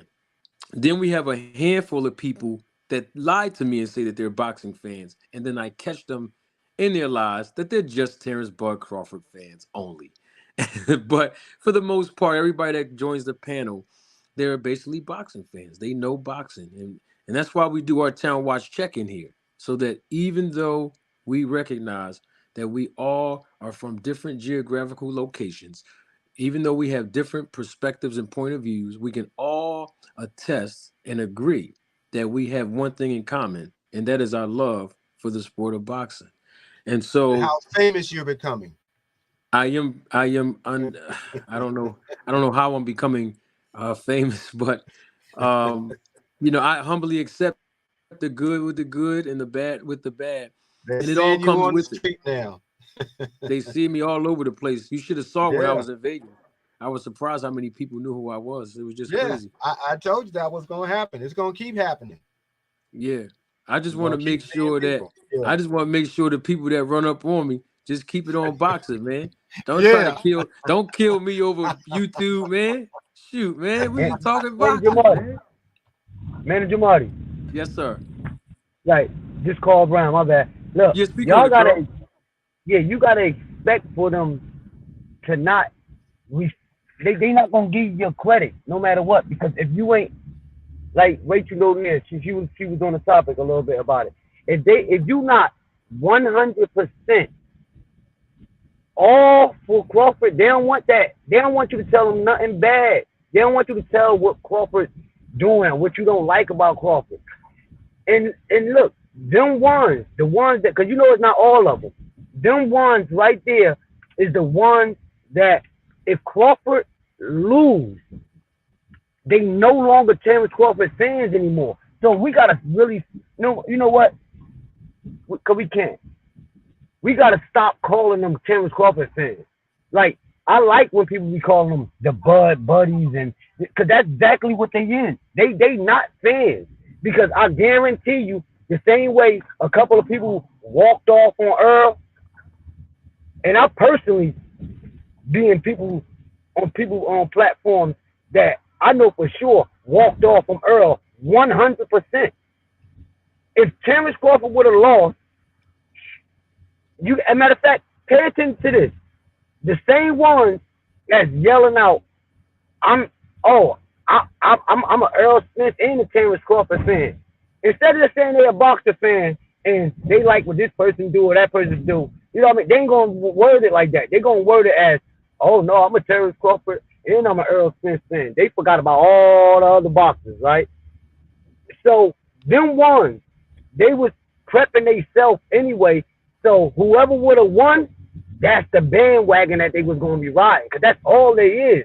And that's why, and man, Jamal, that's why I respect you. My wife will tell you the same old thing. That's why I respect you, because even when people constantly come at you and say that you fronting, you stay. Look, that's why I'm an Earl Smith fan, and you something just like Earl Smith. You stay. You run with what you believe in. I don't care if I had a problem with it or another person had a problem with it. Not just all Terrence Crawford fans, Earl Smith fans. You stay true. You stay true to what you know. And even when other platforms got something to say about you, let them. And that's another reason why I respect you so much. Let them, and you stay on course. And you know what? You heard my wife, and you rolled the tape. So I don't see how anybody can. It's not like you made a platform and you just saying, oh, this, that, and the third. You started off with evidence. So if anybody can respect your roll of tape, because a lot of people think that when you say roll the tape, I'm telling you, a lot of people think it's a game. You roll the tape because that's fact. You know what I mean? Yes, that's true. And I wanted to say one other thing. And I want to say another thing too. I was sitting in the background for a minute, and I heard a lot of a lot of the conversation. I overheard my boy right here, and I messed with you too. It's not the fact that you know Terrence Crawford. I don't even going to address you as you just know Terrence Crawford fan. But when you said PBC make stars, now I will give Top Rank. I will give Top, because PBC just keep them up. For Top Rank they got a ceiling. They got a ceiling. PBC don't. You get what I'm saying? If you became a star on PBC, you ain't got no ceiling. You can keep going. You can get bigger and bigger. Top Rank just start them. And that's the history of Top Rank. They just start. They is known for making you to a certain point. And Manny Marty, I ain't taking your words, because I heard you say this before. They get you to a point, and they don't know how to. And when you get to that certain point, they can't deal with you no more. You know what I mean? And I don't know if that's your exact words, but you know what I'm saying, man, Jamarty. Yes, I know exactly you know what I mean? you mean. Like, yes, sir. They get you to a point, and that's absolutely true. And this ain't I'm saying it, you saying it. This is what we've been seeing over the years. Floyd, everybody, like they get you to a certain point, and they can't keep up with you as you go forward. PBC can. So if look at Tank Davis. Tank Davis is a prime example. Tank Davis don't need a belt. All Tank Davis needs is a dancing partner. That's all Tank Davis needs.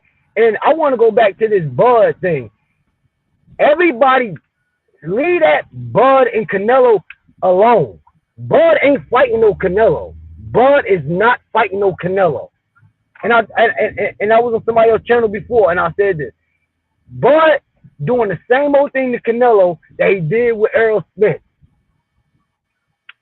And even if they did for it, I don't care how bad of a boy you is, you ain't going 3 weight classes up and fighting the top dog. And Canelo, he dirty in a way. I'm talking about dirty in a good way though, kind of. Because Canelo will beat your arms up. Canelo, it's not about just body shots and head shots. I mean, knock him. Canelo will beat you up. Like, if Terrence Crawford. Oh man, he was going too. Ducking them. You hear these dudes? Y'all really hear these dudes? Canelo ducking Terrence Crawford. Terrence Crawford ain't never had a fight at 54. Terrence Crawford never had a fight at 60. But he gonna go to 168 and fight Canelo, a dude that went up to 175. I don't care what they say about him. 175 and caught a knockout. Well, there's only 2 words that will help him be able to do that, Carl. And I know the people do not want to hear it. Greg know the 2 words. That's why he laughed. Oh, yes. There's 2 words that'll get Crawford all the way up 3 weight classes to fight Canelo without fighting that 154 first, without fighting that 160 first. And that's the snack program. Yeah, I said it, Joe Turner. You see Joe Turner try to get in the chat and turn Rachel against me. Me and Rachel and Nonito are family. And you can't come between family, Joe, because guess what? It's the snack program, and it works. What do y'all got to hate on the snack program for? Israel, you're here at the bottom of the screen, Israel. You even know that the snack program works, Israel. We glad to have you, brother. How you doing, Israel? How you doing? Manager Marty is funny as hell. I know that when you do it, as soon as you get ready to do it. This dude is hilarious, man. Hey, I like your objectivity, though. I mean, it's cool. You know what I'm saying?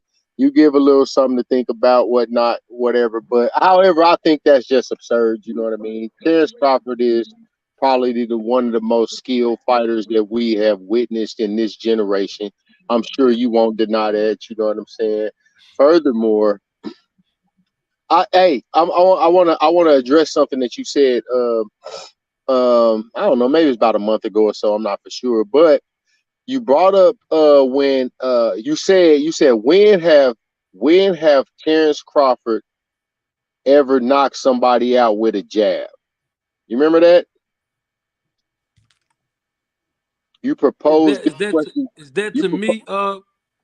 That's the manager Marty. You posed the question to the audience, and you asked the question: when have we ever seen Terrence Crawford knock somebody out with a jab? Knocked him. I think I said knocked down in the jab. Or down or out. Yeah. He literally knocked Kell Brook senseless with a jab. Remember that? That was a setup power jab. Oh, we don't care what it was. It was a jab. Was it not a jab? Did he knock him down? He knocked him out. He finished the fight. No, he didn't knock him out. The referee stopped it. You said what now? The referee stopped it. He went flying across the ring. Right after that jab. Yeah, but we talk about a Kell Brook that didn't fight at that weight class in 3 years and okay, well, that wasn't the question. I got you, but I'm just saying. There's neither here nor there. I just wanted to bring that up, Manager Marty. You know what I'm saying? Right. We can agree to disagree, but here's the thing. The gentleman said that, there's no way that Terrence Crawford can go up and do this, that, and the third. I mean, we just seen who was that that just beat the literal brakes off Canelo? Was that Benavidez boy? No, Bivol. Bivol. Bivol just beat the shit out of Canelo. Bivol, look who you talking about, Bivol. I'm just saying, Bivol.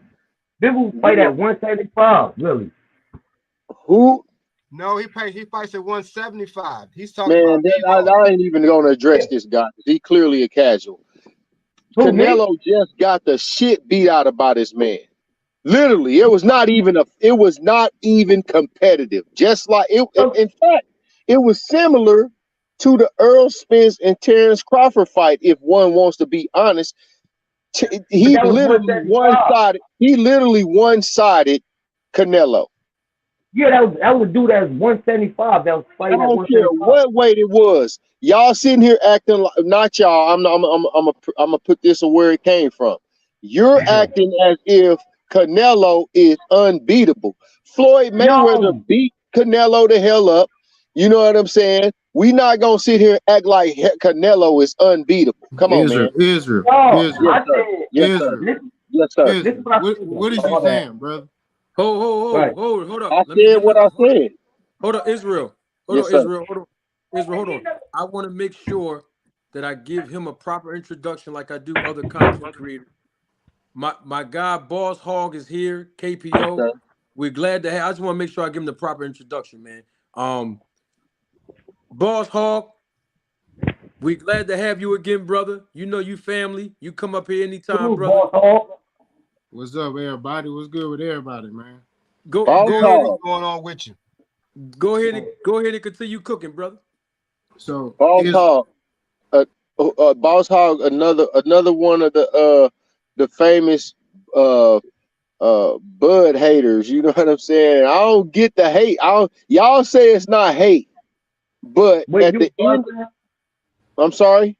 So Israel. Yeah, of course I'm a Bud fan. Okay, so Israel, let me explain something to you, brother. Go ahead. For starters, you were bringing up. I understand you feel like I'm a hater. I'm not even gonna address that. We're gonna keep it rolling. What you saying? You sitting there saying that B-Ball basically one-sided Canelo, right? Is it true or false? No, that's facts. Okay. Okay. You sat there and said Floyd Mayweather beat Canelo, right? Right. Yes, sir. So what I'm saying is, what does that have to do with Terrence Crawford? Because Terrence Crawford does not fight like neither one of them. Okay. I got you. There are weight classes for a reason, brother. I understand. We're not sitting here saying Terrence Crawford is not skilled. We're not sitting here saying that Terrence Crawford sucks. Because when we bring these things up to Bud buddies, and I'm not saying you're a Bud buddy, but when you bring this stuff up, y'all get a little confused or butthurt about this stuff. We're saying there are weight classes for a reason, right? No matter how skilled Terrence Crawford is, right? If he goes from 147 to 168 and fights Canelo Alvarez, he's not winning that fight because of the type of fighter he is, right? But his fighting style, okay?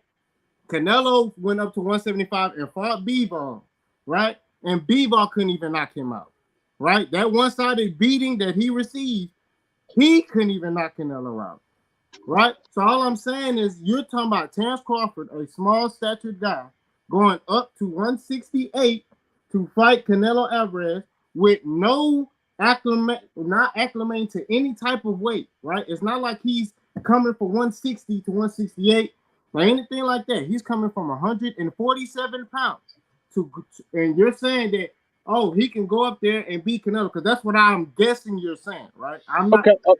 And that's what I'm guessing you're saying. Okay, let me say this. Let me say this in response, because I feel you. You know what I'm saying? Those are valid points, right? I'm not gonna say that. You know what I'm saying? Because like Terrence Crawford himself said, it's weight classes for a reason, right? Mm-hmm. Now, but did y'all see what Terrence Crawford said? He's weighing 180 right now. Okay. So not that you know what I'm saying? That's kind of not correlating to what you're saying, because weight that you gain doesn't necessarily translate into fighting weight. I got you. Okay. Right. Yeah. But what I'm saying also in response to that is that who's to say, because we know Canelo's stance on this, right? We know Canelo ain't really enthused about saying, yeah, I'm ready when I knock Charlo out, bring Bud on up in here so I can polish him off too. That's not his stance. Mm-hmm. So who's to say that Terrence Crawford can't get into 168, bust up a couple of 168-pound fighters, and kind of force the process? You see what I'm saying? Because go ahead. I'm sorry. So who you think Bud to be that 168? Let's take Canelo out. Just Okay. name one. I mean, anybody but a dead body. I'm saying this the best pound for pound fight. This the best pound for pound fighter in the world, right? So my opinion. Let me finish. So my opinion is that at 168, I don't care who you put in there. I believe this is the best pound for pound fighter. So whoever you pick, or you know what I'm saying, I believe he can beat at that weight. You think Bud could beat David Benavidez? If I believe he can beat Canelo, yeah, I believe he can. He ain't nothing but a bigger. He ain't nothing but a bigger version of his brother. They the same nigga. Wait, you saying that as a fan? Hold on, bro. I feel. Don't use the N word. No, Now this is what you asked me what I believe, right? As a fan, of course, you know what I'm saying, because all Earl Spence fans thought that Earl was gonna beat Terrence, right? Well, they're in the Except same for weight. manager Marty say we had the snack program on our side, but you know that's neither here nor there, right? Well, no, that's not. Hey, Israel, that's not neither here or there because let's keep it 100. Now, this is not a shot at you, Israel. You But this is breaking up, manager Marty? Can y'all hear me? I hear you. I hear you. I hear you. All right. Okay, go ahead. What I'm saying is this is. Can you hear me, Israel? Yes, sir. This is not a direct shot at you or Greg because I know that y'all both are Terrence Crawford fans. This is for Crawford fans, universally speaking. Right. I hear you saying that Bud can go all the way up there and skip 2 or 3 weight classes to fight Canelo and possibly beat him. Right. But let's keep it 100, Israel. Not one Terrence Bud Crawford fan ever said, you know what? Since this fight is not going to happen between Crawford and Errol Spence, and Al Heyman is effing Crawford out of a deal, they're not being fair. The guarantee wasn't right. All the excuses we've been hearing. Nobody said, you know what? He shouldn't even be worrying about fighting Errol Spence no more. He should be just going up there. Maybe he should just go in and take on Canelo Alvarez. Not one Crawford fan mentioned Canelo Alvarez's name not one time. Now, all of a sudden, he beats Errol Spence, and Canelo is about to fight Charlo because Charlo's moving up 2 weight classes, not 3, but 2, to fight Canelo, which it really was supposed to be his brother first, and he took on that mantle. Now, all of a sudden, people are saying it's because Crawford can do the same thing. Now, just because a fighter walks around at 180, we all know that they're not going to compete at the actual weight that they walk around in. Yeah, I just said I agree with you on that. I agree Yeah. with you on that, manager Marty. And so, but all I'm saying is that this is the reason. But here's the thing. Go ahead. I'm sorry. No, it's all good. The reason why you're saying what you're saying as a Crawford fan with so much confidence is because you agree with me, and so does Joan Turner. And what I mean by that is everybody can look closely. And what I mean by that is this: everybody, Joan Turner, listen, Miss Joan, because you thought Rachel Donaire was supposed to turn on me because I said it. Now you made me go get it. Hold on, Boss Hog. I had to go get it out the closet. Oh, Every time I brought it down there. Oh, yeah. Somebody stop him. Somebody stop him. Somebody stop him. Terrence Bud Crawford can move up to the heavyweight division and fight Deontay Wilder because he got the snack program. Okay. All right, hey, Manager Marty. Hey, I ain't gonna even front, man. You so funny, bro. Like I can't do nothing but like you. You know what I'm saying? Like, but Israel. Yes, sir. You know, be honest, Israel. Don't this program work, bro? I would say, hey, listen. Listen, I would say that I would say yes. If you was asking me, I'ma agree that the snack program works, That's all we need right? to Why hear. am I hating on Because Bud? We saying the same thing, bro. I didn't hear you say that because the reason why I You say that breaking is up. because all right, Manager Marty, I'm gonna give you another perspective to another way to look at this, right? All right, I'm a felon, right? I'm a felon in 3 states, including the state of Nebraska, which I don't live in. But so therefore I know the consequences of being a repeat offender for the same crime, right? This can lead, I'm just looking at it from the other side, right? I'm being objective, playing devil's advocate from Victor Conte's perspective. Okay, you get out, that's just like, you know what I'm saying? I have a charge that's called armed criminal action, right? And that charge carries 3 years in the state of Missouri. No matter what, you got to serve 3 years. No parole, no nothing. You got to do 3 flat years. You get out and you get another armed criminal action. Now they want 10 years from you. All right. And if you get out and you catch another armed criminal action, foolishly enough, they want a life sentence from you. So what I'm saying is that he has a lot to lose by getting himself involved in something like these. That's first. Secondly, why is it that it's so far of a stretch that the snack program is just nutritionally good for athletes I never said it wasn't. without I've been being illegal? I No, he never just said it won't. Yeah, I never said it was no. So I never said it was illegal. He's selling the Okay. products online. In fact, I was on here a couple of weeks ago with the shirt on, and I actually mixed the pre-workout and I drunk it several times live. So I'm not saying it's illegal. He's selling it on Victor Conti's selling the supplement online. What I'm what I'm what I'm basically saying is, excuse me, what I'm basically saying is according to what we all know about the snack program, it works. And what I mean by what we all know, I'm trying to find it now so I can put it back on the screen and we can all see it for ourselves. And Greg know what picture I I'm know looking what you're here for. to do. Yeah, the picture that I'm looking for is the exact advertisement of the snack program on their Instagram. Matter of fact, I got it right here. Let's pull it up now. It's I loading now. I'm gotta gonna pull it okay. up. While you getting there, I gotta ask you the hard questions, Manager Marty. All right, well, hold on. I'm on your Here it platform. go. I got Hey, okay. you see it? Y'all see it on your screen? Yes, sir. Now, Yeah. let me read it of why I say the snack pro and Crawford's wearing the same shirt I got on, by the way. So here is why I say the snack program work. I'm not saying it's illegal. Of course, the snack program is definitely legal. It says these words. This is from the Snack System Instagram page. Victor Conti's Sports Nutrition Company. Snack offers products that improve your level of fitness, help lose fat, build muscle, and enhance performance. You Oh, see that? Earl need the snack program. Hey, I'm one of the, and guess what? I'm one of the ones, the only ones on YouTube today that said that Errol Spence needs to go over to the snack program in the rematch. And Greg Quarterbaum knows that that's true. Now, with that being said, you agree with me, Israel, that the snack program works, correct? So I agree in that. It's just yes or no. I don't ask hard Listen, questions. it can't be that really, Manager Marty. I would tend to agree because I believe in nutrition and I believe in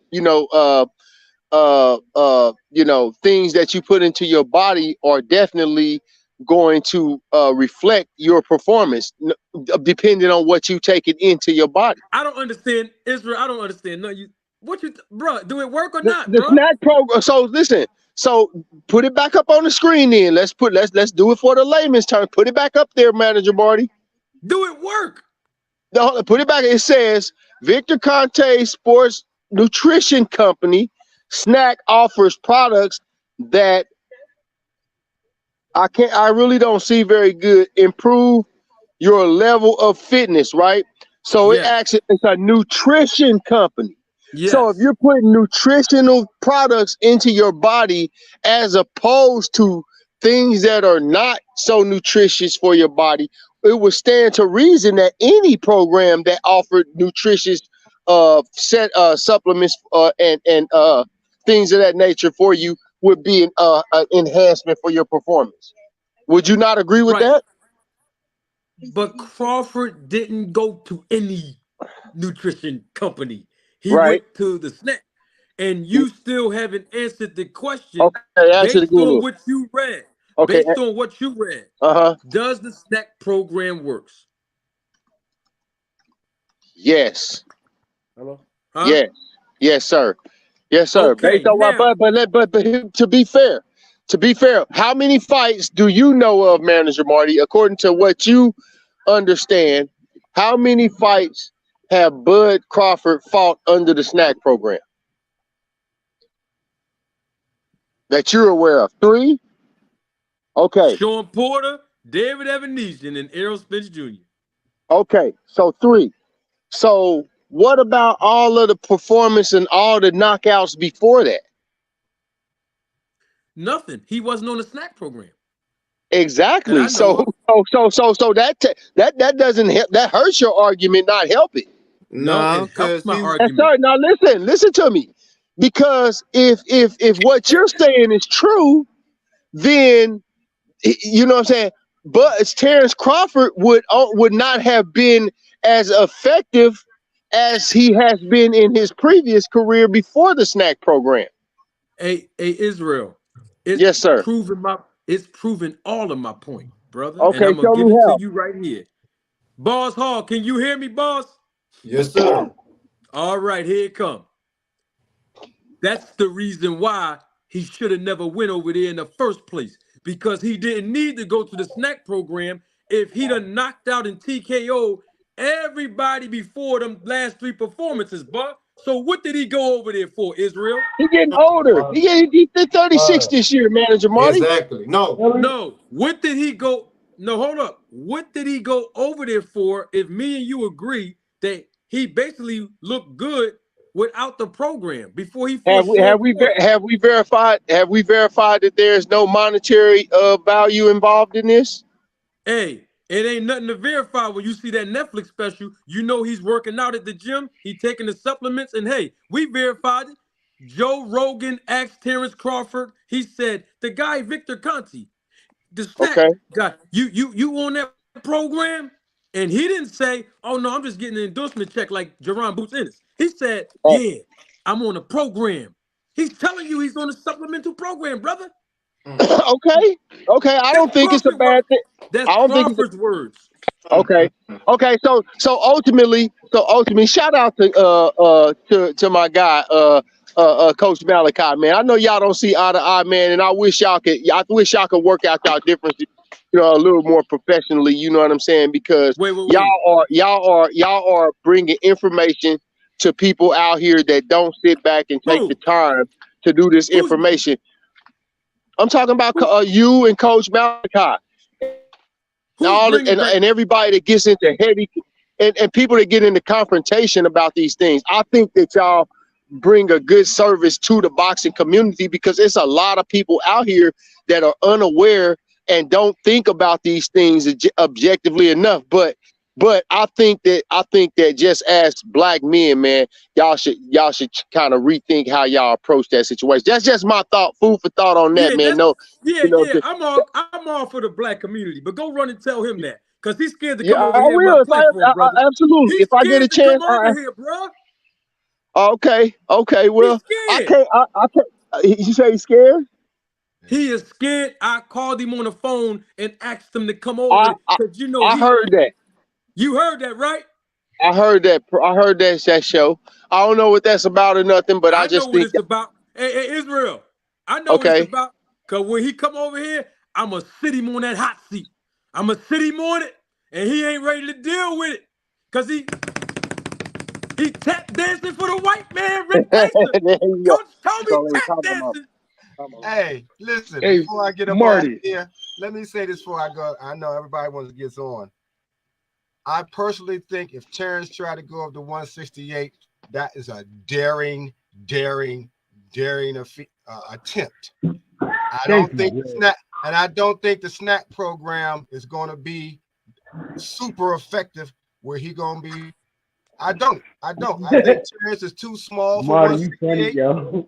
I think Terrence is daring to go at 160. I think that's about his limit, and that's going to be difficult too. He's just too small. His frame is too small. He gonna get knocked out. Terrence belongs. This what y'all said about Earl. Did y'all say the same thing about Earl Spence though? Wait. I'm a Bud fan. Hold up. I'm a Bud fan. But I know where there's limitations. Our man must know his limitations. 168 is a bridge too far, really.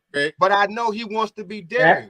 154, I think he can do well. 168 is just a bridge too far, in my opinion. But if he does it, it'll be magnificent. It'll be great. And I don't think the snack program is going to be that effective for him at 168 either. Preach, Greg. So that's my feeling about that. And I'm a Bud fan, so everybody know that. But I know where you got to stop at.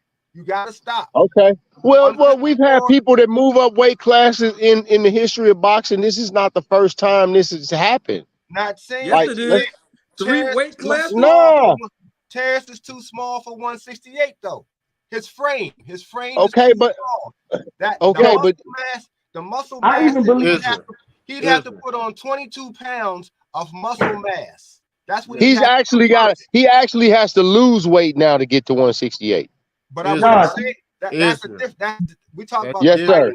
Yes, sir. You need the muscle mass to fight a guy like Canelo, because if you remember the Bevo fight, Bevo himself was saying, and you saw all the red marks on his arm and on his body, that he was still hurting Bevo. He just did. He wasn't just. What is it? What's Canelo's worst? What's Canelo's worst enemy? Does anybody know inside the ring? What is Canelo's worst enemy? You can outbox Canelo. No, we said no. In particular, I can tell you a jab. No, it ain't. Boxing. Yeah, okay. Go and look and see what he lost to every single fight. It was a jab that disturbed his whole game plan. But Terrence Crawford is the smaller fighter. Terrence Crawford is actually taller with a longer reach. What are you talking about? Okay, we're not talking about height. We're talking about weight wise. Okay. But listen, but what we said in boxing though, bro, in boxing. A significant arm reach advantage can be troublesome for a fighter. Okay, but I'm gonna tell you like this, right? Okay. We saw Caleb Plant in there with Canelo, right? Right. And Caleb Plant is bigger than Canelo height wise, right? Right. And even he got knocked out, right? Not as skilled though. Listen to me. You have to be. Is Caleb Plant on anybody's pound for pound list? Israel, listen to me. Yes, sir. Listen to me. Okay. You're talking about a jab, right? You talking about the jab is Canelo's kryptonite. Right. I'm gonna ask you this question. Okay. Do you think Terrence Crawford's power, right, will be effective against Canelo to keep Canelo off of him? This gonna be the answer for this fight. Yes, sir. I do believe that. Look, I want to ask you something. Do you think that Terrence Crawford could take a punch from Canelo? Body shot or head shot? Just one good one. Just one. I think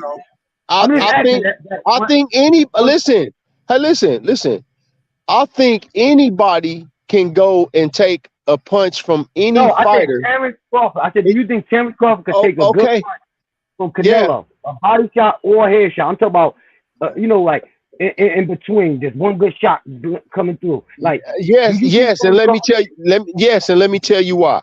And I'm gonna tell you why. And it's not just because I'm a Terrence Crawford fan, but it's because I understand how, leverage and all of these things work.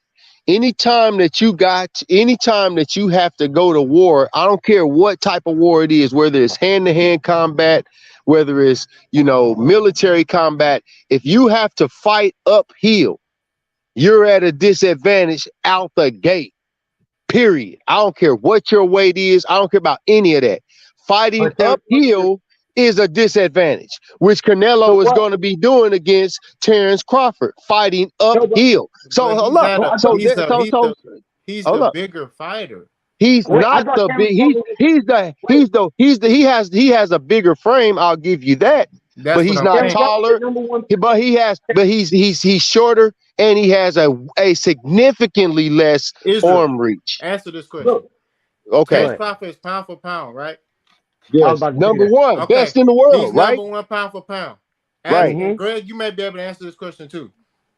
The other guys that Terrence Crawford fought, the Mean Machines and the Benavidez Juniors, haven't they hurt Terrence Crawford? And yes. So yes. if he goes up 3 weight classes to fight Canelo Alvarez, right, who is looked at as the face of boxing, right, on some people's eyes, who's knocked out Kovalev, who's knocked out Caleb Plant, all these big fighters, right?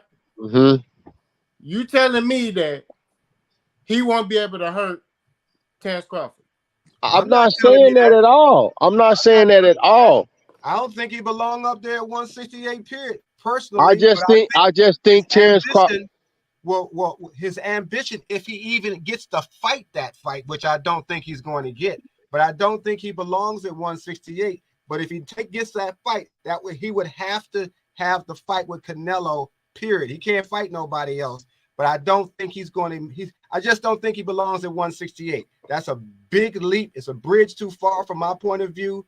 But if he tries that, that needs to be the last fight that he does. Because okay, so what would y'all for him, in my opinion? So anyway, that's what I got to say on that. Gentlemen, I have enjoyed, as always, chopping it up with you. Marty, I'm gonna see you soon. Please start posting when you're gonna be on, so I don't have to look for you. I and come do. on late.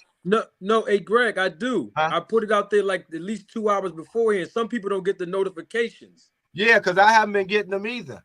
YouTube is messing with y'all and with outlet. So I just be catching. Well, I'm gonna say this, and I'm gonna digress. You know what I'm saying?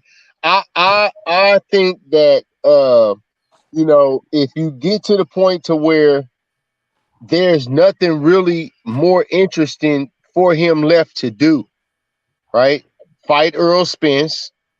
All right, we know that's an obligation. And then after that, what? What is there after that? Somehow I want to see a Charlo fight, but again, I agree. I would want to see a Charlo fight as well, unless Charlo lose to Canelo, and that kind of takes a little bit of the flavor from that fight if he lose to Canelo. On how he loses. It don't.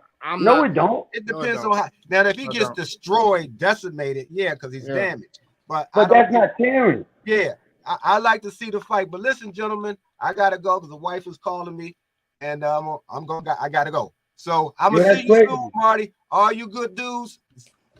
Very peace, nice brother. With y'all, man. See you next time. All right. Peace. Marty, because look, I gotta go too. My wife got school, and I just want to say one last thing though, real quick.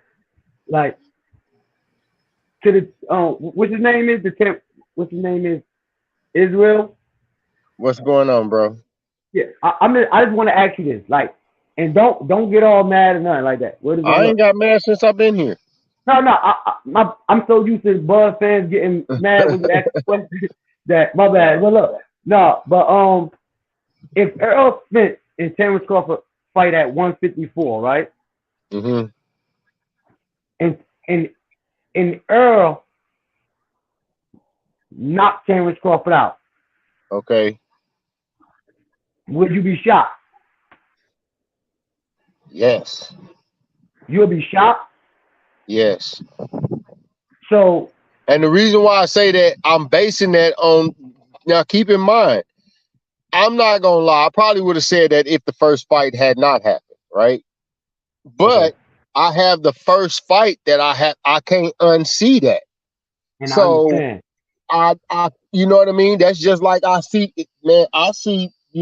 fights. I've witnessed a lot of fights in my life, boxing fights and otherwise, being in the penal system, you witness, fights, right?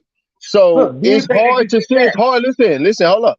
It's hard to believe that because I believe at this point now, not only does Earl Spence have to fight a bigger, stronger Terrence Crawford, he also has a mental issue that he has to deal with in his own mind now.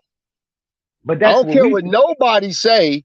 There's a mental issue there now that says, can I beat this dude? You have to go from I'm gonna go in here and give you a one-sided ass whooping to can I even beat this dude now? So he has some uphill battles to deal with even before that fight takes place. Hey, But Carl, look, that's not let me cool. That's not let my bad. no, it's cool. Good. I want to interject on something because I want to make sure. I know, is Boss Hog still here? Yeah, I'm still here. Oh, okay. So But Israel was. I'm about to go, Marty, because my wife got school and I can't, Oh, you know, what I mean, all right. Checking Okay. out. But definitely, I'm gonna still jump in the chat though. And All as right. You got it. always, you already know it's a good pleasure always that you letting me on, and you know what I mean. We having fun, and I'll catch you next time. Hopefully, I'll You get got you on later. Hey, you peace, got bro. it, big dog. Appreciate you All right. coming through as always. Hey, Israel, real Yes, quick. sir. I want to because I can't see you, so it's Yeah, dark. it It's got cool. dark. It got It's dark out cool. here where I live. No, it's cool. It's cool. As long as I can hear you.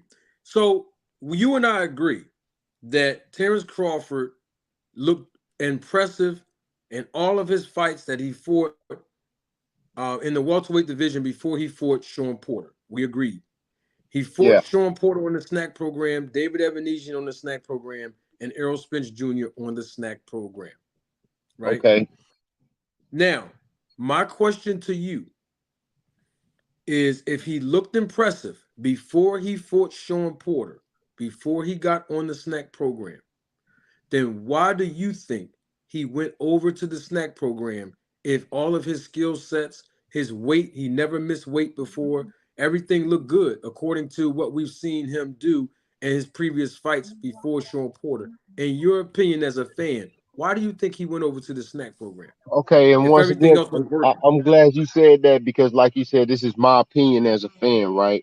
And Yes. I would go if I just had to, a gun to my head, give an answer. I would say that as you get older, as you get more experienced in your craft, you become more in tune with what's best for you, and you try to do the best you can do. You try to be the best you can be. Absolutely.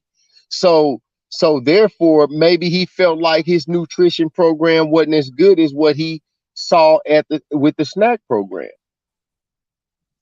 Okay. I can respect that. So you are agreeing that once he went over to the snack program, he was there for 3 fights in a matter of 2 years. He obviously felt that this was working and it was something that benefited him compared to what he previously was doing in his other regimens before, right? Maybe so, yeah. I mean, apparently, because he's there and he's been there for 3 fights, according to you. I haven't checked that information because I didn't think it was that important to me, obviously. But if he feels better, in the as far as nutrition is concerned, and yeah, why not stick with it if he felt that if his previous nutrition program was subpar to the one that he's on now. Got you. I totally agree with you. Stay right there because I want to ask you another question. Joan Turner, she said something in the chat. I posted it. Salute to Dahlia, by the way. I didn't know Dahlia was here, but she is here. Joan Turner says, Manager Marty, roll the tape of Bud using snack. Well, I am. I'm going to roll the tape right now just for you, Joan, and all the people that's worrying or basically concerned about whether or not Terrence Crawford is on a snack program. I mean, you don't have to take my word for it. Here's a small little clip when Joe Rogan interviewed Terrence Bud Crawford just a couple of weeks ago, and he asked him, "You know what? I'm doing way too much talking, Joan. Don't take my word for it. Roll the tape." You a part of that snack thing too? Yeah. Hold on. I'm gonna rewind it. Hold on. Yeah, it's cool. Yeah. Yeah. Hold on. So And his most recent interview with Joe Rogan. Check it out. Are you a part of that snack thing too? Yeah. Yeah. So that's what that is that dude from Balco? Yeah. Victor Conte. Yeah. So Victor Conte, he was on the podcast back in the day. So he's the guy that busted, or he got busted for with Barry Bonds, the clear, where they were giving him that undetectable steroids, and now he's on the other side of it. He's making sure that the whole sport is clean. Yeah. And nobody knows better than him because he cheated for years. Yes. Yeah. And they hate it. They hate it because you heard that, Joan Turner? That Bud Crawford himself. You see, he's not saying that he's endorsing it or he's getting paid to wear the shirt. Like, see how I'm endorsing it, just wear the shirt? He's on the program. He's on the same program that Devin Haney is on. The same program that Caleb Plant is on. The same program that Boo Boo Andrade is on. There's other fighters as well. So what is the problem now? The snack program works. It's a legitimate nutrition program. What's the problem now, Joan? I proved it time and time again. If you don't take my words, listen to the words of Terrence Crawford himself. He said it. He's on the snack program. With that being said, Israel, now that we all have clarified that Terrence Crawford is actually on the snack program, I have a question. You agree with me that the snack program works, correct? Yeah, I mean, I can't quantify that, but I wouldn't think that I'll say this. I don't think that he would stick with the snack program if the snack program did not work. So I agree with you, Israel. I do. I can't say that it works because I can't quantify it, for myself. But realistically and logically, if it didn't work, I don't think he would still be with the snack program. No, he wouldn't still be over there. And we know he wouldn't. And so my point is, though, Israel, you and I are in agreeing. We are in agreements. And this is how we in agreement.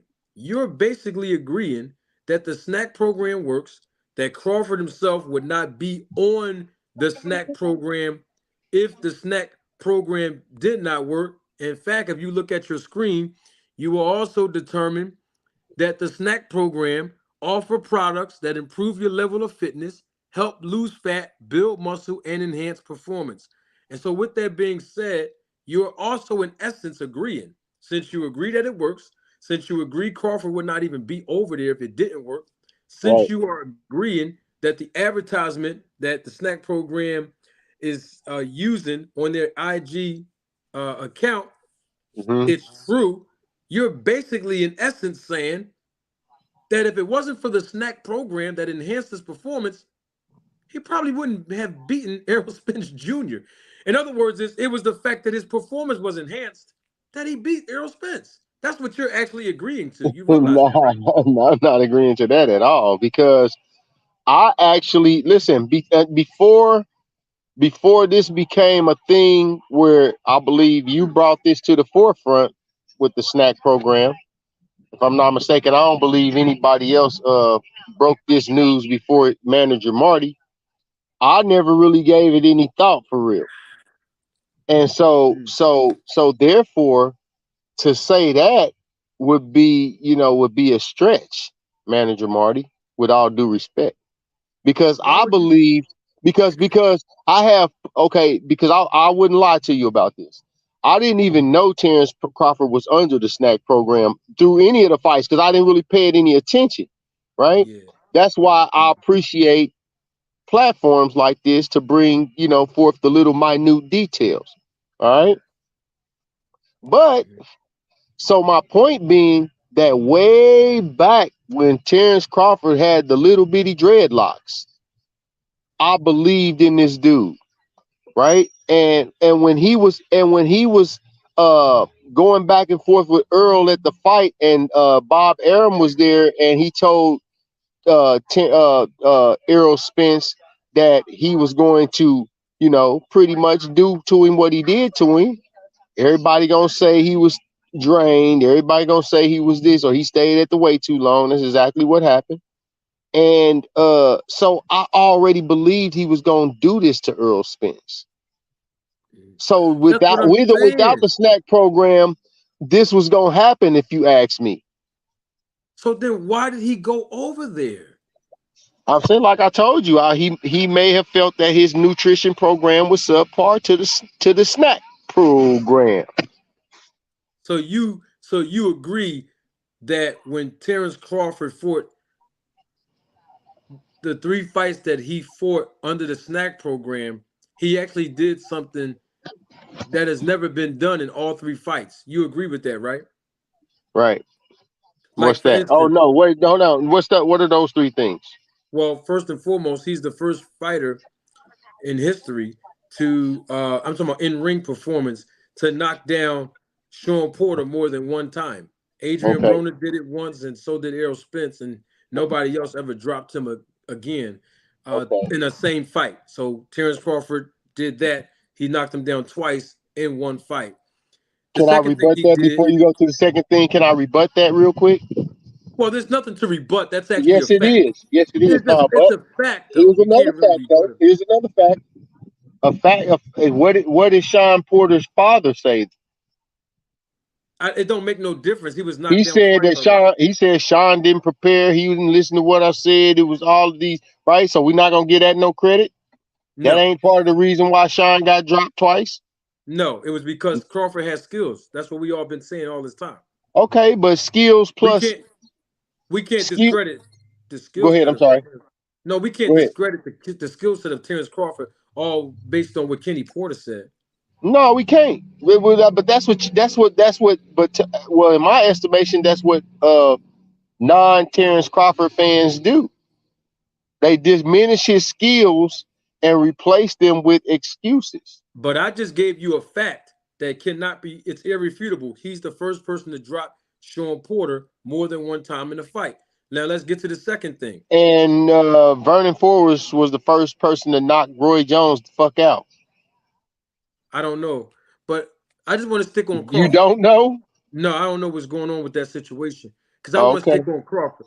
And speaking Okay. of knockout, since you brought the word knockout, that ties into my second point. Okay. Terrence Crawford knocked out David Evanesian with one punch, something we've Hmm. never seen him ever do in none of the divisions, He particularly in the knocked Kell welterweight Brook division. out with not one punch. No, no, no, no, no. Hold on for a Yes, he second. did. The referee, hold on. The referee stopped the fight, so it was considered a TKO, technical I got you. knockout. Yeah, that's a fact. That's a I'm fact. I talking got about you. knocked out with one punch where Right. David Evanesian was left stretched out unconscious. Right. We've never seen Crawford do that before. Right. Right. And on top of that, the Who is third David fight, Evanesian though? Is David Evanesian is he somebody that we don't think should get knocked out with one punch? Like, what about David Evanesian says that he can't be knocked out by Terrence Crawford with one punch? What does nothing. he That's why have what does he have that says that this shouldn't have happened? nothing. I'm just saying that he was he was brought over to America for him to lose that fight. We already know that already. What I'm Oh, okay. yeah, what I'm saying is we've never seen Crawford do that before. Okay. All right. Knock anybody out cold, like unconscious snoring. Okay. We've never Got seen you. that before. Yeah. So that is another form of his performance being enhanced. And of course, in this fight with Errol Spence, you've seen how this was the easiest fight he ever fought in his whole entire life against a guy who had 3 belts, against a guy who was talented, and against a guy who basically got dominated the entire fight. A guy whose face was reconstructed, by the way. We've never seen Crawford do that to nobody else's face either, by the way. So what Oh, I'm basically getting at is that there's no insinuation. The facts are the facts, and there's nothing to refute. Terrence Crawford's last 3 fights, he looked more impressive because his performance was enhanced. Why? Because he's with the snack program, and everybody agrees with me that it works. So it's no insinuation or undertones. The snack program works. In fact, I okay. think it works. Go ahead. I'm sorry. I was going to say, I think it works so well, I'm ready to order the whole kit myself No, and get back in the no. gym. Right. And hey, nothing wrong with that. But hey, check this out. Before the fight, did we not have many of the boxing analysts and fighters who weighed in on the fight picking Terrence Crawford to win this fight? Yes. So, like I'm saying, so they must have seen something, right? Yeah. People brought out things about Earl Spence's style that said that this was going to be a fight that Terrence Crawford should win. We also now and then you can't have it both ways, because you're one of the people that is a proponent of Terrence Crawford giving Earl Spence the rematch at 154, right? Yeah, any weight besides 147. Okay, or Absolutely. 154 plus. Yeah. Okay. So therefore it stands to reason that one of the reasons why you say any reason besides any weight besides 147 is because you feel that Earl Spence has trouble making that weight. No, that's not true. Okay, well then why not 147? Well, first of all, you said I feel. My feelings have never gotten involved in none of this stuff I talk Okay. about on YouTube. Okay, But so I will, you go ahead. because Crawford himself equally said that he had trouble making the weight as well. Are we talking about Earl though? We talking about Earl. We saying No, that. you're talking about Earl, and you're telling me why I said it. So now I'm Okay, telling you well, why I said it. I'm telling you why I said it. I'm making inquisition on, so But I'll I'm know. telling you directly why I'm saying Okay, it. so do Because you if feel Earl Spence? Okay, your feelings don't get involved. So is it a no, fact that Earl Spence was weight drained in I that don't fight? know. No, I don't know. All I You know don't is know. no, hold on. All I know, because now I'm gonna tell you so that you won't assume. Okay, Terrence Crawford said that he had trouble making the weight. I He know what said Terrence said. I'm he trying to was get with open. what you said though. Right. Hear me out. Terrence Crawford said he has trouble making 147 pounds. Right. Errol Spence said, I want to have the rematch at 154 pounds. Both of these men said the same exact thing on the same exact night in the same exact place of the post-fight press conference. So Okay. my take is, if I hear both of these fighters telling me that neither one of them can comfortably make this 147-pound weight, there's no point in me lobbying for either one of them to fight each other at 47 again. That makes absolutely no sense to me.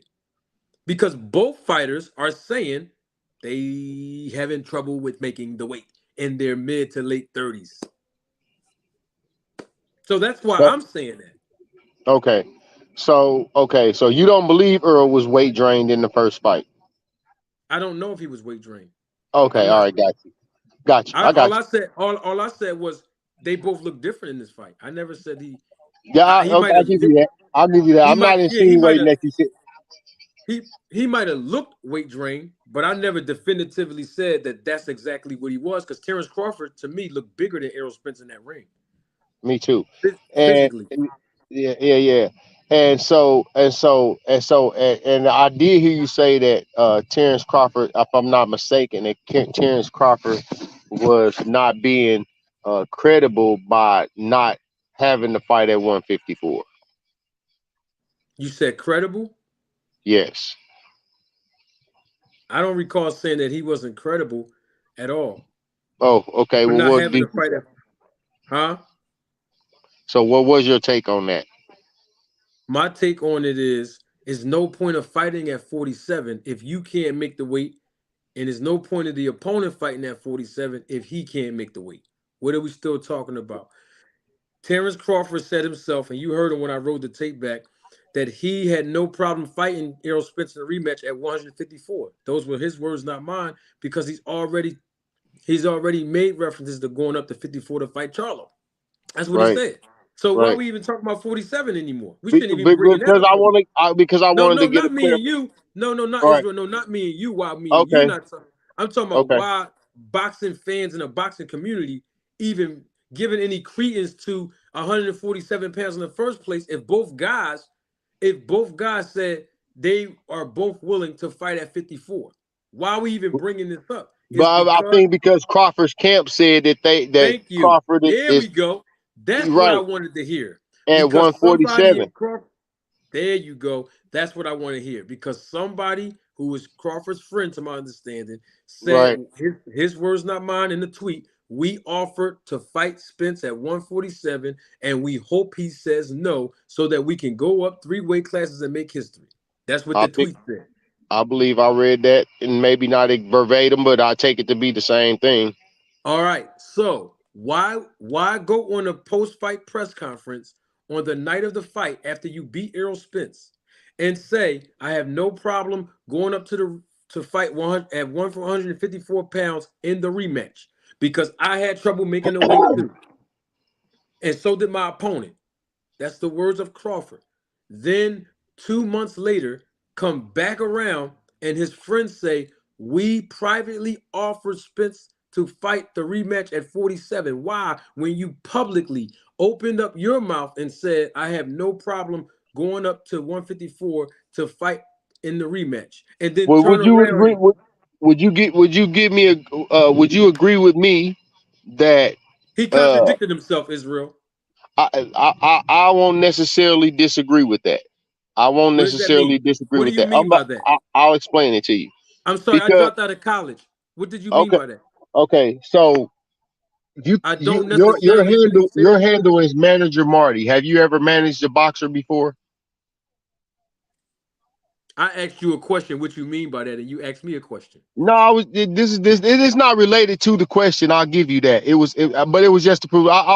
Can No, you answer? scratch No, no, that, no. scratch I'll that. answer your question. No, it's But cool. The reason why I asked you that is because I can was you answer going my in to say question that, first? like, your manager, like, to me, your manager or your coach is somebody that's going to that also advise you when it comes to boxing and matches and whatnot. Ultimately, you're going to make these decisions, but that's what you have a coach for, What are you right? So implying, sir? I'm Tell me what you're implying that saying. after the fight, Terrence Crawford may have spoken something that didn't necessarily resonate with his staff. And now, because think about it, think about it, think about it. If I get to choose the play, all right, if I get to choose the playing field, why would I not choose the playing field that's most advantageous for myself? Mm, mm, mm, mm. Y'all get to tell me why Terrence Crawford did A, B, C, and D, what he No, was thinking. I'm But just then when asking I you a asked question. you, why did he go to the snack program if everything he was doing was working? You said that, well, maybe he needed to do something different. No, No, it wasn't. that's not what I said. No, that's not what I said. I said maybe that the snack program was a better nutrition program than the one that he was on. How would he determine that if everything was working for him?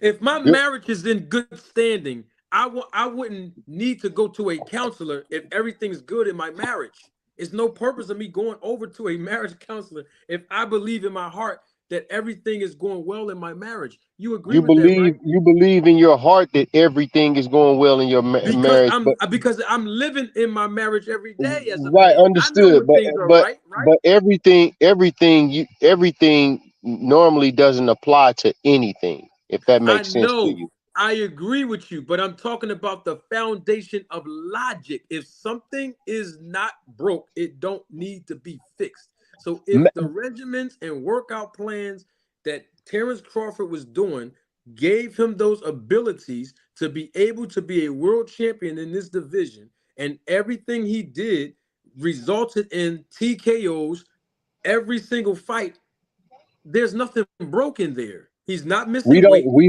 don't know that though. He's not. Wait a minute. According to, listen to the advertisement that you saw. Well, not listen, but look.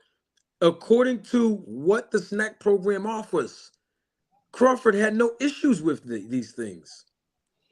Do you understand what I'm trying to say?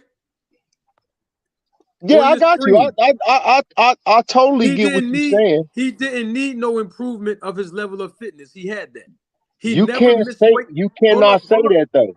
Bro, hold on for a minute. He never had an issue on the scales where he missed weight because he was out of shape.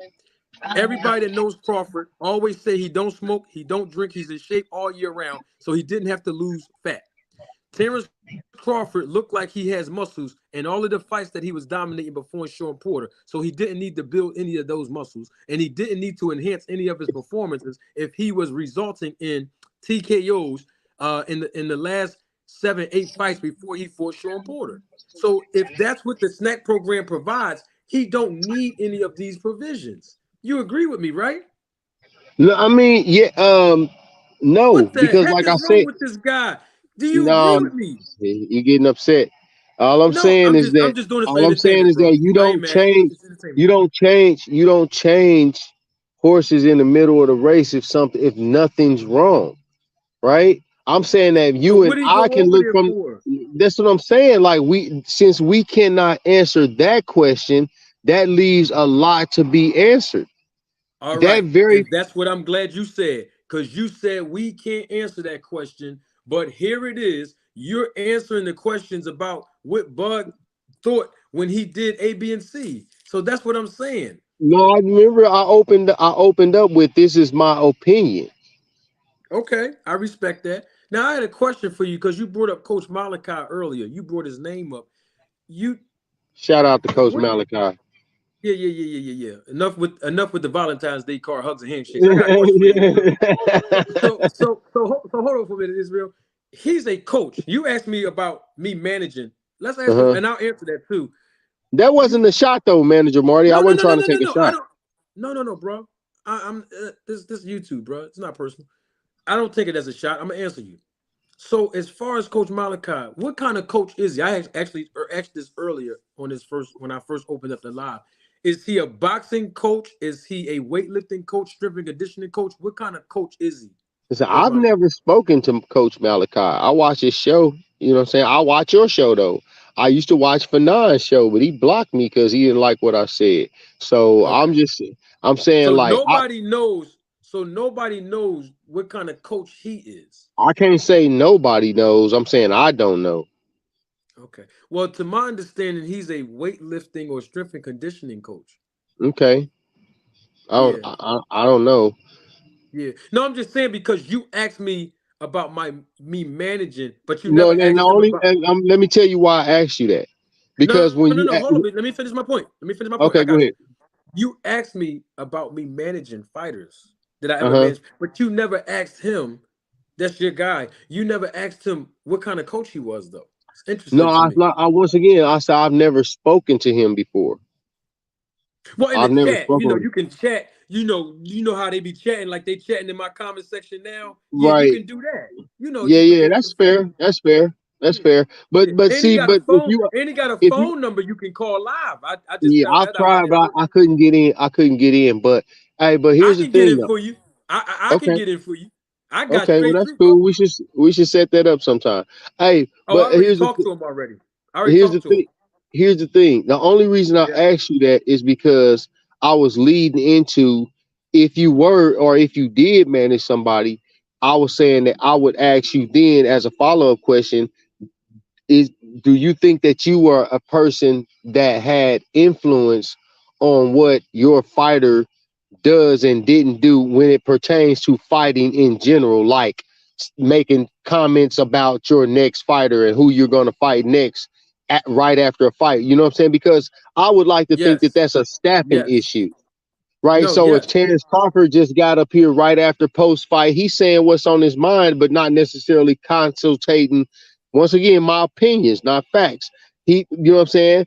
Maybe once he went and was debriefed by his staff, there was something else that they thought was How better can because you assume that? How can you bring because this into your mind to I'm gonna tell you assume that? why. Because if I'm gonna fight you, if I'm fighting you, I'm gonna fight you as much as and make it have as much an advantage to me as I can.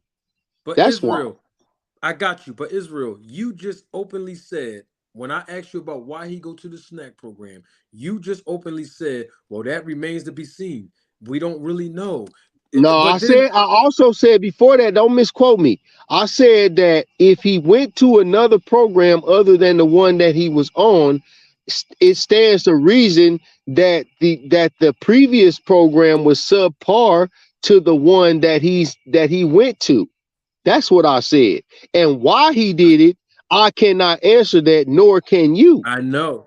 I know. I know you can't answer it. Just like you can't answer why all of a sudden he at the post-fight press conference saying he's willing to go to 154, but now all of a sudden his friend comes out and said we offered to fight Spence at 47. But you're saying maybe a staffing issue, maybe he had a change of heart through some advisement. You see how it's a Whose contradiction in right that? is it to fight? Whose right is it to call the weight of the fight?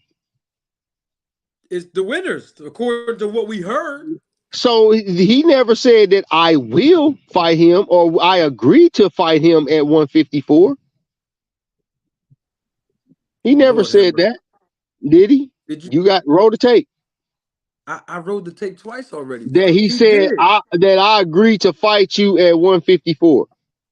Yes. No, sir. He didn't say those. He did not say those exact words. He So therefore, said it didn't mean when. that exact thing. Yes, he did. Listen, bro. Yes, he Okay. did. I'm gonna roll the Okay. tape again. I'm Okay. gonna roll the tape again. I'm gonna roll the All tape right. again. And then I want I'm to gonna see, listen. and I want to hear your interpretation of it. Because it seems like every time Crawford fans are not just you, people I ask certain questions to Crawford fans, and it's like y'all They can not come for ready for Crawford. your wordplay, bro. I am. Who not ready? They not ready. I am. I know who else ain't ready for my wordplay. You ready for this?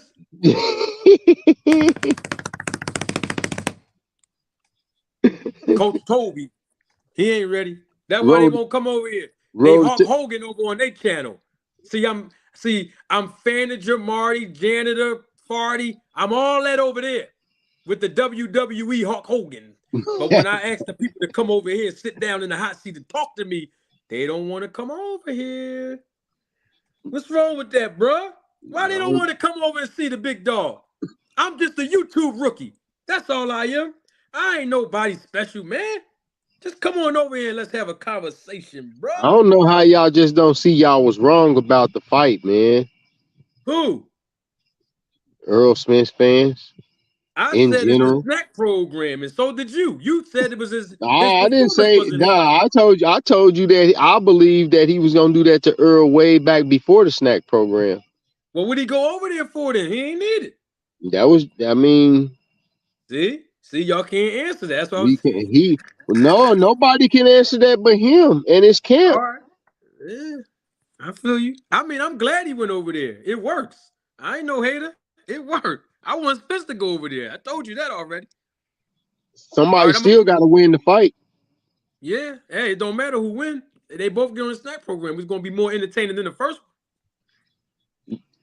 Hey, Israel, I'm about to play the tape back. All right. I'm listening. All right, hold on.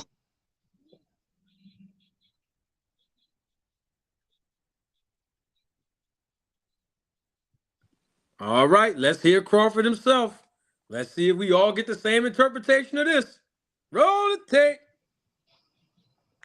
Let's turn it up. Terrence Bud Crawford. If you have questions, raise your hand. Terrence, Andreas here from the Sporting News. Just talked to Errol. He said he hopes to get the rematch and he would like to have the rematch at 154 pounds. Are you interested in moving up in weight for the rematch, or does it have to be at 47? It definitely don't have to be at 47. Like I said, I'm in a hurt business. 47 was kind of hard for me too. I was already talking about moving up in weight and challenging Charlo. So 54 wouldn't be outreach of anything. What's your take on that, Israel? First of all, he said it definitely don't have to be at 147. What else Now, he say? no, What we're else he gonna say? play with words here because you What else told did me he to tell you say? what this means. We gonna What? get to that. But he Come on. said it don't have to be, meaning we're not saying that it's not gonna be at 147, but it don't have to be. So there's an option of whether we might do it at 54, but we still might do it at 147. Otherwise, he would have said, "Oh, I definitely will take this fight at 154." How you know he would have said that, bruh? No, because he said it don't have to be. He said, "Are you interested in a fight at 154?" question. He said, no, it definitely don't have to be at 147. It can be at 147, but it don't have to be. And it's my choice. Meaning it's my choice. All right. Now I want you to hear the second part he said. Here it comes. Okay. All right. Terrence, Andreas here from the Sporting News. Just talked to Errol. He said he hopes to get the rematch and he would like to have the rematch at 154 pounds. Are you interested in moving up in weight for the rematch, or does it have to be at 47? It definitely don't have to be at 47. Like I said, I'm in a hurt business. 47 was kind of hard for me too. Did you hear that last part? Yeah. Yep. What We're did he gonna talk say about the again? second half. We're gonna talk about he said I'm in the hurt business. No, He said I'm in after the that part. hold on, no, hold up. We can't leave nothing out. He Bruh, said I'm in the hurt business. We what did he getting say? to Go ahead. he said we get into the hurt business, meaning I'm out here to do Nah, you bad when it comes to this fighting ring. In bruh. this fight. Nah, Yeah. nah, nah, nah, Okay. nah, All bruh. right, cool. All right. You And doing let me just nah, go bruh. past that. Now I'm going we dissecting what the man said, and he said he in the hurt business. Go I'm ahead. I'm not in the listening. hurt business to fight you at the weight you want to fight at. How is That's that not being what he in the hurt said. business? That's Okay, not that's what he fine. said. All right, well, I'm just saying he said he in the hurt business. Now, Go and he ahead. also said it was hard for me to make the 47 as well. That what you speaking of? Stop right there. Yes. All right, stop right there. Why would he go fight in a rematch at a weight that he claims that was hard for him to make himself? Why do you say he claims? That's what he just said. But you He okay, he you said said out of it his as mouth. if he was being dishonest about it or something. No. I'm saying he's saying out of his He own mouth. said, okay, got you. He actually claimed, okay, got you. He So said, you said yeah. he claims that he is hard for him to make 47, So why would but he he go? but he Why would he made fight? 47 No. Why would he fight at a weight that is very difficult for him to make? because he beat Earl Spence up at that weight. No problem. So then, if you're saying that, then why should Errol Spence fight at that same weight class He don't if it's have hard to. for him to make weight? He don't have to. He can decline the fight. Bruh, this makes absolutely no sense. You Maybe said not. the reason why Crawford said it's hard for him to make weight, right? Yes. But he He was said it's being hard honest. to. He didn't say it's impossible for me to. There's a difference. He didn't say I can't make 147. He said it was hard for me to make 147. So since it's hard for us to both make it, I think I'm a better boy at doing it. Let me see if you can get down here to 147 for one. Let's see if you can even do that. And if you can't, oh well, we ain't Bruh, fighting. And Terrence okay, Crawford, Terrence Crawford already knows that Errol Spence could not make 147. The man's been saying it years before he even fought Crawford. Everybody even knows that. What okay. I'm saying to you is Terrence Crawford himself said out of his mouth that it was hard for him to make the weight. I asked you specifically, why would Crawford fight at a weight class that is hard for him to make? Why would he make his training I camp told you harder because it's for himself? because it's advantageous to him. And if Earl has such a problem with making the weight, why he didn't just drop the belts and leave?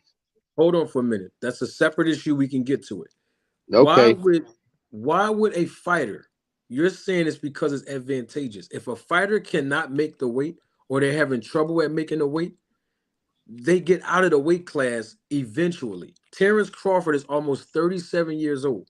He's not talking from a standpoint of, let's say, Devin Haney, who's in his 20s. The man right, is 37, almost 37 years old. If right. he's saying that it's hard for him to make a weight at 37, almost 37 years old, over 20 years of this in the business, and he's almost 40 years old, he is not going to look at it as an advantage for him because it's more advantageous for him to make and cut weight just so he can have an advantage over Spence. That makes absolutely no sense. And that is why the next part that he said, listen, I was already talking about moving up in weight and challenging Charlo. why was he already talking about moving up in weight if the weight was not an issue for him? He was already talking about moving up weight. He told you right after that, challenging Charlo. But why though? If he had Because no Charlo problem, ran his mouth. that's not why. You know how many people, That is fighters, why. That's exactly why. He didn't say bro. nothing about Charlo until I'm Charlo. Hey, did you even follow the story? I got it. I'm not talking about the story and the backstory. What I am talking about is the weights. Stay with me, Israel.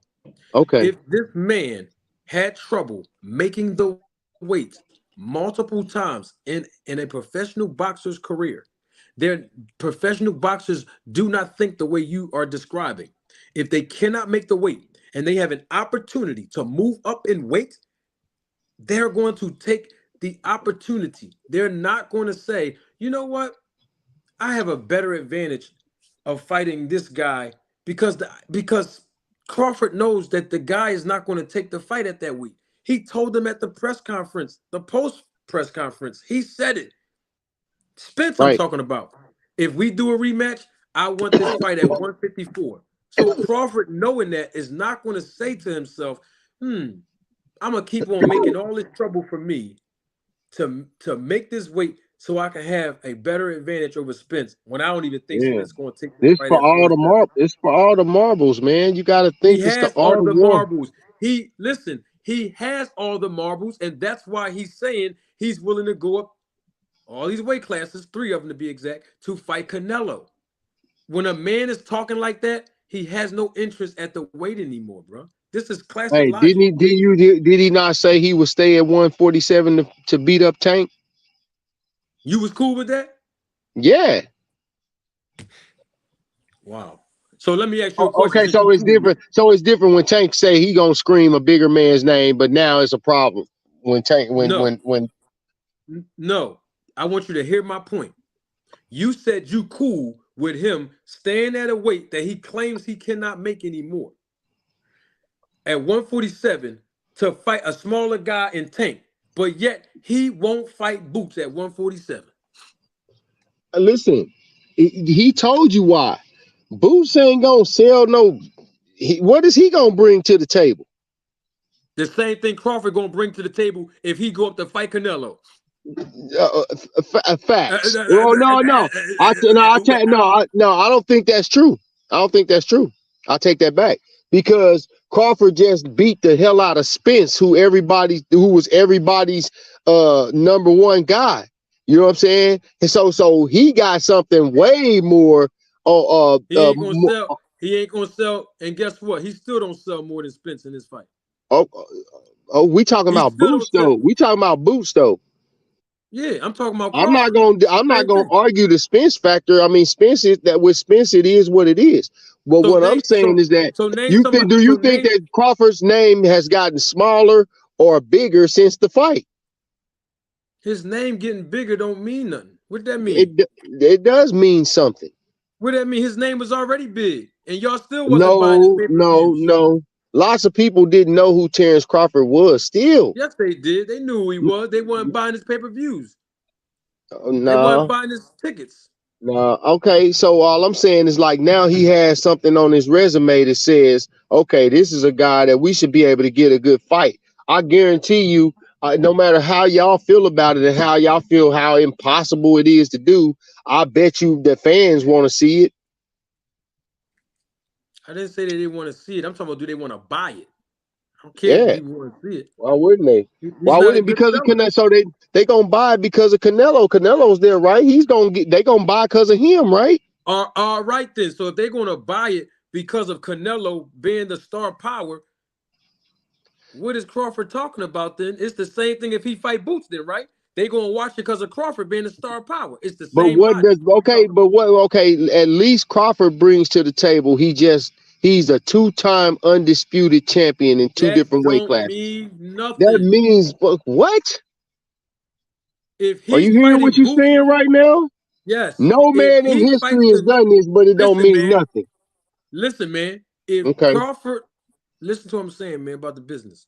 I'm If listening. Crawford moves up and fight Canelo Alvarez, ain't nobody gonna be sitting up here talking about. You just said it. I'm buying this fight.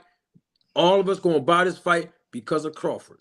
He is not gonna outsell Canelo Alvarez, and you know that, bro.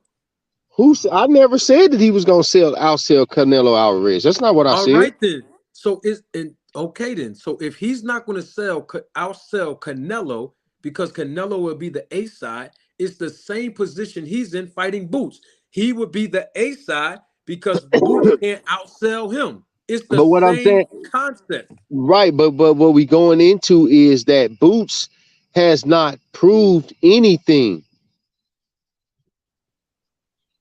What does The that have to man do said with he him wants to. fighting? The man said he wants to fight mega fights the rest of his ways out. He did prove something. He's the mandatory to fight Crawford. What else do we have to Okay. prove? All right. Well, Crawford clearly said he's staying at 147 and defending his titles. Well, he told Boots on $1 million worth of game. Crawford did. Why didn't y'all go and to the WBO route to be my mandatory? That's what he said. Right. That's what he asked both of you. Because Boots could have had this fight already. No problem. Guess what, Israel? He's his Mm, mandatory right now. right. He's his mandatory right now. So we don't want to hear him say, "I'm gonna Earl is wait his at the." mandatory. Let Earl me is his finish. mandatory right Let, now. let me finish. Let me finish. We don't want to hear him say, I'm gonna wait at the 147-pound division to wait for Tank Davis to come up here. And then in the same breath say, I'm going to move up to 54. I been was talking about moving up anyway to fight Charlo. Oh, and then in the same breath say, man, that's low reward fighting Boots. You see all the contradictions that's happening here? You see all four of the contradictions yourself. You see it. I think Canelo doing the exact same thing. Yeah, but I don't want to talk about Canelo. He ain't from America. He's not Terrence Crawford. We talking about Crawford right now. You're Okay. you a fan of Crawford. You Yeah. ain't a fan. You ain't say you was a fan of Canelo. You told me before you got here you a fan of Crawford. So that's why we talking about Crawford. All right. Well, we talking about Crawford. All I'm saying is that Boots ain't done nothing in the boxing world. You know what I'm saying? He And had to y'all, do something. He had to do something if Crawford don't want to fight him. He had to the do same something. people, that y'all say Crawford didn't do nothing to get to the WBO title. Who did Boots beat to get there? I never said he didn't do nothing. I don't know who said. I Well, don't know I'm about none telling of that. no, not necessarily you, but you know the conversation. Terrence Crawford ain't fought nobody in his career up until he fought Earl Spence, We know that. allegedly. Well, we know his resume was built, and that was good promotion. That's the business of boxing. I'm not hating on it. That's how the business Who? works. Who? Earl? You know, it's the business. That's how the business is designed. He fought two of Errol Spence's leftovers, and two of the guys in Amir Khan and Kell Brook was coming off for 2-year layoffs apiece. That's good business. Listen, that should be a good credit to Brad Goodman, the matchmaker over there at Top Rank, and Bob Arum. That's a credit to them. They did a good job promoting Terrence Crawford. It's just that No, simple. they did the opposite of that. They did the No, they did a opposite good of a job. good job. Nobody would be talking about No, Terrence Crawford. Nobody would be talking about Terrence Crawford if he didn't have a good promoter in Top Rank. no, hell no. That is the top. That's why he left Top Rank, I don't know why he left Top Rank. All I know is because he could they have didn't left him. promote him because they couldn't get him no good fights to get him out All right, there. why That's he why. re-signed with him then? He re-signed with him though. He ain't re-signed with him right now. When he did re-sign with him, you wasn't saying all that then, bro. When he re-signed with Bob Arum and about to fight for that world title, Terrence Crawford fans was not getting on YouTube saying, I'm in outrage. He re-signed with Bob Arum and he's about to fight Jeff Horn for a title. None I of y'all wasn't was in even out. No, complaining about I wasn't in outrage then, and I'm not in outrage now. it. You know what I'm saying? I'm just saying, Everything y'all got its. saying that Bob Arum didn't do a good job with the guy. He did. Top That's Rank did a his wonderful word. His job with the hey, guy. his words, not mine. He did a good job with Top. They did a good job with Terrence Crawford. They got the man. They got the man to undisputed in one weight class. Helped him move up carefully, strategically. Got him another world title in another weight class. That's good business. Fighters don't get I the mean, that's opportunities to all. become world champion overnight, bro. That's all skill. That's all him.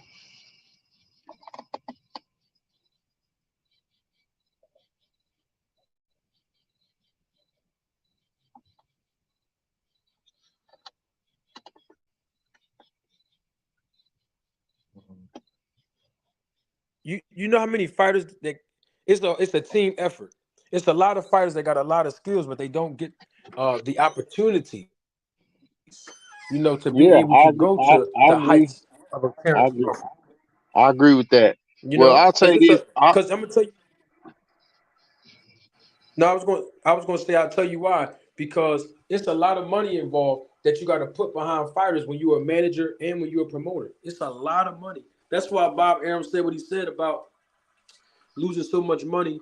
As far as building a house, what do you say? I can build a house in hills in Hollywood or a mansion in Hollywood or something. It's a lot of money involved, man. Investing in the fighter, one fighter. Yeah, I So understand he that. had, yeah. So when because I know the business, and so when I look at it from a business standpoint, Top Rank and Bob Arum, they did a wonderful job with the career of Terrence Crawford. They did. I mean, they Mhm. moved him the right way. They put a lot of money behind him. The promoters have to pay a lot of money to get these sanctioning fees paid for these fighters to compete for world titles. Ain't nothing free in the game. So Yeah. when you look at the money that they put up, and I'm just giving you just one itemized list of expenses. But what I'm saying to you is they did a good job with Terrence Crawford's career, and he re-signed with them, irregardless of the reasons. And when he re-signed with them and he won that world title, according to the standard contracts in the business, his contract automatically extends itself for a total of 3 years. This is all standard across the world in boxing. And so because of that, now he had to fulfill his obligation from 2018 to obviously 2021 when he fought Sean Porter. You see my point? Yeah, I get you on that. I get you on So that. so I get all that. I just wanted to come in and have my own little dialogue with you. You know what I'm I saying? Just appreciate it, bro. what I'm Yeah, I saying. appreciate No that, hard man. feelings or nothing. You know what I'm saying? I Yeah, don't. yeah, I don't get into it, but yeah, I appreciate your channel, bro. You know what I'm saying, and you allow me to come up and do it. You know what I'm saying? So absolutely. salute to your channel, man, and to your chat. I am a Crawford fan. I'm not, but I'm not a Earl Spence. If anything, the fight made me like Earl Spence more. You know what I'm saying? I think he a solid dude. You know what I'm saying? For real, and you know, may the best man win whenever they fight at whatever weight they fight at. I know you think that Crawford probably doing some underhanded stuff. That's what I'm hearing people say, but I really don't think it's that way. Them are my final words about it, man.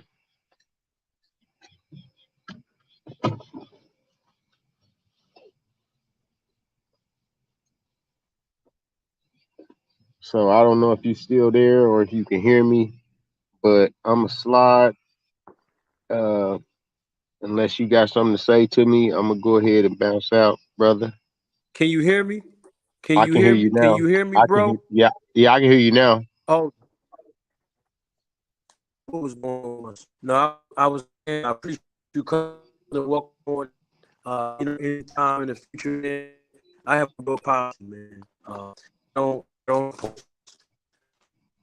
keep it from platforms. As long as we keep it a little bit respectful. I also have to have a profession because my whole channel was based on the education of the I still include the and because everybody engaged, you know what I mean?